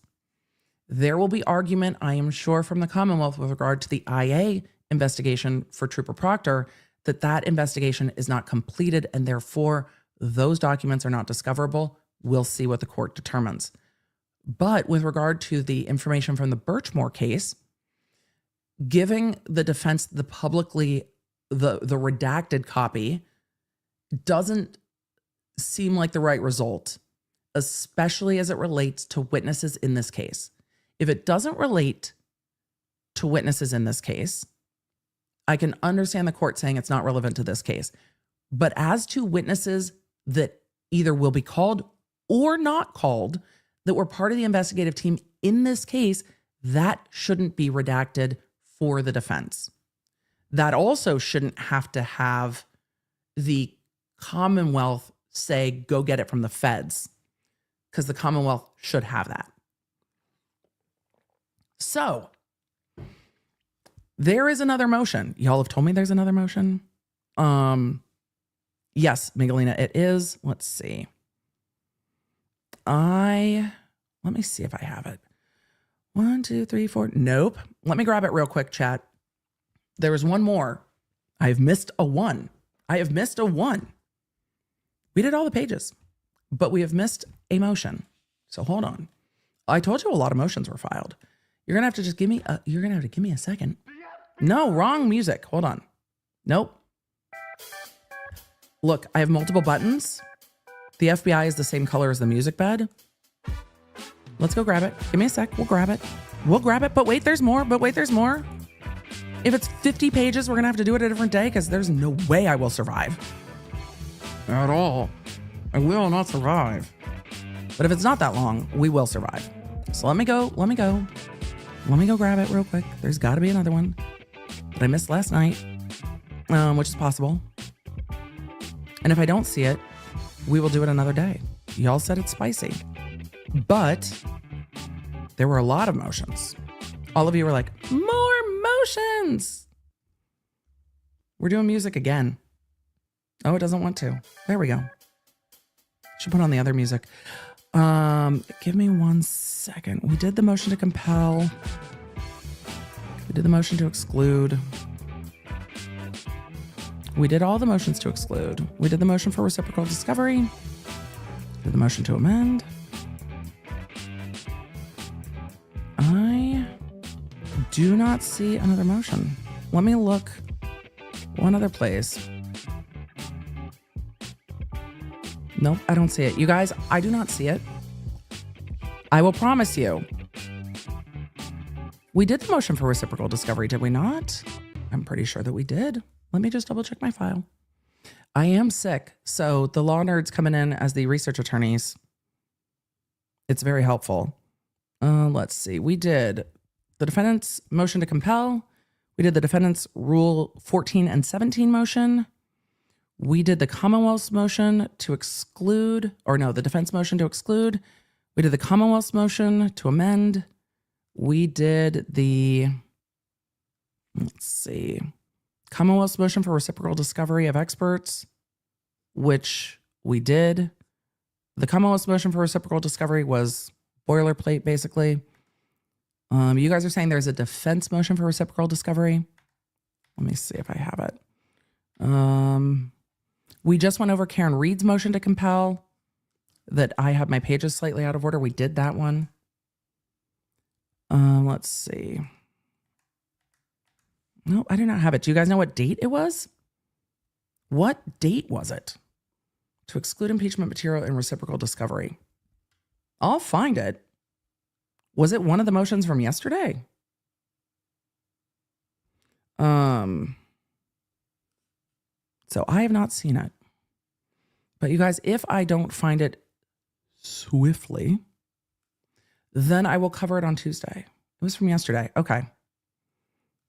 Let's see. I'm looking for it. And if I don't, you guys, if I don't see it, if I don't grab it quickly, I will cover it before court on Tuesday. We did the forensically sound copy. Let's see. We did that. We did that. Ah, there we go. Found it. I got it. I got it. We found it. You know what we're going to do while I grab it? I'm going to share with you real quick what's coming in the law nerd shop. And then we'll do that. And then we are done. 4 hours in. 4 hours in. But for those of you that are just getting here, do not worry. We have some very exciting law nerd shop stuff for you. I'm going to share that with you while I grab this real quick. And don't worry. We'll go through it. How many pages is it? 14.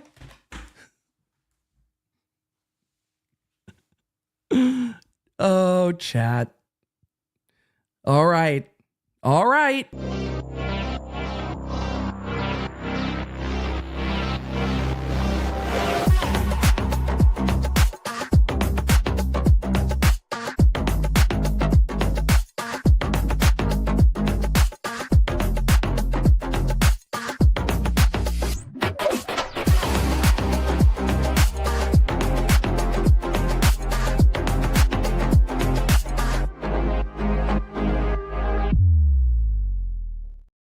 All right, chat, here's what we're going to do. EDB needs to take a bathroom break. I'm going to put on our court break music real quick. I'm going to download this. I'm going to go to the bathroom. We're going to cover it, but I'm going to need just a minute. I'm going to need a minute to grab it so I can put it in PDF, and I have to go to the bathroom. It's not a 300-page motion. And you guys are like, it's not that long. We can do it. Look, law nerds, we can do it. I am going to put us on a court break real quick. Look, we need a court break. We need a court break because I need to use the restroom. Y'all need to use the restroom. I love that Dawn in the chat said, sorry, we don't want to break you, only the internet shop. Y'all promised me it's worth it. Y'all said it is worth it, but I have to go to the bathroom. So we are going to take less than 5 minutes. Now is the time to download the app if you don't have it already. We will also let the app know when we're back. We're going to take like 5 minutes. I need to grab this document. I need to go to the restroom and then we'll be back. Y'all go get a drink. We're going to stay hydrated. Look, my skin is so sensitive. I had an itch and now I look like I have been attacked by a vampire. Emily, you wouldn't complain. I mean, y'all know what books I read. All right, let's be right back. Court break. I'll put on some music. I will see you in a minute. Mods, you are the best. Thank you. Take a personal needs break. Miguelina, thank you. We'll grab it. Give me like 5. All right, get some water. We're going to put on music.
Hey, everybody.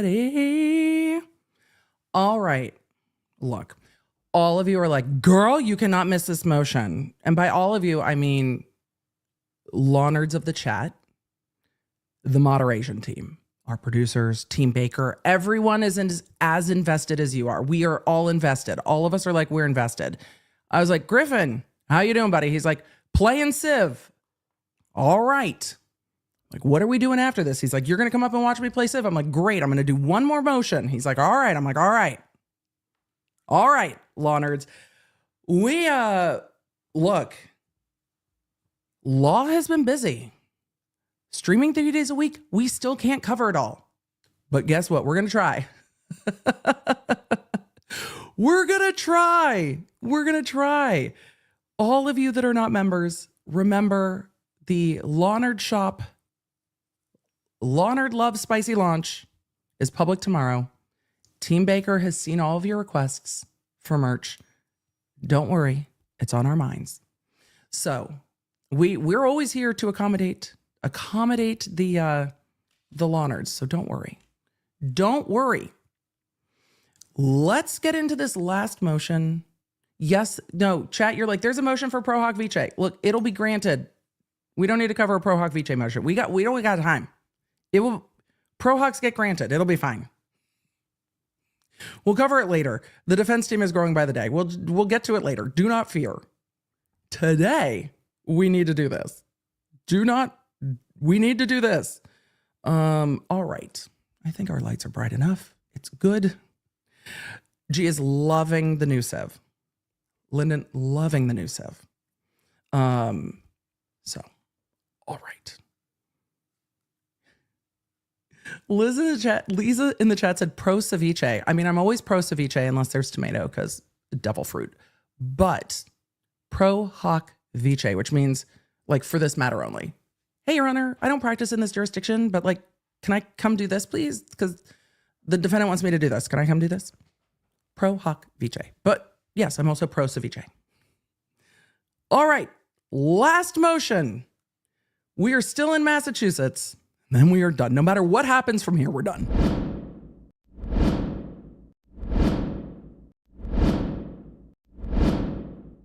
I got stuck in a loop. Y'all got stuck in a swoop loop with me. Well, we're sick. That's Emily. What has happened? I don't know. We've descended into madness is what's happened. Your girl does not feel good. Shit happens. We swoop looped. That was my fault because I didn't turn off the loop from the video. I forgot to turn on the loop. My brain's on a loop. Y'all are, cheers. We're pushing the limits of the Sudafed today. All right. Defendant's motion to reconsider reciprocal discovery order. So there is an order. This is from February 11th. There is an order. The defense would like the court to reconsider. And they're probably going to tell us why. 14 pages. Let's go. Karen Reed would like the court to reconsider this motion on the grounds that she has rights. Zoom, zoom. Factual background. Reed is accused of the following crimes arising out of the death of Officer John O'Keefe. Bueno. Murder in the second degree, manslaughter under the influence, leaving the scene of personal injury causing death. Reed faced trial by jury for the above crimes on April 16th, 2024. I can't believe this next trial is going to be starting at almost the exact same time because by the time they get through jury selection, we're going to be close to this trial starting a year, day, and date to when the first trial started. It better go faster. Brennan said it's going to go faster. It better go faster. Let's see. Prior to the commencement of trial, the Commonwealth submitted a motion for reciprocal discovery and notice of experts filed on March 21st, 2024. Paragraph 4 of the Commonwealth's motion. We've got a re-sweatshirt. Paragraph 4 of the Commonwealth's motion requested production from the defendant. Paragraph 4 of the Commonwealth's motion requested production from the defendant of any written or recorded statement, as well as any oral statement reduced to writing of any individual whom the Commonwealth intends to call. Wait. That doesn't make any sense. That's in their motion now. It also doesn't make any sense. The Commonwealth's motion was allowed by this court, requiring the defendant to turn over evidence intended to be used as impeachment.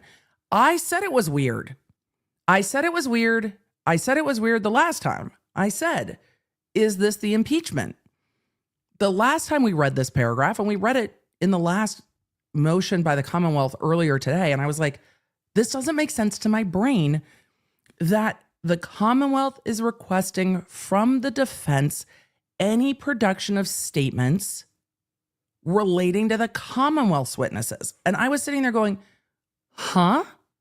Why did it hurt my brain? Because in my jurisdiction, this isn't a thing. Impeachment evidence does not have to be disclosed by the defense to the prosecution. So the statement that the defense must turn over impeachment evidence relating to the Commonwealth witnesses hurts my brain. But that is what it says, because now the defense is clarifying that's what it says. The court said the defense needs to turn over impeachment to the Commonwealth. The Commonwealth's motion was allowed by the court, requiring the defense to turn over evidence intended to be used as impeachment evidence against witnesses called by the Commonwealth prior to those witnesses being called to testify. Asterisk. When the witness is testifying, if you intend to use it as impeachment, then you show it to the other side and say, haha. But you might not use it, so you do not have to disclose it unless there is a rule in Massachusetts that requires them to act differently. And there may be. Asterisk. There may be a rule in Massachusetts that's different. It would seem confusing to me. On several occasions during various Commonwealth witnesses' testimony at trial, the witness subsequently tailored their testimony and included details which had not previously been discussed to account for the impeachment evidence turned over by the defense, which is why a lot of jurisdictions do not require that. For example, at trial on May 21st, my kid's personal Uber driver, you have access to the store today if you want it. It's in your member tab. Because the members have access today. This is the concern. If you turn it over, it can be a problem. This is why you don't turn it over. It's impeachment. It might not be used. The rules are different going the other way depending on what the thing is. If you're going to impeach somebody using like a rap sheet or whatever, that stuff generally has to be turned over. So let's continue on.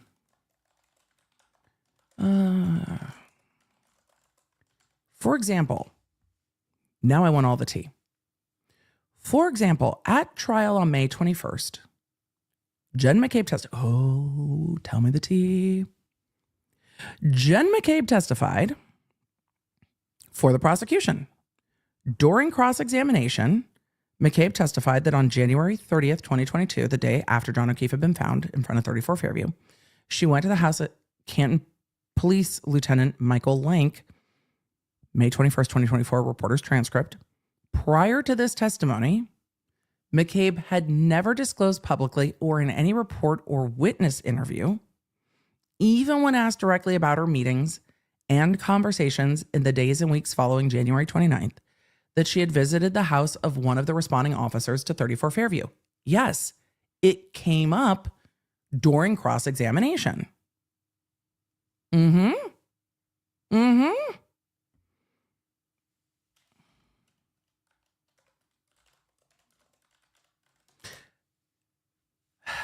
And then she said, oh no, his wife and I are friends. And I was just driving by and then I rolled down my window and we just had a chat. It came up on cross. She visited the house of one of the she never said prior to that she visited the house of one of the responding officers. McCabe, who was, quote, friendly with Mike Lank and knew of him growing up, testified that she, quote, could have been at Lieutenant Lank's house for an hour.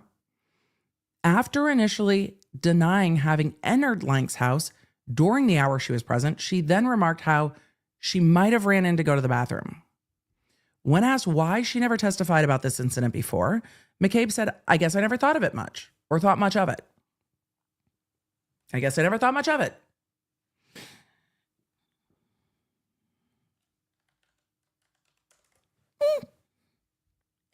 It didn't seem weird to me. And you know what? That might be the thing with this whole case. Everybody's conversation with law enforcement doesn't seem notable to them because it is so common, which is kind of what the defense keeps arguing. The defense keeps saying, right. That's the point. Y'all just know each other. Exactly our point. Exactly our point. Y'all know each other so well that it doesn't even seem like a thing because y'all know each other so well. This is like, oh, that's weird. Why would I mention that I went to my friend's house? It doesn't even occur to me that that person's a responding officer to the crime. Right. Kind of the point. When this came up on Crosby, we were just like, what? After initially denying having entered Lieutenant Lank's house, she said she may have ran up to go to the bathroom. When asked why she never responded to the incident, she said she never thought much of it. The only time McCabe claimed to have discussed this meeting with anyone related to the case was, quote, at the DA's office with Lally McLaughlin and Stephen Nielsen and Trooper Tully. And they're quoting trial testimony. McCabe confirmed that at the meeting with the prosecution, she was specifically asked about her meeting at Lieutenant Lank's home, something which she had never revealed and about which she had never previously been questioned. So the defense is going to say they wouldn't have asked that question if we hadn't brought it to their attention and we intended it for impeachment. We didn't need to bring it to their attention. All right. At trial, she saved this information for cross-examination. I mean, to be fair, I don't know what Lally asked her. And I don't know if Lally asked about this at all, because Lally's questioning was so hard to follow. So I don't know if it was saved, but Lally's questioning was not great. After questioning McCabe about a different topic, Attorney Jackson asked McCabe, did anything specific happen on January 30th in connection with this case? Any meetings? Any get-togethers? That's compound, Jackson. Anything that you can think of. It's compound. McCabe responded, I went to the O'Keefe's house. Jackson followed up. Other than that, anything else? In response to that open-ended question without any indication, from Attorney Jackson regarding the answer he was seeking, it was open-ended. McCabe volunteered this thorough answer.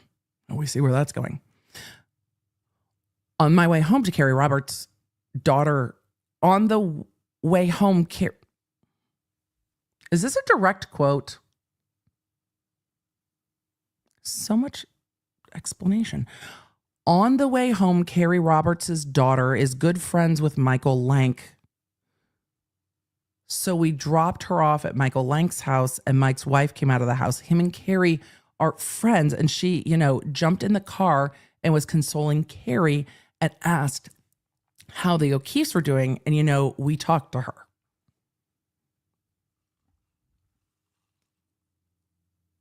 Is there a Michael Lank Sr. and a Michael Lank Jr.? The weirdest answer.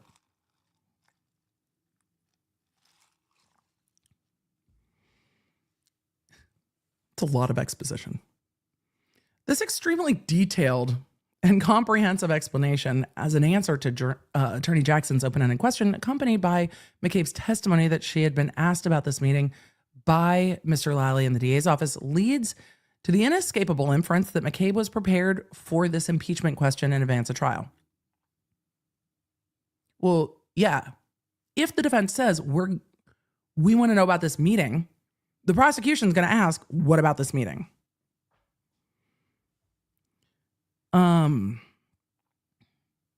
That was only possible because, in compliance with this court's impeachment evidence reciprocal discovery order, the defense had turned over location data obtained from McCabe's cell phone to the prosecution on May 6th. Wouldn't the defense have gotten McCabe's location data from the prosecution? I have questions. I'm not saying anything's wrong. I just have questions how the defense would have cell phone data that the prosecution didn't give them. That's all. And why would they have to turn it back over if it was given to them? This location data showed that McCabe was indeed present at Lieutenant Lank's home for approximately 45 minutes on January 30th. Right, they went through the location data. Oh, y'all are saying the FBI. From the FBI. But if the feds gave it to the defense, they would also give it to the prosecution. They wouldn't just give it to one side. They would give it to both sides. The prosecution might not have looked at it. The FBI. But the prosecution should also have it. And if they didn't look at it, that's on them. But maybe the FBI didn't give it to both, which would be odd. All right. Although the Commonwealth did not elicit this information during direct examination, Ms. McCabe was clearly prepared for this question on cross-examination as a result of the defense production of impeachment evidence. Another example occurred at trial on May 28th, 2024, when PF, footnote 1, testified, that's one of the minors, for the prosecution. Footnote 1 says, pseudonym used to protect the identity of the minor witness whose information has been impounded in this matter. PF testified in a closed proceeding during the trial. PF, who was 11 years old at the time of Mr. O'Keefe's death and 13 years old at the time of his testimony, described his experiences with the defendant. I have questions. During a SAIN interview on February 22nd, 2022, PF had testified about an incident with the defendant wherein she got really mad at him.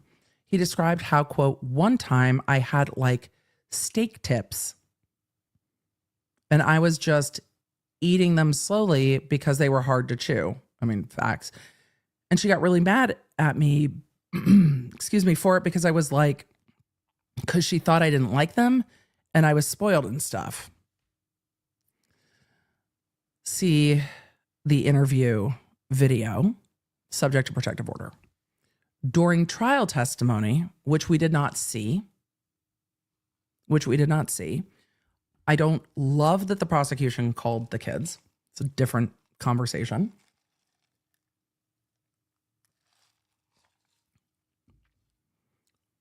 During trial testimony on May 28th, PF was questioned by the prosecution about this incident.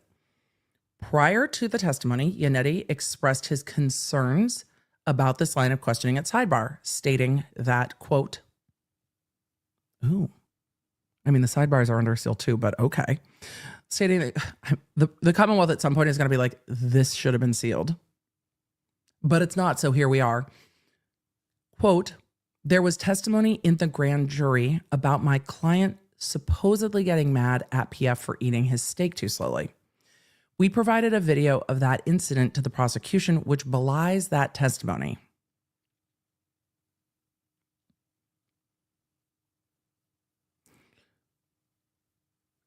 That's from the sidebar, May 28th.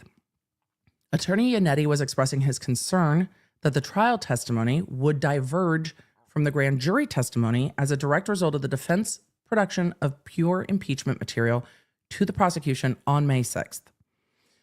This is, of course, exactly what happened mere minutes later. This should probably all be sealed. It's not, so here we are.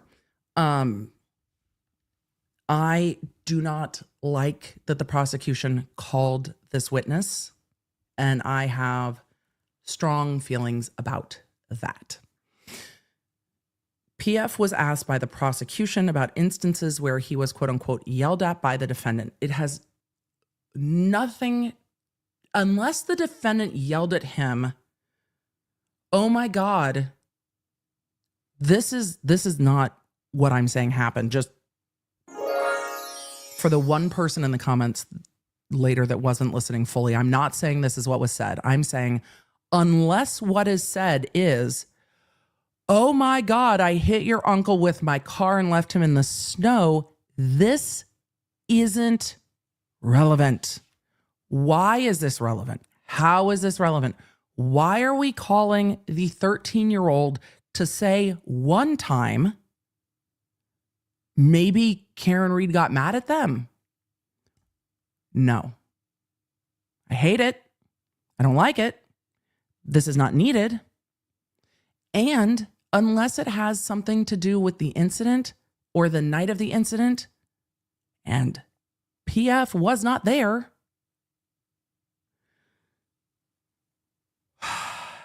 do not call the kid.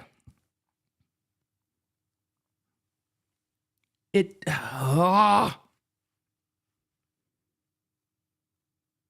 probably just made the prosecution look desperate, honestly. I imagine the jury didn't like it either. If I was the jury, I would be sitting there going, we've heard what these kids have been through. Do not bring the younger one into court. The older child, the older niece of Paul O'Keefe, was woken up by Karen Reed, and Karen Reed said things to her in the morning or early morning, overnight. That's relevant. This is not needed. But we're going to go through it. This probably should have been sealed. It's not sealed. We're going to go through it. I hold the prosecution to blame for dragging the younger kid into it.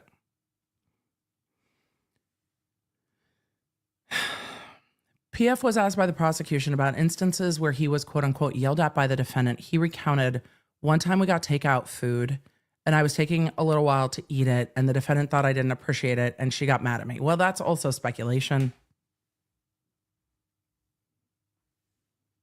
It's also not relevant.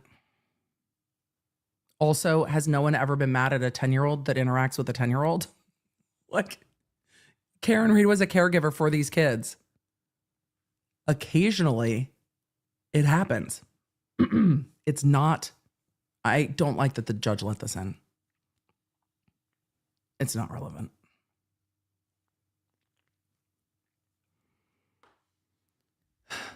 For all of you saying, my parents all the time being like, you need to finish eating. I don't like this. This should have been kept out. But let's hear, because the defense is laying groundwork for something with this. So let's find out what that is. Me spiraling because I'm mad that the prosecution put the kids through this isn't the point. 2 weeks prior to his testimony at trial, the defense turned over video depicting PF eating steak tips, interacting with Miss Reed in a playful manner, wherein how is that on video?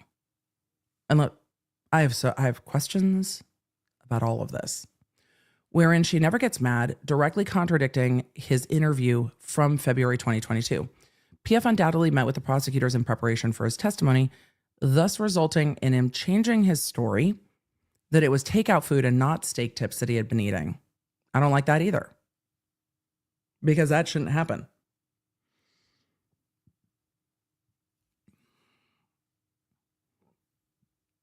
This resulted in PF changing his story. And you don't want to have to impeach a kid. None of this is relevant, first of all.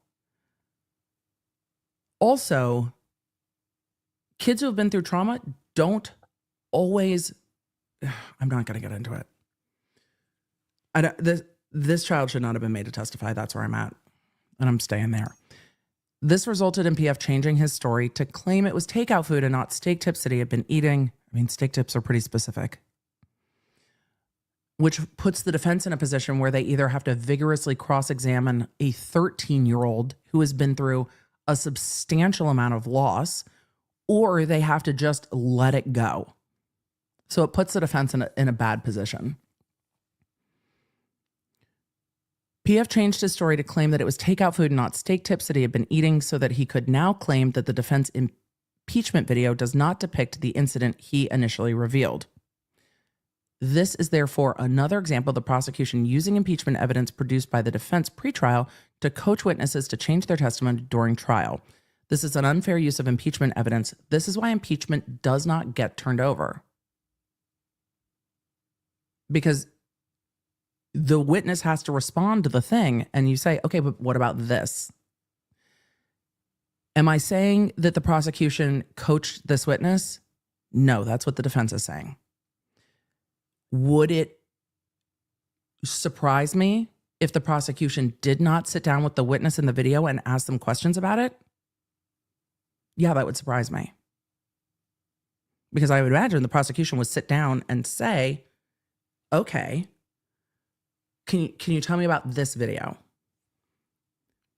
I have more questions about this situation, and we will see. But this is also why direct impeachment doesn't get turned over. Direct impeachment is evidence you are not going to use unless there is certain testimony. But also turning over impeachment is withheld because of this. And yes, some of you said in the chat, couldn't the steak tips have been take out? Yeah, they could have. I need more information. I don't like the kid getting in the middle of it. But also, the defense makes a fair point that if you turn over impeachment, this is exactly what happens, and this is why you don't turn it over.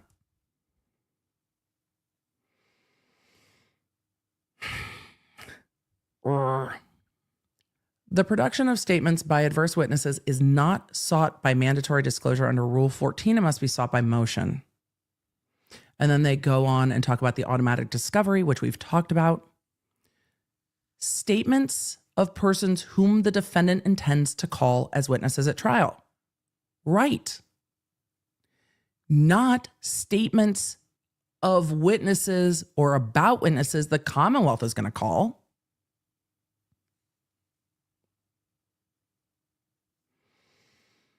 Rule 14 allows for the defense and the Commonwealth, following production of discovery, to move for discovery of other material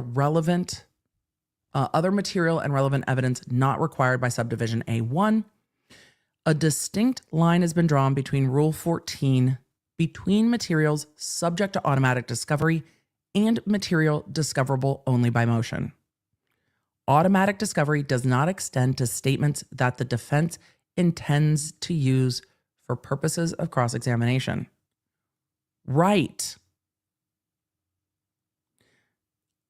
I mean, that's how that normally works. I'm so confused by making the defense turn over statements that are impeachment. Especially when it's not a statement. A video or location data isn't even a witness statement. I can understand needing to turn over an interview. Like if the defense investigator did an interview with a witness that the Commonwealth was calling, then you turn over the witness statement, maybe. If you're only going to use it as impeachment, then no. But when you're talking about location data from a phone, that's pure impeachment. And if that's pure impeachment, then you don't necessarily have to turn it over until you're going to use it. And then it's like, there's impeachment. Witnesses should just tell you the things. And if they don't, then you end up in this situation. Jordan Smith said, Emily, how are you still alive? There was another motion. In a given matter, the prosecution and defense are only required to produce statements intended to be used at trial, which are attributable to their own witnesses. You don't intend to use impeachment at trial. You intend that the witness doesn't impeach themselves. And if they do, then... I mean, it hasn't been that long since I've taken evidence or done trial work. Defense intends to introduce at trial, or wait, back up, Emily. Statements attributable to adverse witnesses, meaning the other side's witnesses, e.g., in this case, statements attributable to prosecution witnesses, that the defense intends to introduce at trial are not subject to Rule 14, but instead can be ordered produced by the court in response to a motion under Rule 14a2. Statements are different. Some of this is just impeachment that the other side should have. If they don't look at it, that's not on you. A trial judge has broad discretion with respect to the motions for production of non-automatic discovery. A judge has discretion to deny a movement's motion for discovery or discretionary discovery materials when the movement fails to establish a threshold showing that the material they seek is relevant. Here, the Commonwealth's request for production of statements of individuals that they intend to call at trial was not information subject to automatic disclosure, as they're not statements of a witness intended to be called by the defense. I don't disagree. It's a weird rule or weird ruling. Production of such statements was subject to the court's discretion based on a showing of the relevant nature of such evidence and the aims of fair disclosure at trial. The production of impeachment evidence prior to witness testimony has created unfair prejudice to the defense and has undermined Ms. Reed's right to confrontation. I'm not going to go through their case law on that. Let's see. They are going through case law about how to cure this. They say when a sequestration order is in place with respect to a witness at trial that is violated, the judge has discretion to remediate the action, including to admit or exclude the testimony of the witness who has violated the orders. We saw that in the Depp case. One of the witnesses said that they had seen some clips of the trial that violated the sequestration, and from seat to yeet. They go on to say Rule 14 gives the judge discretion to alter or amend discovery orders in the interest of justice. The defense production of impeachment materials pursuant to the court's allowance of the Commonwealth's motion for reciprocal discovery clearly altered the trajectory of the Commonwealth witness testimony. Additionally, the defense believes that violations of the sequestration order are... Oh, I got questions. Violations of the sequestration order occurred during the first trial in addition to the inclusion of testimony not adduced at previous hearings. A message from one of the witnesses from the first trial What? I'm going to be more fussed about this than I am about the kid's testimony. A message from chat. I can already feel it. I can already feel it. All of you are like, keep reading. I can already feel it.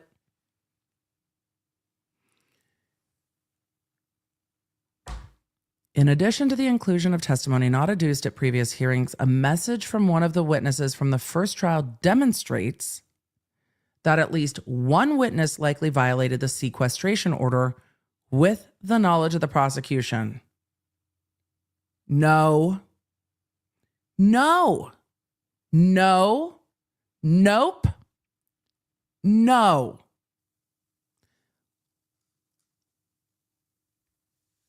Why is it always you three?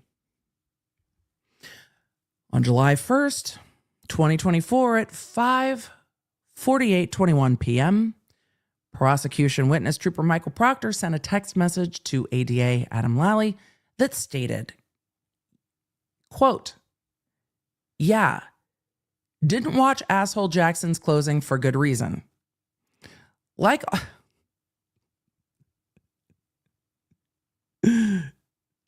Oh, you think Jackson was an asshole the last trial? Just wait. Also, closings when a witness is done testifying, generally when the witness is done testifying, if they're not subject to recall, the sequestration is done. So I need to read more and then I'll give you my thoughts. I need to read more. I'm going to keep reading. Didn't watch Asshole Jackson's closing for good reasons. Oh, Jackson's going to be so much more of an asshole when you have to read this in court this time. What did you call my client? A whack job what? What'd you call me? Oh, you think I'm an asshole. Just wait. If you thought I was an asshole then. The fact that Proctor had all of his text messages read into court, and then texted this in July, really just tells you everything you need to know, doesn't it? It really just, yep, it really just. So this is in July. Didn't watch Asshole Jackson's closing for good reason. Like all of us, the anticipation and anxiety of verdict has us all on edge. See screenshot of Proctor's text message to Adam Lally on July 1st, 2024, subject to protective order due to personal identifying information. Well, boo. They're just going to put the text in it anyway, which we have. Proctor's message suggests that his decision to not watch the proceeding on July 1st was not out of effort to abide by the sequestration order, but was instead related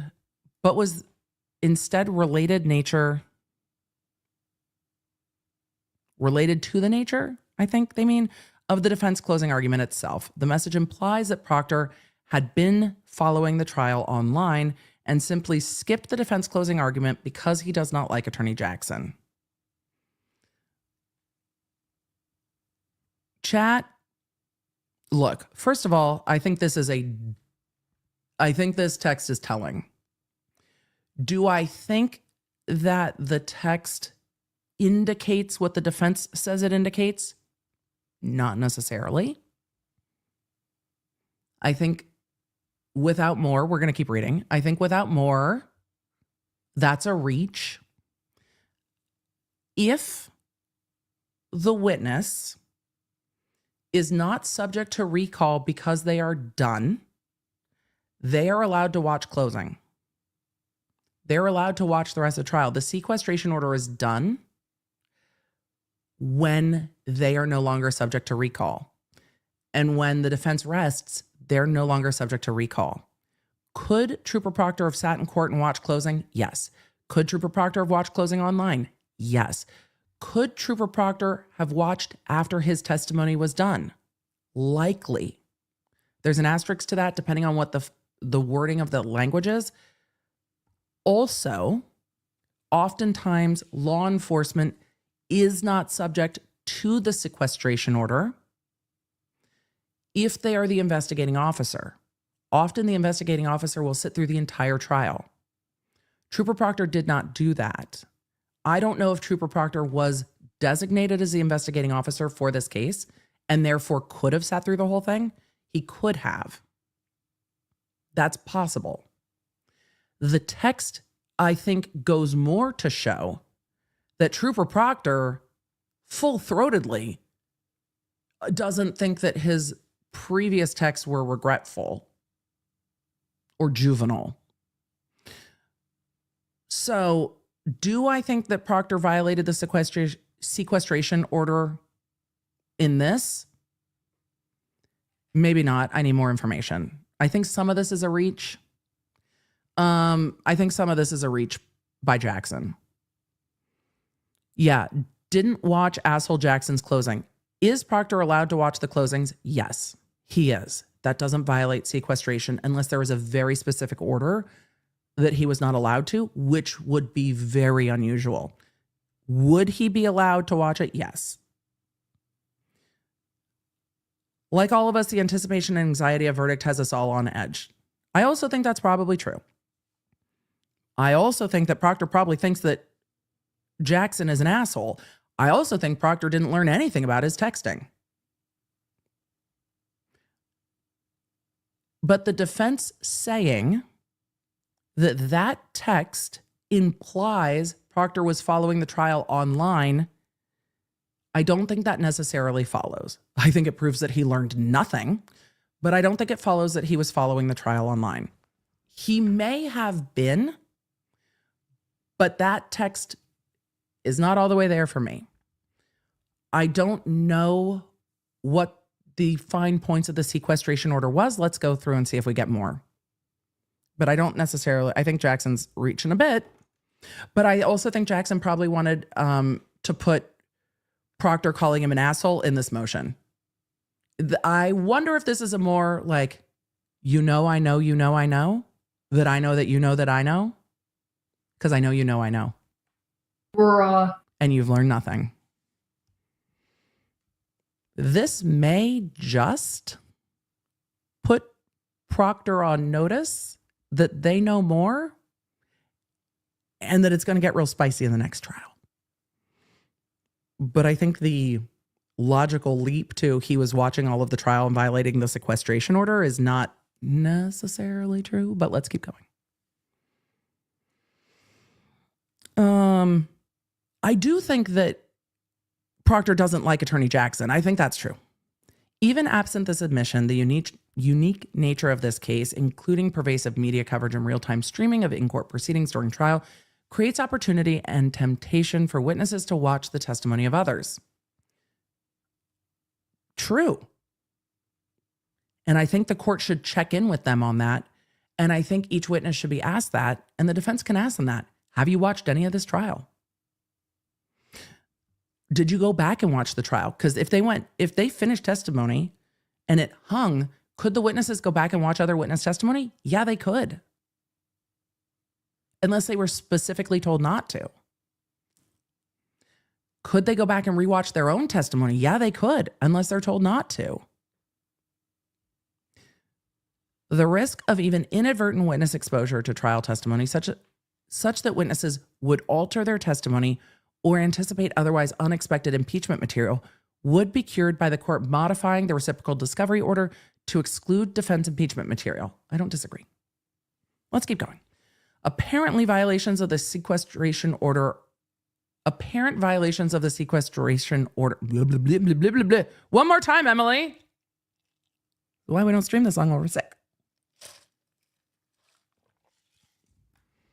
Apparent violations of the sequestration order allowed, coupled with the defense production of impeachment material, allowed prosecution witnesses to either one, preempt cross-examination topics by first addressing damaging information during cross in an effort to, quote, take the sting out of cross-examination, or two, have polished answers prepared when asked about the same topics for the first time during cross. I'm going to put an asterisk on this. You might not like it, but I'm going to put an asterisk on it. Lawyer brain. A lot of these witnesses also testified at a federal grand jury. So, a federal grand jury might have asked difficult questions depending on what the target of the grand jury is. So these witnesses may have been cross-examined at the grand jury to the point where they're like, oh, shit, that's going to come up. So some of the shit might be out of the horse because of the grand jury, especially where the grand jury doesn't seem particularly friendly. So it's not necessarily that the defense's production, it doesn't mean it's not, but that's not the only avenue here. The only avenue is not, well, the defense turned it over, therefore you knew it was coming. It might be also that they got peppered about this at the federal grand jury. So there are multiple avenues that this could have come up. And we don't have the prosecution response to this yet. So maybe we'll see on Tuesday. We will see. Dawn said at the grand jury, there's no cross by defense. There's not, but it does not seem to me that the federal grand jury is friendly. And so if the federal grand jury is trying to figure out WTF happened, the federal grand jury direct examination may feel like a cross and may get into everything. Because if a grand jury is probing who knew what and whether or not they told law enforcement, it's not going to be friendly for some of the Commonwealth witnesses. So it's not easy. And the ARRCA witnesses seem to indicate the way that the grand jury was going. And the grand jury seems to not be looking into Karen Reed. It doesn't seem that the grand jury is going that direction. Don't they have the federal grand jury transcripts? They do. It's not going to stop the defense from making this argument, though. If it could be both, then they need to make the argument to say it could be this, though. I'm just saying there's other possibilities. This is not A, B, C. There's other options. But the defense is going to make their motion. It's also weird AF to me that the defense has to turn over impeachment. That's weird. It's weird. I understand why the defense is making this motion. I just don't know if we can say for a fact based on this motion only that this was the only thing that caused it. The federal grand jury is still going, Denise, to the best of our knowledge. But the defense is still going to make the argument because making them turn over impeachment information is weird. The inability for the defense to be able to properly confront prosecution witnesses with impeachment material without giving those witnesses the ability to devise a way to incorporate the material into their revised testimony created an undue prejudice on defendant. It is weird. I agree. It shouldn't need to be turned over. When the defense has impeachment material it intends to use at trial, the presumption should be that it is not discoverable before trial because, quote, generally a defendant need not reveal his defense. The defense does acknowledge that, quote, allowing the defendant to withhold evidence against a witness who is certain to be called to testify would undermine the discovery rules and allow attorneys to return to trial by ambush. Theatrics do not accord with our discovery process. True. But there are circumstances where it is not required. That, quote, forceful quote, however, is inapposite to the present issue. There is a line here between witness statements and impeaching evidence. And those two things are different. But credibility is a huge issue at this trial. And this is not about statements. They say the defense is not requesting to withhold impeachment evidence until the very moment that the evidence would be sprung upon the witness on the stand. Rather, in an effort to avoid impropriety, rather than create it, the defense merely requests to withhold impeachment evidence until after the witness has testified on direct, which is normally what happens.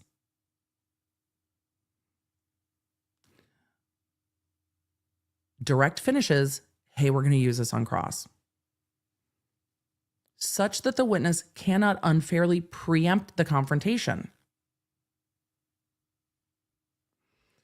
Once the witness's testimony is recorded, the defense would produce the relevant impeachment evidence that they intend to use upon cross-examination to the prosecution so they can adequately prepare for redirect. And that's what redirect is for. Then you get to ask about it. However, there are times when you know that there's something that's going to sting a witness and you bring it up first. You can know that without the defense turning over impeachment, depending on the circumstance. As a matter of procedural posture, as the court and parties are well aware, Ms. Reed is facing a retrial as a result of the initial mistrial.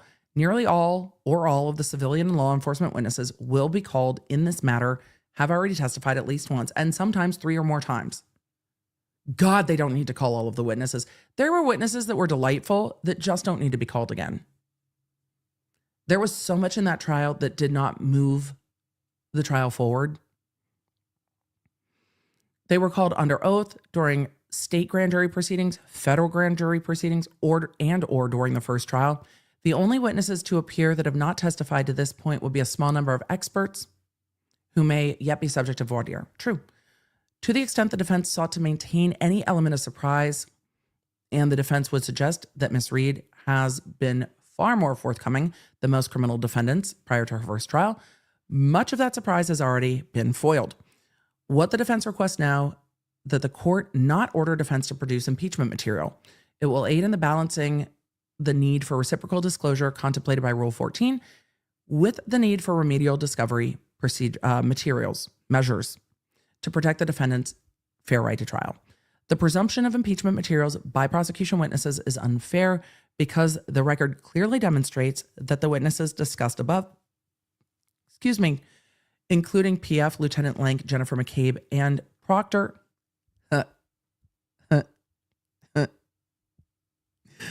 Well, Proctor is suspended without pay. Proctor is now Mr. Proctor. Either prepared for impeachment evidence prior to testifying and changed their testimony from earlier occasions, or likely violated the sequestration order of the court. So even the defense is saying, could be this, could be that, could be this. The defense is requesting that the court modify the order only to the extent necessary to prevent prosecution witnesses from using pretrial production of impeachment evidence to tailor their responses as the interest of justice requires. I mean, I think most of the shit's out of the horse now. We'll see. Whether the aforementioned violations were characterized as violations of the discovery order or the sequestration order, the court is empowered to impose sanctions ahead of Ms. Reed's retrial to remediate the threat of injustice under either scheme. I'm interested to hear more about this on Tuesday. Finally, the defense is not requesting the court for permission to engage in trial by ambush, nor to engage in quote unquote theatrics. No, they're just going to ask forgiveness when the theatrics happen. And theatrics will happen. It's trial. There will be theatrics. The effectiveness of cross-examination depends on being able to surprise a witness, particularly an accusing witness, with evidence that contradicts or is inconsistent with his trial testimony. That's why there are rules on impeachment.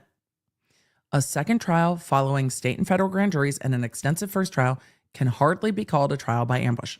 I don't disagree. To the contrary, the amendments required by the defense will permit the jury to assess for themselves the reliability of a witness's memory or whether an accuser is truthful.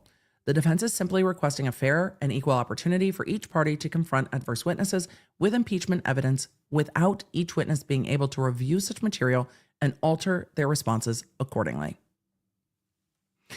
For the reasons stated above, Reed respectfully requests this court to allow this motion. So, the defense made some big allegations in this motion. I don't know if all of the allegations follow what they have said. However, requiring the defense to turn over impeachment evidence prior to trial is unusual. And it should be turned over, in my opinion. Again, I am not an expert in the rules of court in Massachusetts or the case law. And there might be case law that contradicts this. This is written from a place of advocacy from the defense. There might be case law that contradicts this. In the jurisdictions where I've practiced, impeachment, that is just pure impeachment, gets turned over after direct examination before cross-examination, the way it is being suggested here. That doesn't surprise me. Alan Jackson and I practice in the same jurisdiction and in the same office. That is not a surprise. Saying that Trooper Proctor's text of, "I didn't watch Jackson's closing," means he violated the sequestration order if it applied to him, doesn't follow for me. But preemptively asking the court to get out ahead of violations of the sequestration order and to ask the witnesses about it is, I think, a necessary precaution. And I think it's something that the court, the prosecution, and the defense need to be on the same page about, to ask witnesses about.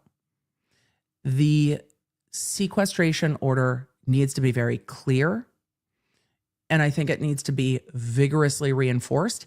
And I think the defense should, we'll see if they do, I think the defense should, when they cross-examine witnesses, ask them if they went back and watched any of the first trial. I think that's absolutely fair game. Does that mean they violated the sequestration order? Not necessarily. Because the sequestration order generally ends when the case ends and that case is over. Unless the court specifically ordered the witnesses to not review after that trial ended. And I don't know if that happened. If it didn't, I think it's fair game for cross-examination. If the prosecution has information that they're going to ask a witness about, they're going to ask about it in preparation of their witness. Is that nefarious? Not necessarily. But having the defense turn those things over early, if they are not required to be turned over, puts them at a disadvantage. So we will see. Iceman said, didn't Judge Cannone say no mention of trial one? I have not seen that. It might be. But they can still ask, have you reviewed testimony of a prior proceeding, which they did in the first trial. They asked about prior proceedings, the grand jury testimony, prior proceedings, the state grand jury testimony. They can say prior proceeding, and they can say prior proceeding of other witnesses. Have you seen testimony of other witnesses in prior proceedings? It's fair game to ask about it. But would they call it another trial? Probably not. I'm glad you asked the question so I could clear it up. So not a, did you watch trial one? But have you seen testimony of other witnesses in prior proceedings? Have you reviewed the testimony of other witnesses from prior proceedings? There are multiple prior proceedings. Iceman, you're welcome for clarifying it. Thank you for asking the question. I don't know I'm not being clear if y'all don't ask, so I appreciate it. I love it. Thank you. Because they were allowed to ask about the prior grand juries, and you can't have prior trial testimony without being able to ask them. At a prior proceeding in 2024, you said this. At a prior proceeding in 2023, you said this. I think it's likewise fair to say, have you reviewed testimony of others in this case from a prior proceeding? I think that's fair.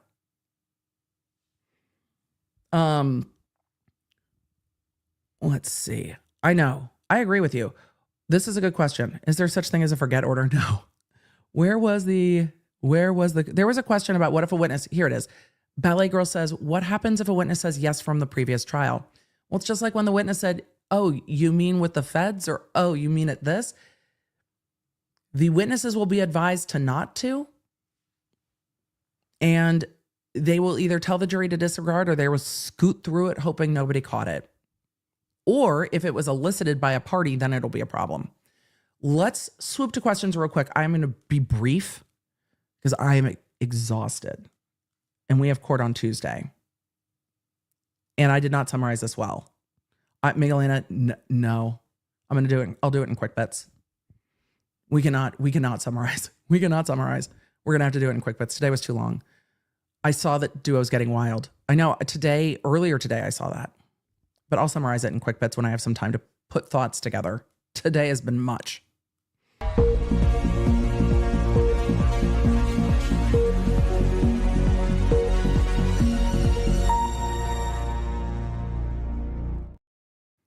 Okay. I'm going to need quick bits of the Duolingo, Duolipa drama. No, there's a lot of it. I'll do a summary next week. I think it's kind of fun. So Chrissy Ridge, very much earlier in the chat, said, my daughter just called. She's going into labor, grandchild number 11. I hope mother, baby, and family are well. Congratulations. It sounds like lots of grandbabies, and that is very exciting. So yay. Michelle M said, feel better soon. Ordered my I've Got Questions hoodie today. Thank you. You rock. You're welcome. Members, you do have access to the Law Nerd Shop now. If you are not a member, do not worry. Do not worry. Tomorrow, if you are in the text crew, you will get the heads up exactly when. But tomorrow, not the text crew. Emily, your brain has reverted. If you have the Law Nerd app, you will know the moment Law Nerd Shop is live tomorrow for the new merch. We ran the trailer twice, and y'all, I love this merch drop so much. If you don't have the app and you want to know the second the store is live for you tomorrow, get the app. Get the app. You get the app. Get the app. Thank you, Miguelina. Mia said, Emily, I ran 10 miles this morning listening to your stream yesterday. Thank you. Mia, congratulations. You're welcome. I hope I didn't ramble on so long that you just kept going and then we're like, what happened? I'm exhausted. Or did. That's fantastic. That's fantastic. Also, I need to go watch Traders. Is it Thursday? It's Thursday. Ashley asked, will the merch be permanent or only for a short time? And once it's gone, it's gone. These runs are once it's gone, it's gone. If something is evergreen, I will let you know. But we've gotten lots of requests to bring back favorites. But these are limited runs because all of the merch is custom ordered in advance. But we have been asked to figure out how we can bring some things back. I understand. We will work on it. We will work on it for sure. I just placed my member presale. So excited. So excited. So excited.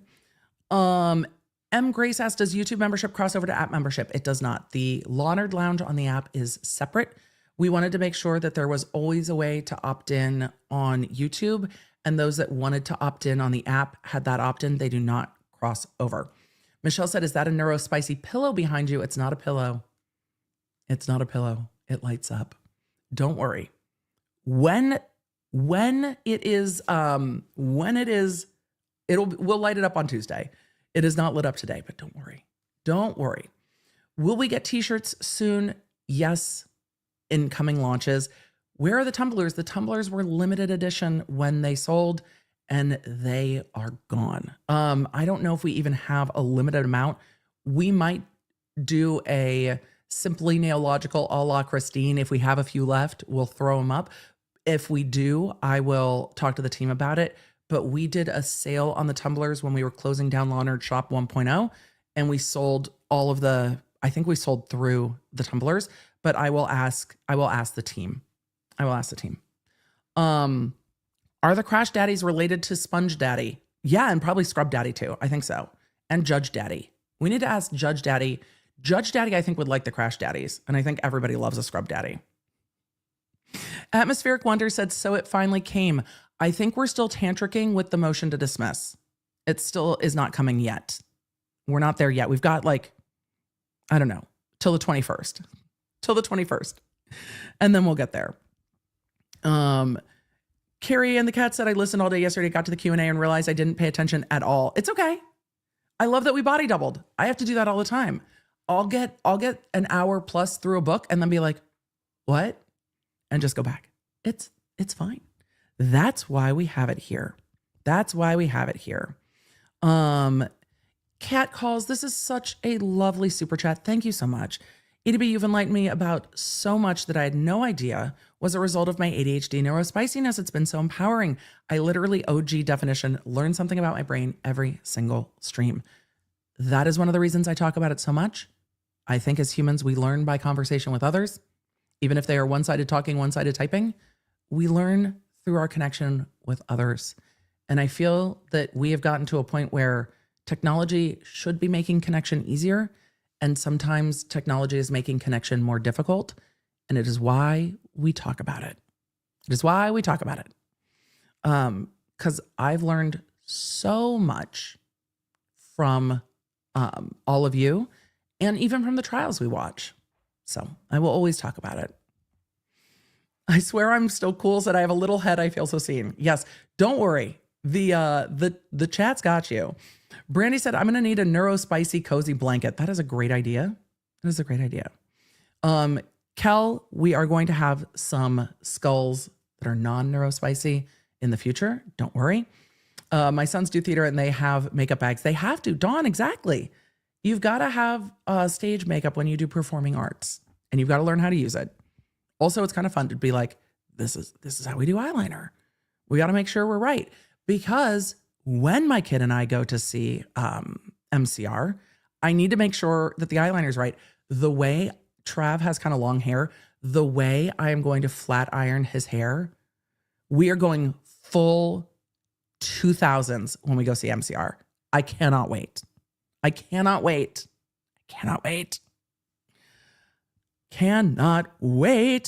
Lit Mama Deb said, wow, member for a year and a half time flies. Love the neurospicy merch. Can't wait to get mine. Love flying EDB Air. Thank you so much. I love it too. Brennan spelled his name wrong in the affidavit. I didn't even catch that. You guys catch things better than I do. my brain will transpose things into it looking right, even when it's not. It makes it really hard for me to edit things without, like, I don't know, Grammarly, because my brain will just, I won't even see it. Which is why you guys catch typos in thumbnails and titles that I don't catch. You know when Emily did it, because there's a typo. Tina K.S. Lawnard, thank you for the 20 gifted memberships. Welcome to new members. If you're new members today, you do have access to the shop. We do not have kiddo sizes at the moment, but I will take it under advisement and see what we can do. It is not always easy. So we will get there. Rory said, do you think the prosecution are trying to exclude them because they think that their testimony will not do their case any favors? If the Commonwealth called them, Brennan would see it differently. When we're talking about the crash daddies, I think they have a legitimate discovery complaint based on a unique situation. I think the remedy for that is voir dire, and they already had that remedy. But also.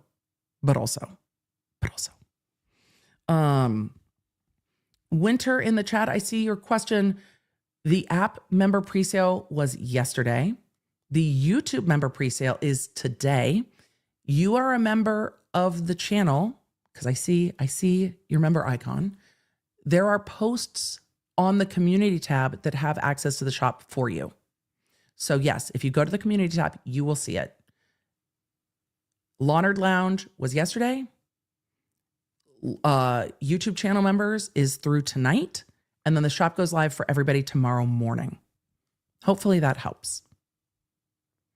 Let's see.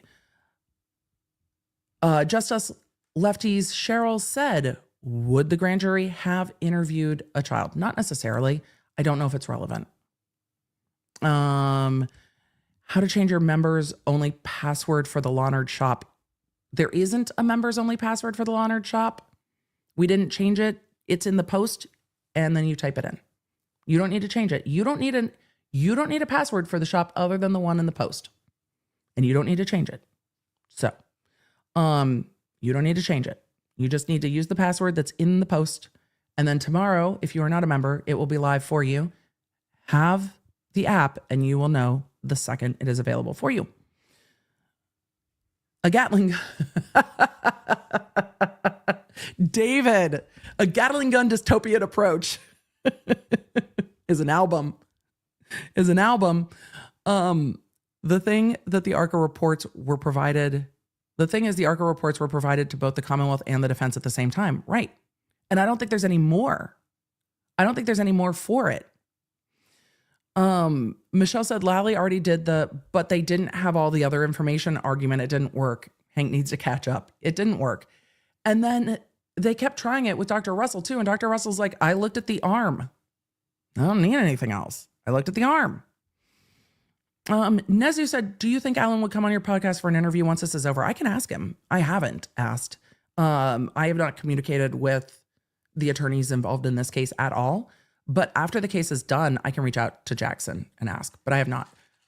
If I had communicated with the attorneys, I mean, in this or any case, I would let you know, but no, I can ask. Katie said, the state, we need the discovery. The defense, we can't give it to you. We don't have it. The state, well, give it to us anyway. Yeah. Tuesday's going to be interesting. Live, laugh, toaster bath. Uh-oh. The last part, I don't advise. On a scale of 1 to fuckery, how much fuckery is this case? This case has a lot of stuff going on. It's a lot of fuckery. Have I seen a case so messed up? Not that's going to trial. We've seen some wild stuff, but not that's going to trial. Kim says, how about Neuro Vanilla with sprinkles? I mean, I'm here for it. And tomorrow is Valentine's Day. Ryan HexRN, happy birthday tomorrow. Good to see all you guys in the chat. It is so good to see all of you in the chat. You guys are amazing. I am not going to get through the rest of our comments and super chats. I'm so sorry. Asagal, I hope I said that correctly. Question, why would Proctor act like a private lawyer? I don't know if that's Proctor. Act like a private lawyer and don't seek the truth. The state wants to send her to prison for life. I haven't even checked the sentencing, but on the top charge, that's probably close. I don't get this frightening instance in some state versus defendant cases where there's obvious errors and unjust treatment. If I'm interpreting this properly, and if I am not, I apologize. The job of the prosecution, I think that's what that means, is to seek the truth. That is their job. Not every prosecutorial agency does that well. There are definitely prosecutorial agencies that look at their job as to win. And that is not the job. The job is to get to what happened, show it to a jury and say, this is what we think happened. Do you agree? I don't know what information the prosecution here is relying on to, this is what we think happened. Do you agree? That needs to be fact-based. The facts show this. Do you agree? I don't know what facts they're relying on. I hope I would see it after the last trial. I don't know. I don't know. Kyle said, saw it in my department. Even personal communications in a work group are susceptible to disclosure. Yes. All of this stuff, is coming to light and should be turned over. Tracy, thank you for the gifted memberships. Welcome to all the new members. Loch Nessie, thank you for the gifted memberships. I'm trying to zoom through all of them. RK said, every time I hear you say sequestration, I hear sequest. RIP. Yes. Yes. And yes. But text merch. I don't know about that. I don't know about that. We'll see. I've heard that there is a forensic meteorologist to prove that it's snowing. I have questions about what they're going to try to prove. I really do. I really have questions about what they're going to try to prove. Law nerds, before we go, we will do one more round on the shop. Then we are going to do the outro. Law nerds, you are the best. I will see you in court Tuesday. I'm going to rest this weekend. I may or may not be on social. There will be a quick bits for you on Monday at some point. But with that, remember, shop launches tomorrow. Members, you have access now. Before we go, book. It's a trilogy. It needs a book. It needs so many disclaimers. Because if I tell y'all and then you try to read this book, you're going to be like, girl, WTF. The fact that they sell it at Target sent me. It is a trilogy. If you know, you know. There are extensive and accurate trigger warnings. This is not a book that you just wander into. This book needs all of the trigger warnings. Warning, this series is not for everyone. Warning, the first trigger warning says accidental cannibalism. They're not joking. Chat, they're not joking. They're not joking. They're not joking. I will give you the name of the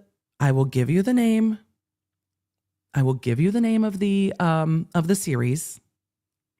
But you look, user discretion is advised. Like, viewer discretion is advised. This book is 10 out of 10 a nope for a lot of people. But for the people it's a yes for, it's amazing. It is incredibly spicy. It is not for the faint of heart. If you do not describe yourself as someone with a dark sense of humor, this book is not for you. Walk away. Walk away. If you do not read the spicy books, walk away. If you categorize Fourth Wing as spicy, walk away. Walk away. If you read Fourth Wing and ACOTAR and went, where is more spice? This book might be for you. If your spice tolerance is ghost pepper level spice, this book might be for you. Google the trigger warnings and heed their advice before you buy this book. If this book series is for you, the audiobooks are the only option. The audiobook is the only option. The audiobook is so fucking fantastic. Knit One Law 2, I love that you were like, yes. The Ruinous Love Trilogy Book 3 comes out tomorrow on Valentine's Day because Ruinous Love. Look, if 50 Shades seems spicy to you, this is spicier. The Ruinous Love Trilogy is dark. It's funny. It's about serial killers. There's lots of murder. Ghost pepper spice. Vast trigger warnings. The audiobook performance of these books is 10 out of 10.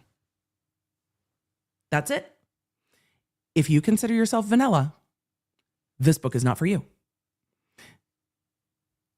Amy's Positive Pathways. If you liked Haunting and Hunting Adeline, you will probably love this series. Know your level of spice, folks. If you are not a ghost pepper, you're not going to enjoy it. If you do not have a dark sense of humor, you are not going to enjoy it.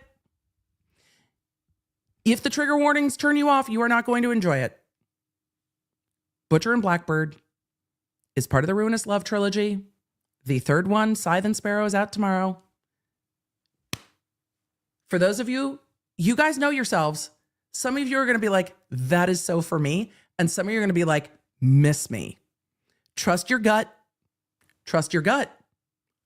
Dark, spicy, serial killers. I agree. Martha, if you thought 50 Shades was too spicy, these books are not for you. Jade, I also read the trigger warnings and almost peed myself laughing. But I worked as a district attorney. The shit I have seen in my life lends to dark humor. However, if that is for you, you will enjoy. If you like audiobooks, this is an audiobook performance. I cannot recommend it for everyone. If you're like vanilla latte all day long, no. But if you self-identify as spicy with a dark sense of humor, you will probably be amused. Look, who is the author? Bryn Weaver is the author. Google the trigger warnings and decide for yourself. That's it. That's it. Laura said, does it have a plot? Yes, lots. Yes, lots. So, Octo, yes. I was like, you have to hear these trigger warnings. And Octo was like, what is happening? Yep. So, the Ruinous Love series, third book is out tomorrow. That's it. Cena, yes, you are either in or you are out at the trigger warnings. The trigger warnings either say, not for me, or please tell me more. I listen and I don't judge. I'm not going to tell you which spicy books are for you. Also, yeah, Game of Thrones has all of the shit. So, you know. For those of you that went through Game of Thrones, you're like, I mean, there's no incest in this. So there's that. That's good. That's good. All right, chat. I appreciate you. Oh, this is good to know. Knit One Law 2 said you can preview the trigger warnings on the Audible preview. That is a good heads up. That is a good heads up. That is a good heads up. All right, chat. I listen and I don't judge. The Law Nerds are like, spicy book club when? I will think about how to make that happen. I will think about it. But know that I am ADHD. And so like I will reread a book 3 times to make sure I've absorbed it before moving on to the next one, which doesn't always work well for a book club. But if you identify as neurospicy like me, well, this Law Nerd launches for you.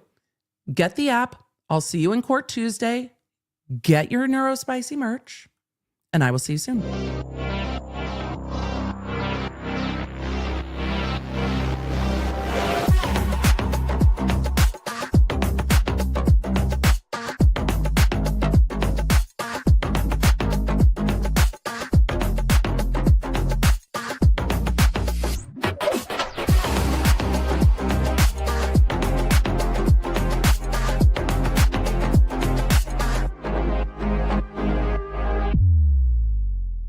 Thank you for joining me. Make sure you don't miss a live stream or any of the updates on the cases that you care about most with the Lawnerd app at lawnerdapp.com.